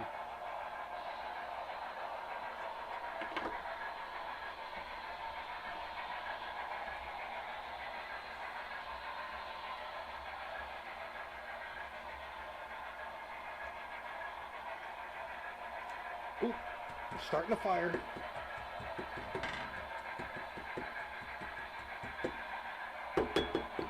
That's what I get for not making sure my ashtray's out.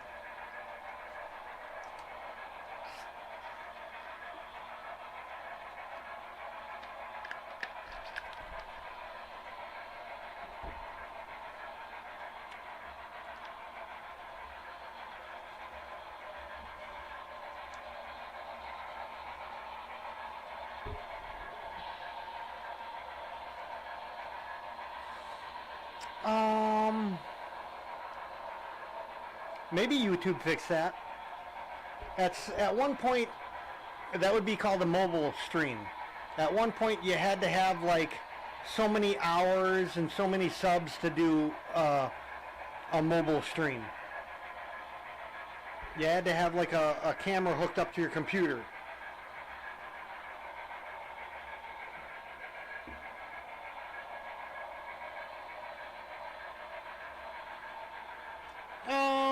Yes and no. I can run 3 trains at once simultaneously with my setup here,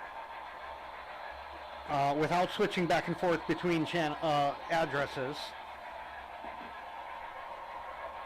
Being on DCC, I could run all my locomotives on the together in a line if I wanted to. But again, to get more than 3, I'd have to start flip-flopping between addresses. Oh, I don't even have ability to move the camera over here.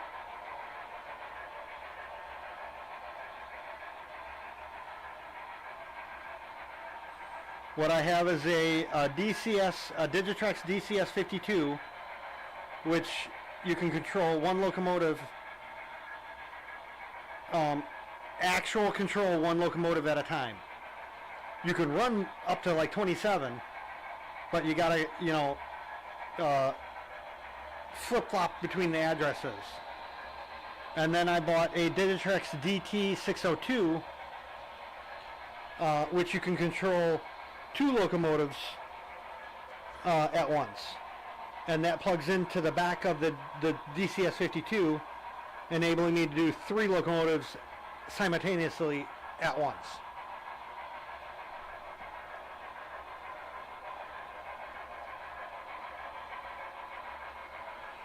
Nope, all DCC, all the track is all the same line. DCC, you run the train, not the track. DC, you run the track, not the train.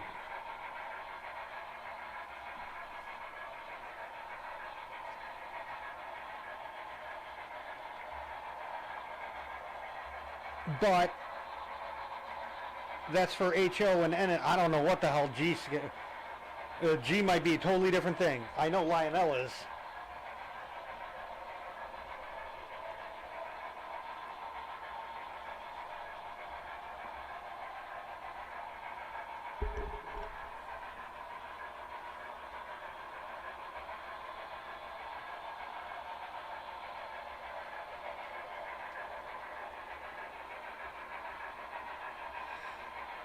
Yeah, as for wiring,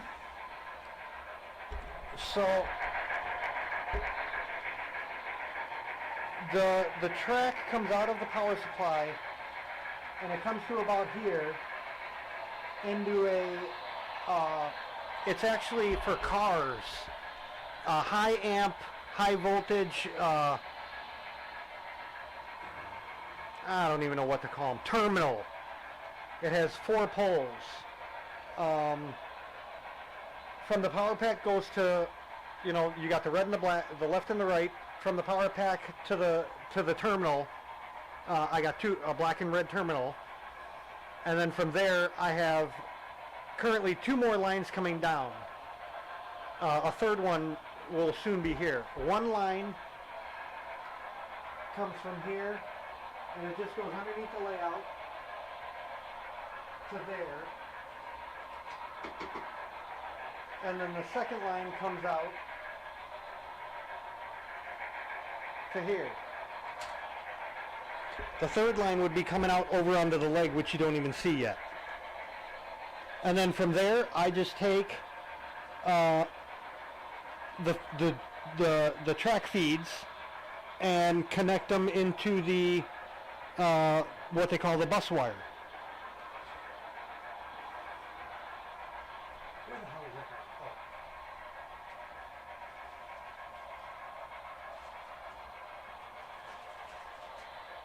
They're little contraptions that look like this.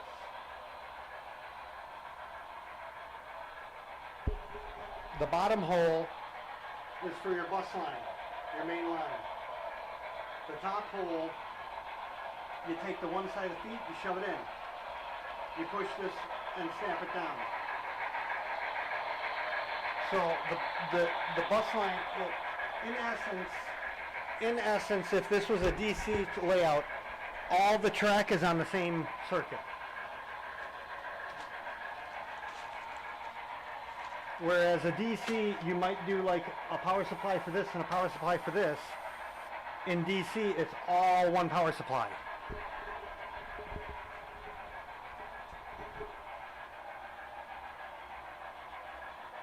No, I'm not an electrician. At least not certified.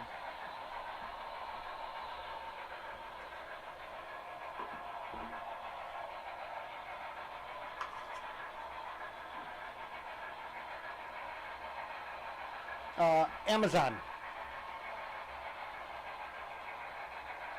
Give me a second. I'll post that link.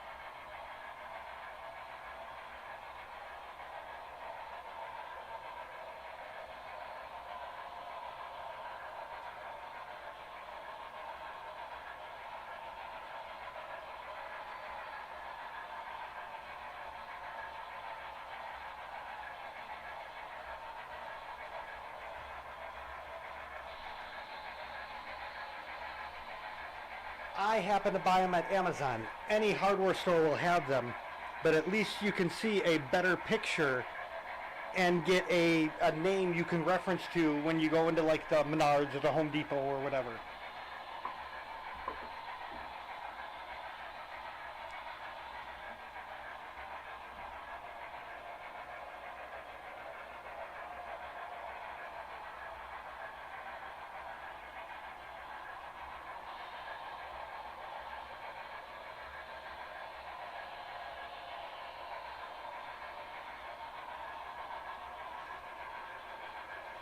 Yeah, what I got was a 100-foot roll of, what did I get? 18? No, 16 gauge?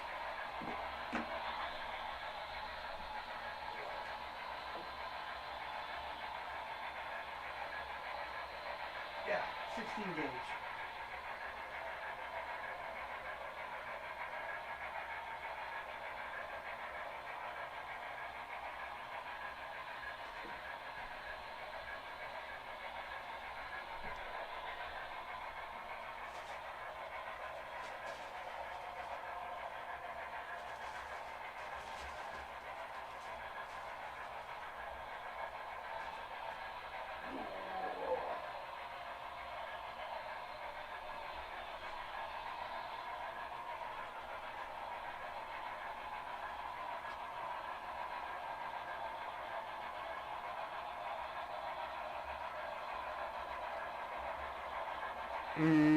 Okay. Like I said, G scale might be totally different. But in HO, it's only two wire.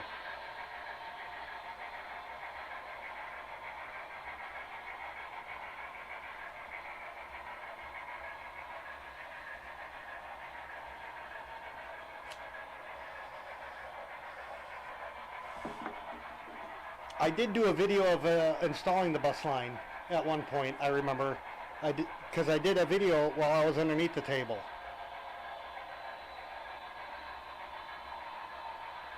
That was 2-3 months ago, maybe.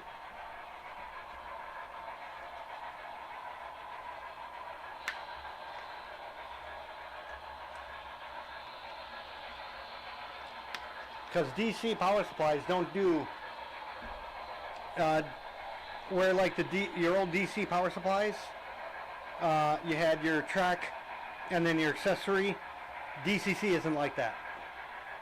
It's just for your track.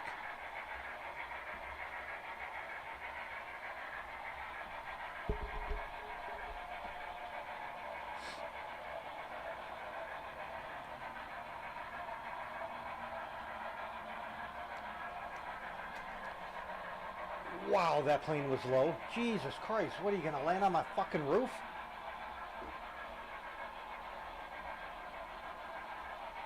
You know what, this is getting ridiculous. I'm going to a village board meeting and complaining. Oh, don't worry. Posiwi can contest to this. It's like I've never been in an English class in my life.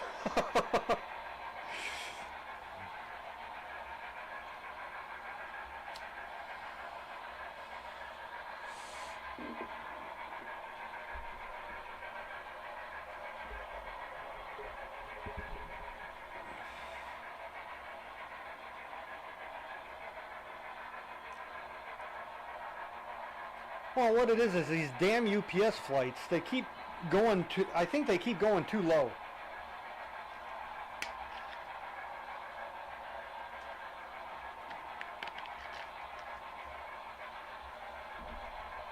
Every once in a while it actually rattles the windows.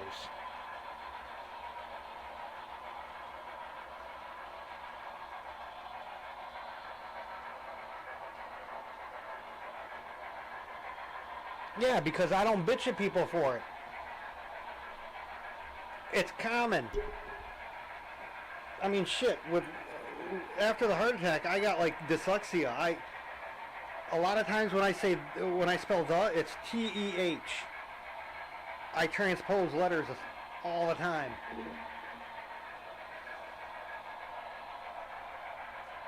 Plus, they say 95% of the people are intelligent enough to be able to read through a typo. So I love picking on people that pick on spelling. It's like, what? Are you the stupid 5% that can't fucking read through a typo?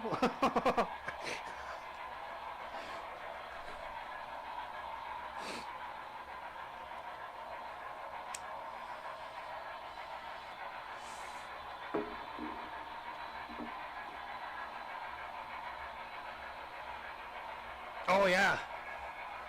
My first one was now.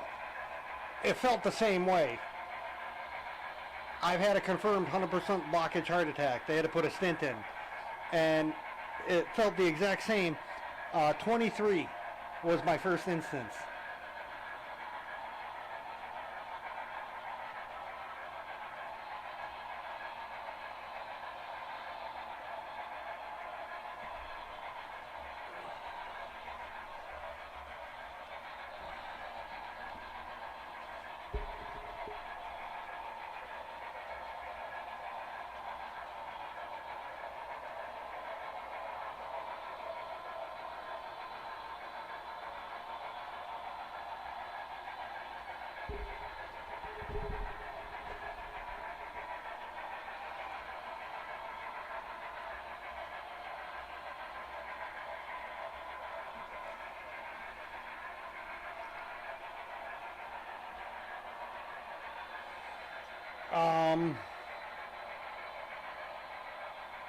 Man, you're gonna make me do maths. I haven't celebrated a birthday in like 20 years.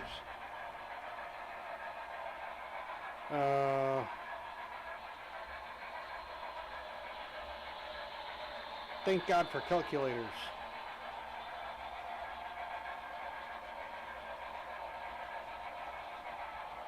$46.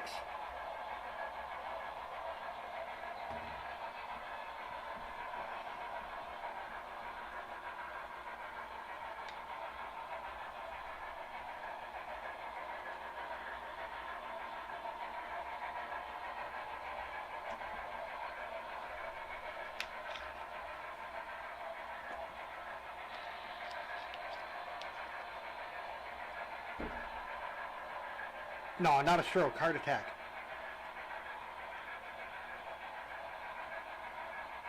Because isn't a stroke in your head?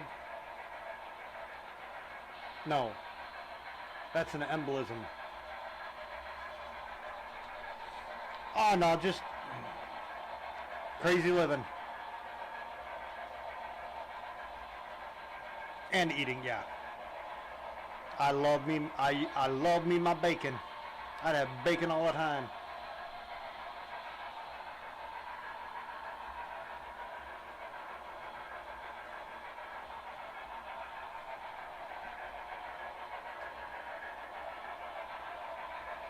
Shit, I was 14 years old. I was diagnosed with ulcers. 14, 15, somewhere in there. I worked at a pet shop. And the owner would take a 20 out of the register each night and go buy a 6-pack and then get drunk. So it was pretty much me running the store from like 5 o'clock until closing, and then doing all the closing shit and stuff. I've always been older than what I am. I was a kid going, let's go take our bikes down this. I don't know, man. That looks like a broken leg down there.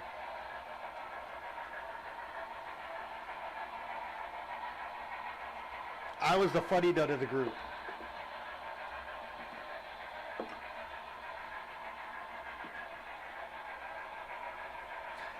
Speaking of, you know what? I'm feeling kind of funny, so I'm going to take my blood thinners. I'll be right back.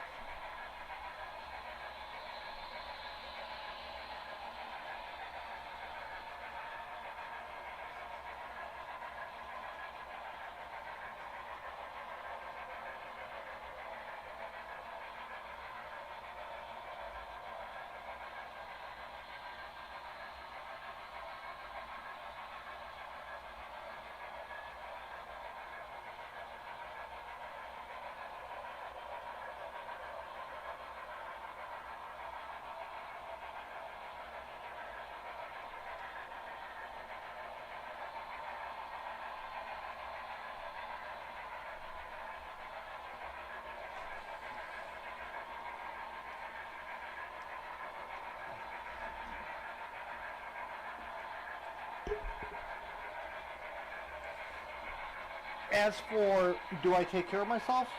Yeah. I'm a typical male, though. I mean, like I said, I tried to sleep it off. I honestly thought it was carbon monoxide poisoning from my car that was making me feel like funny and shit. So I came back and took a nap.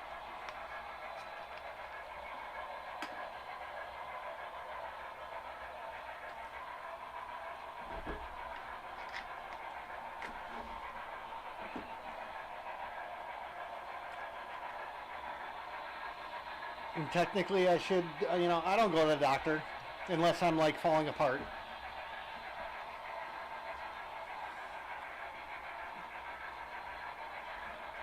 I've had deteriorating cartilage since 3rd grade.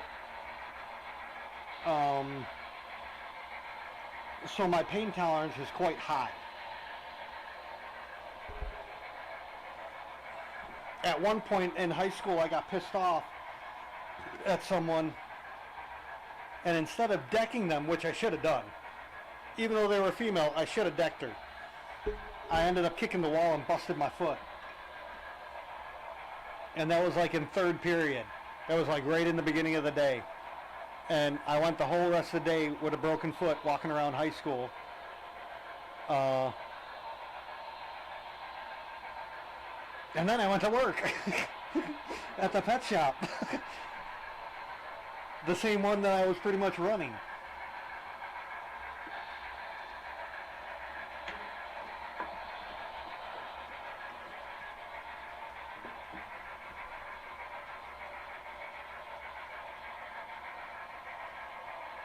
Hey, I'm all for equal treatment of people. And if a male did what that woman did, they would have been laid out on their ass. They're lucky. She's lucky she wasn't laid out there too.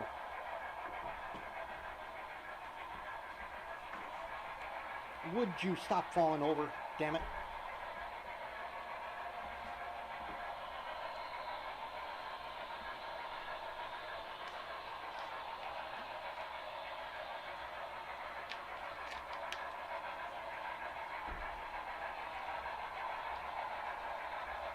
It was in the hall.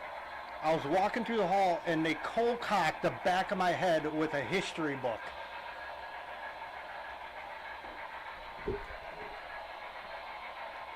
Well, you're a girl, so you can hit a girl. For a guy to hit a girl, oh, it's like, what's that word, taboo? I say, screw it. You want equal, y'all wanted equal treatment, I'm treating you equal. If I treated you anything less than I would treat a male, I would be a sexist then.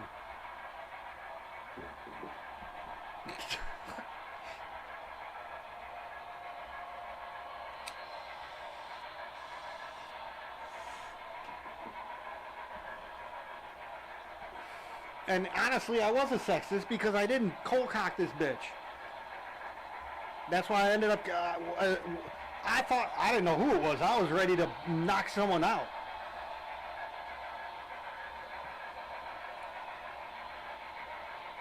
I was the good person. I kicked the wall. Ah, screw jail.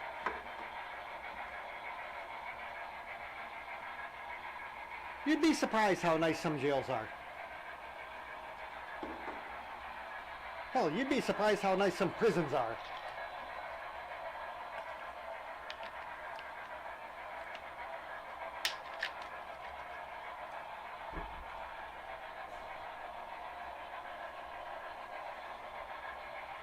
I don't know, Kane County Jail in Northern Illinois, oh man, that's a nice jail.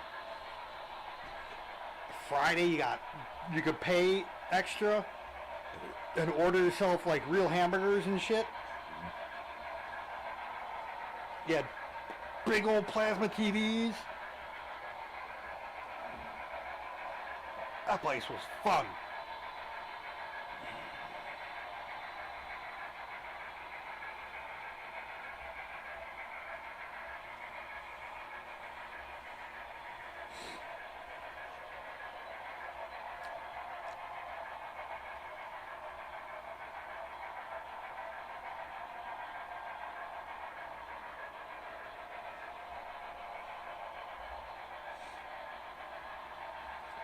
See, what a lot of people don't realize is you still have rights while you're in jail and prison. You have the freedom of speech.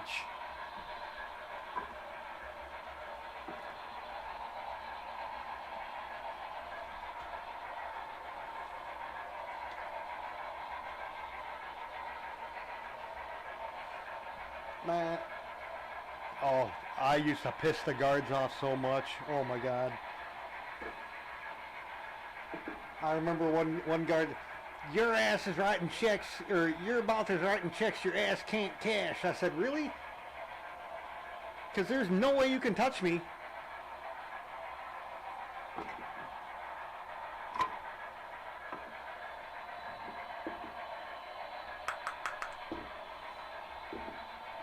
That was back when I used to smoke. See, it's legal now.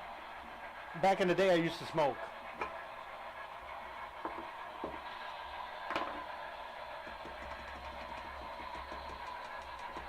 And that's where pretty much all my problems came from. Although when they legalized it, they had to refund my bond and shit. That was cool. Got a free $100 there.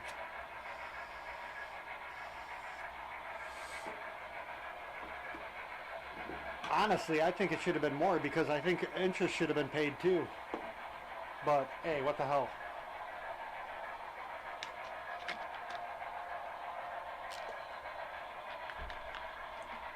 One of the guards pissed me off so bad. I can't remember exactly what I said, but it was something to the effect that you keep playing with your false teeth like that, or the reason you keep playing with your false teeth like that was because while you were trying to have sex with the cow in your backyard, the bitch kicked your fucking mouth. Dude got so pissed. Oh my God.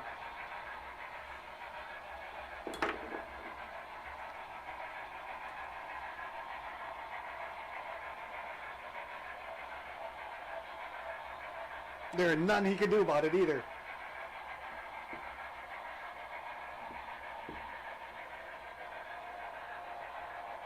Dude, it was just gross, man. He'd be just sitting at the desk, popping his fake teeth in and out while you're trying to talk to him.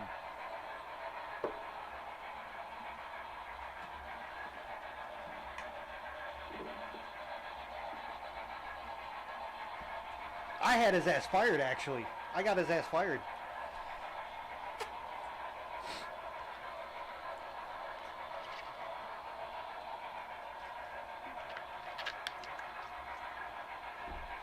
And then the funny thing is see, we're all in jail and shit. And one night, well, someone woke up to go to the bathroom or something, looked out the window and saw a fire truck with its ladder up to the guardhouse. Oh man, what's going on? Da, da, da. Everyone, we wake everybody gets up. We're all looking out the window and watching and shit because there's nothing else to fucking do in jail. You know, that was excitement right there.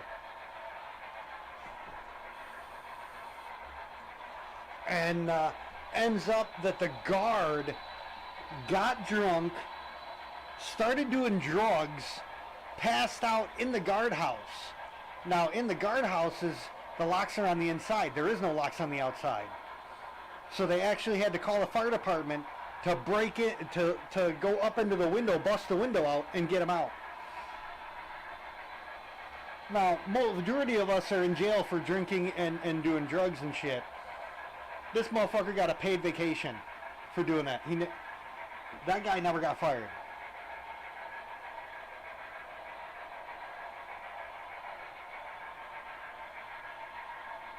Weed. I got busted with weed in the car.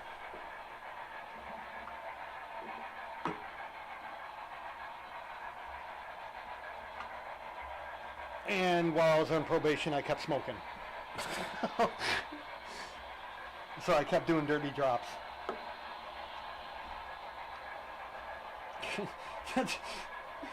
Oh, I would have loved to said this to the judge. At one point, the judge goes, well, you made it through your first probation. why were you able to get through that probation and you can't get through this one? And my lawyer literally put his hand over my mouth. Because I went to go say it, and he just right over my mouth. Shut up. I was about to say, well, you didn't drug test me the first time I was on probation. That's how I got through it.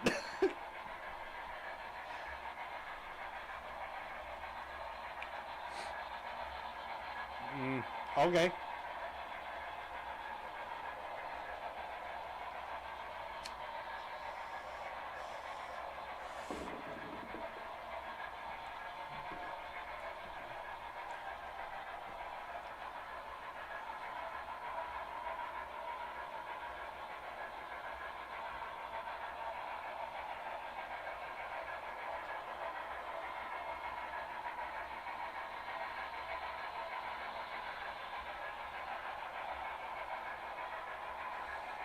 Honestly, jail for me was easy. I was one of the lucky ones to have an income coming in from the outside.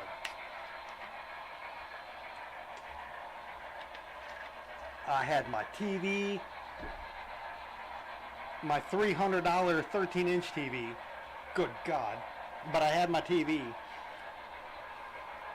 I had my hot pot. I had my fan. And when I actually got mail from NASA, I became like the king. Like, what the hell? Even the guards are like, they're literally, who the fuck's getting mail from NASA? I'm like, oh, that would be me.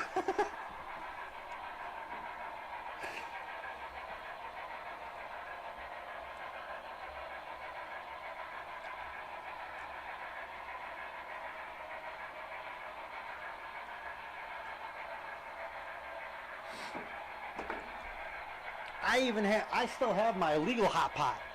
I had 2 hot pots. My NASA hot pot, which was the illegal one, because technically, while we were, stickers were illegal, and somehow they let the NASA meatball sticker, the logo, go through to me. So I put it on my hot pot, and then I turned my hot pot into a boiler. I took it apart and modified it so it would actually boil the water instead of just getting warm.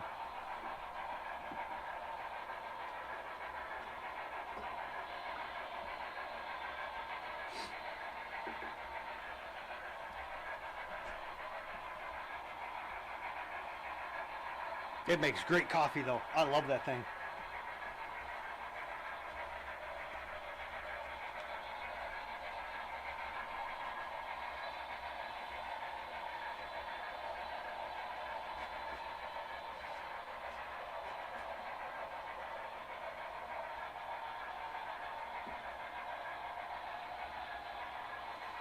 Damn, it's midnight already? It's past midnight. It's 12:30. It's tomorrow.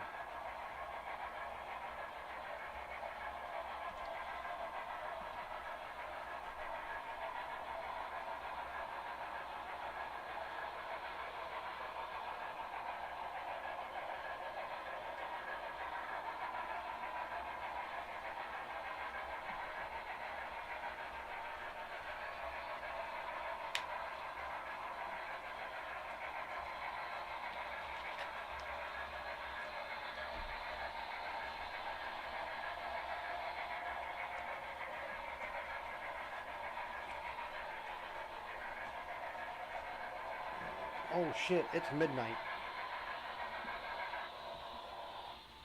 Okay. I just realized it's past midnight.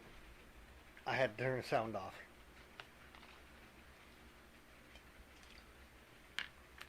Hopefully my neighbors didn't get too pissed at me this whole actually no, it's a weekend, so who cares?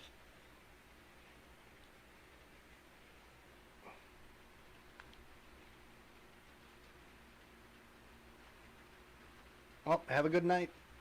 Have fun fishing.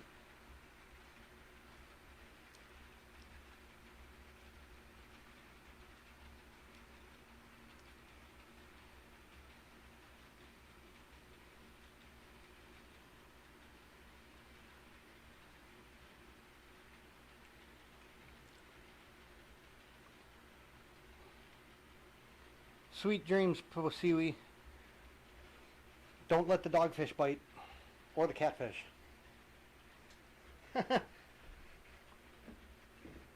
Oh, I'm still running. It's just because the layout is in the bedroom. On the other side of the wall is the other unit's bedroom. And the walls are paper thin. They could probably hear me talking.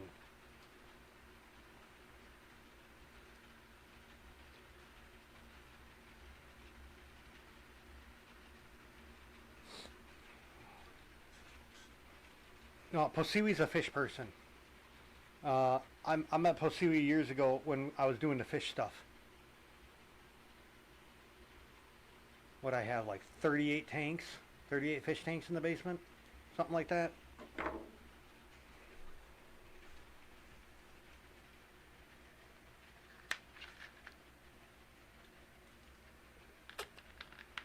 The lights here are from the fish tanks. The lights on the workbench are from the fish tanks.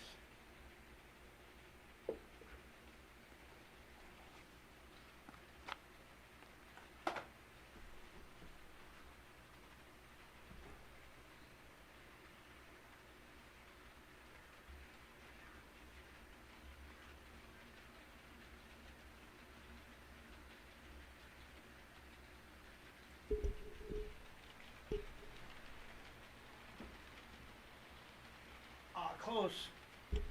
They called themselves the Fish Fam. And then they all went retarded.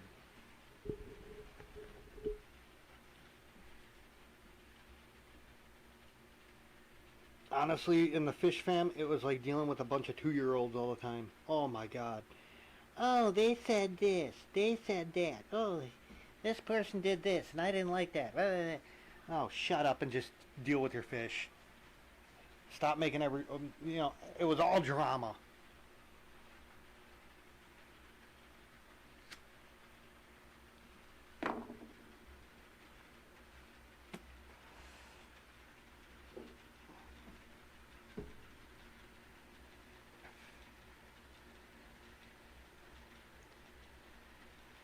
It really amazes me how quiet this shit is nowadays. Ugh.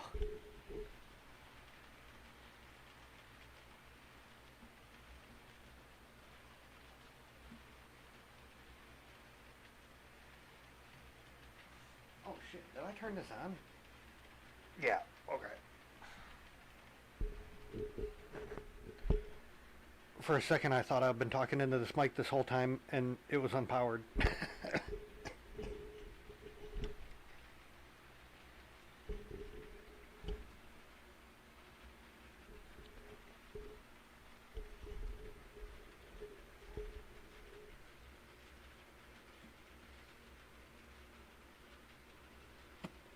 See, what DCC should have is an actual volume button where on the fly you could just turn the master volume up or down. Because if that was the case, I'd still have them running. I would just turn everything down. But to do that, it's just a pain in the ass because you got to go into the settings and do it. It's not, like I said, they should just have a volume button.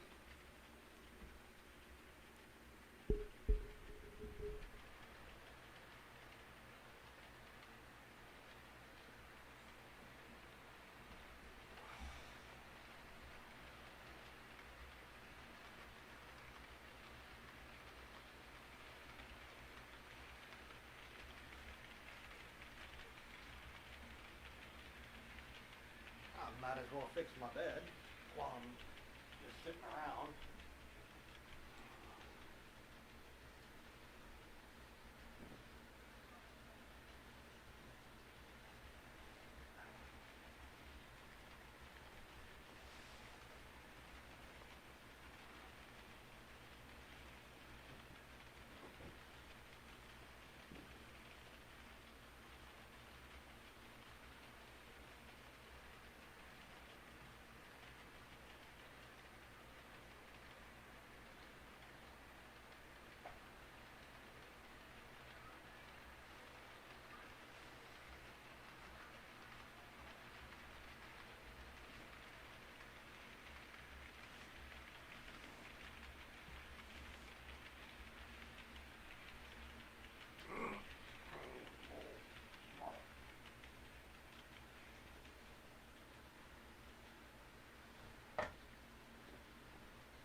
mountain that flopped around so much last night, I pulled all my sheets out from the end of my bed.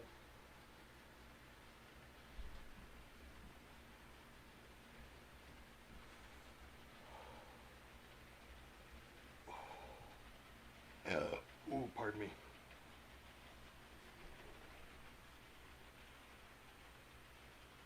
Fix the bell? I don't know how. Oh, that was from when I put it in the box. That's right.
Holy damn! I've been going for 5 hours already on this barbecue.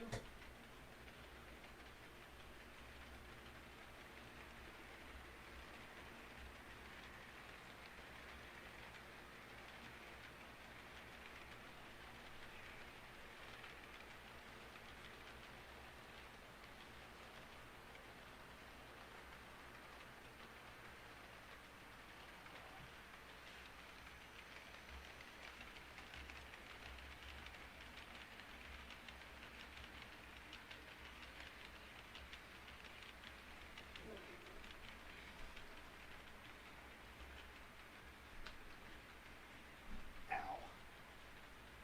Snap, crackle, pop goes the meat.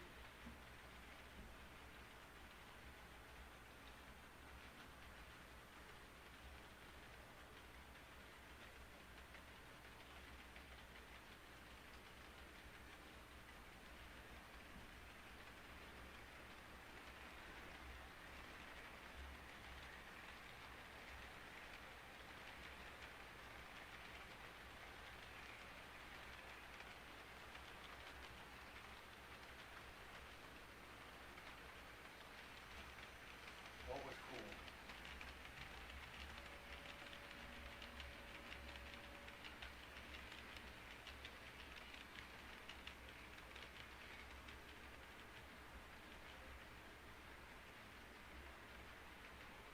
Oh, cash is always cool. Money makes the world go round. Money buys you trains. There you go.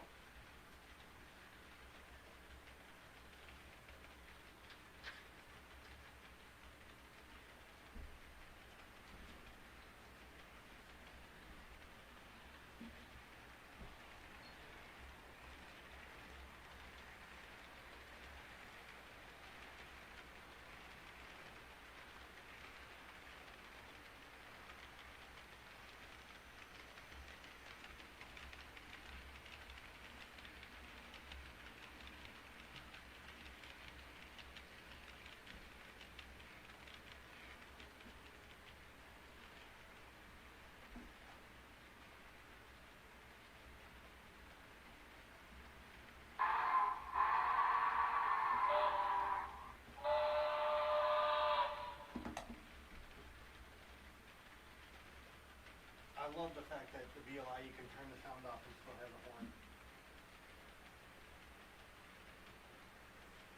Slash whistle.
I'll be going for about another 15 minutes, and then I'll call it.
Yeah, I'm gonna nail this whole side down. Well, not down.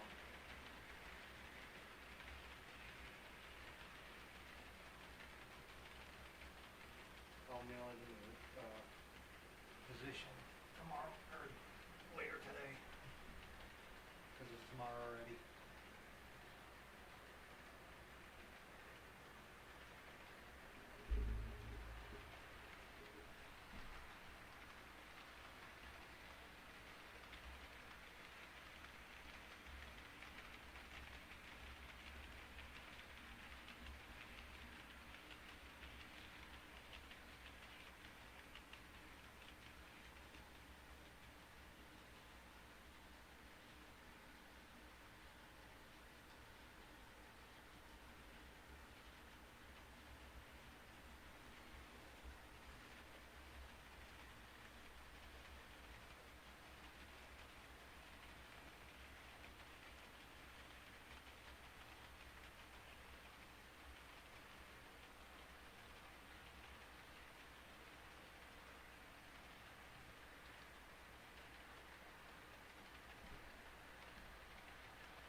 Park the FEF.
Hey, morning, Tom.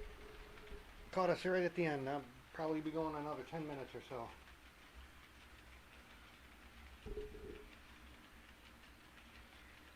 Sorry for the no sound. It's past midnight here. I don't want to piss off the neighbors in the apartment.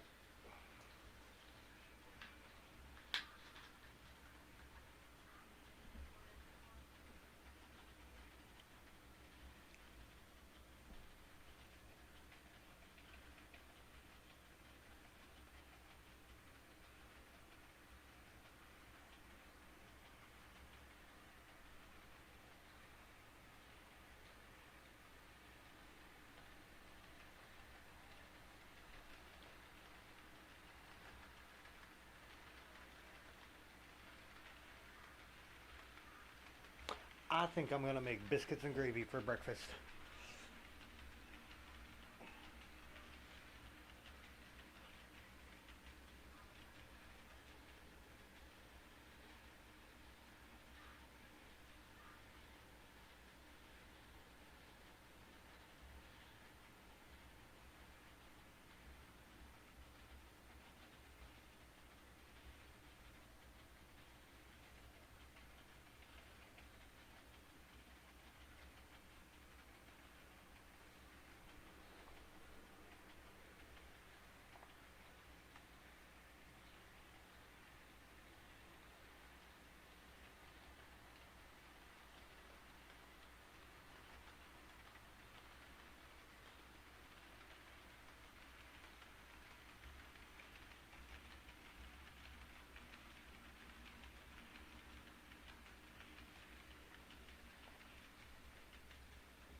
Oh, biscuits and gravy is awesome. Pretty much it's just like dinner biscuits, you know, Grand, the Pillsbury Grand biscuits. And then a cream-based sausage gravy on top of it. That's it. Real simple to do, and they're good. It's good, so good. Oh.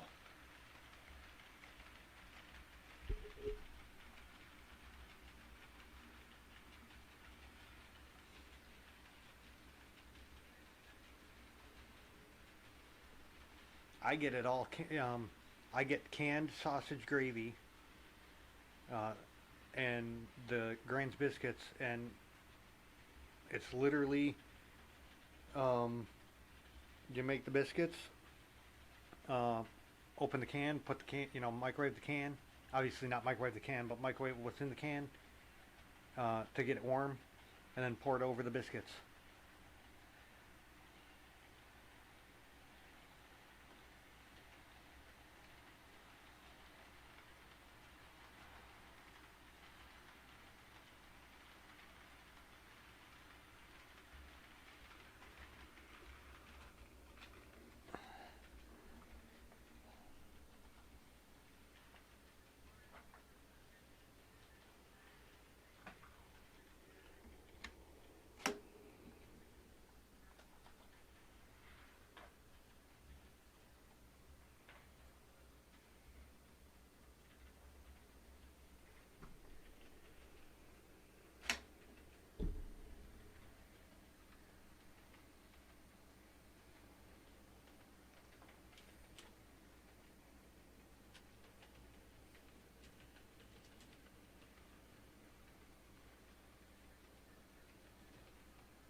And that's it.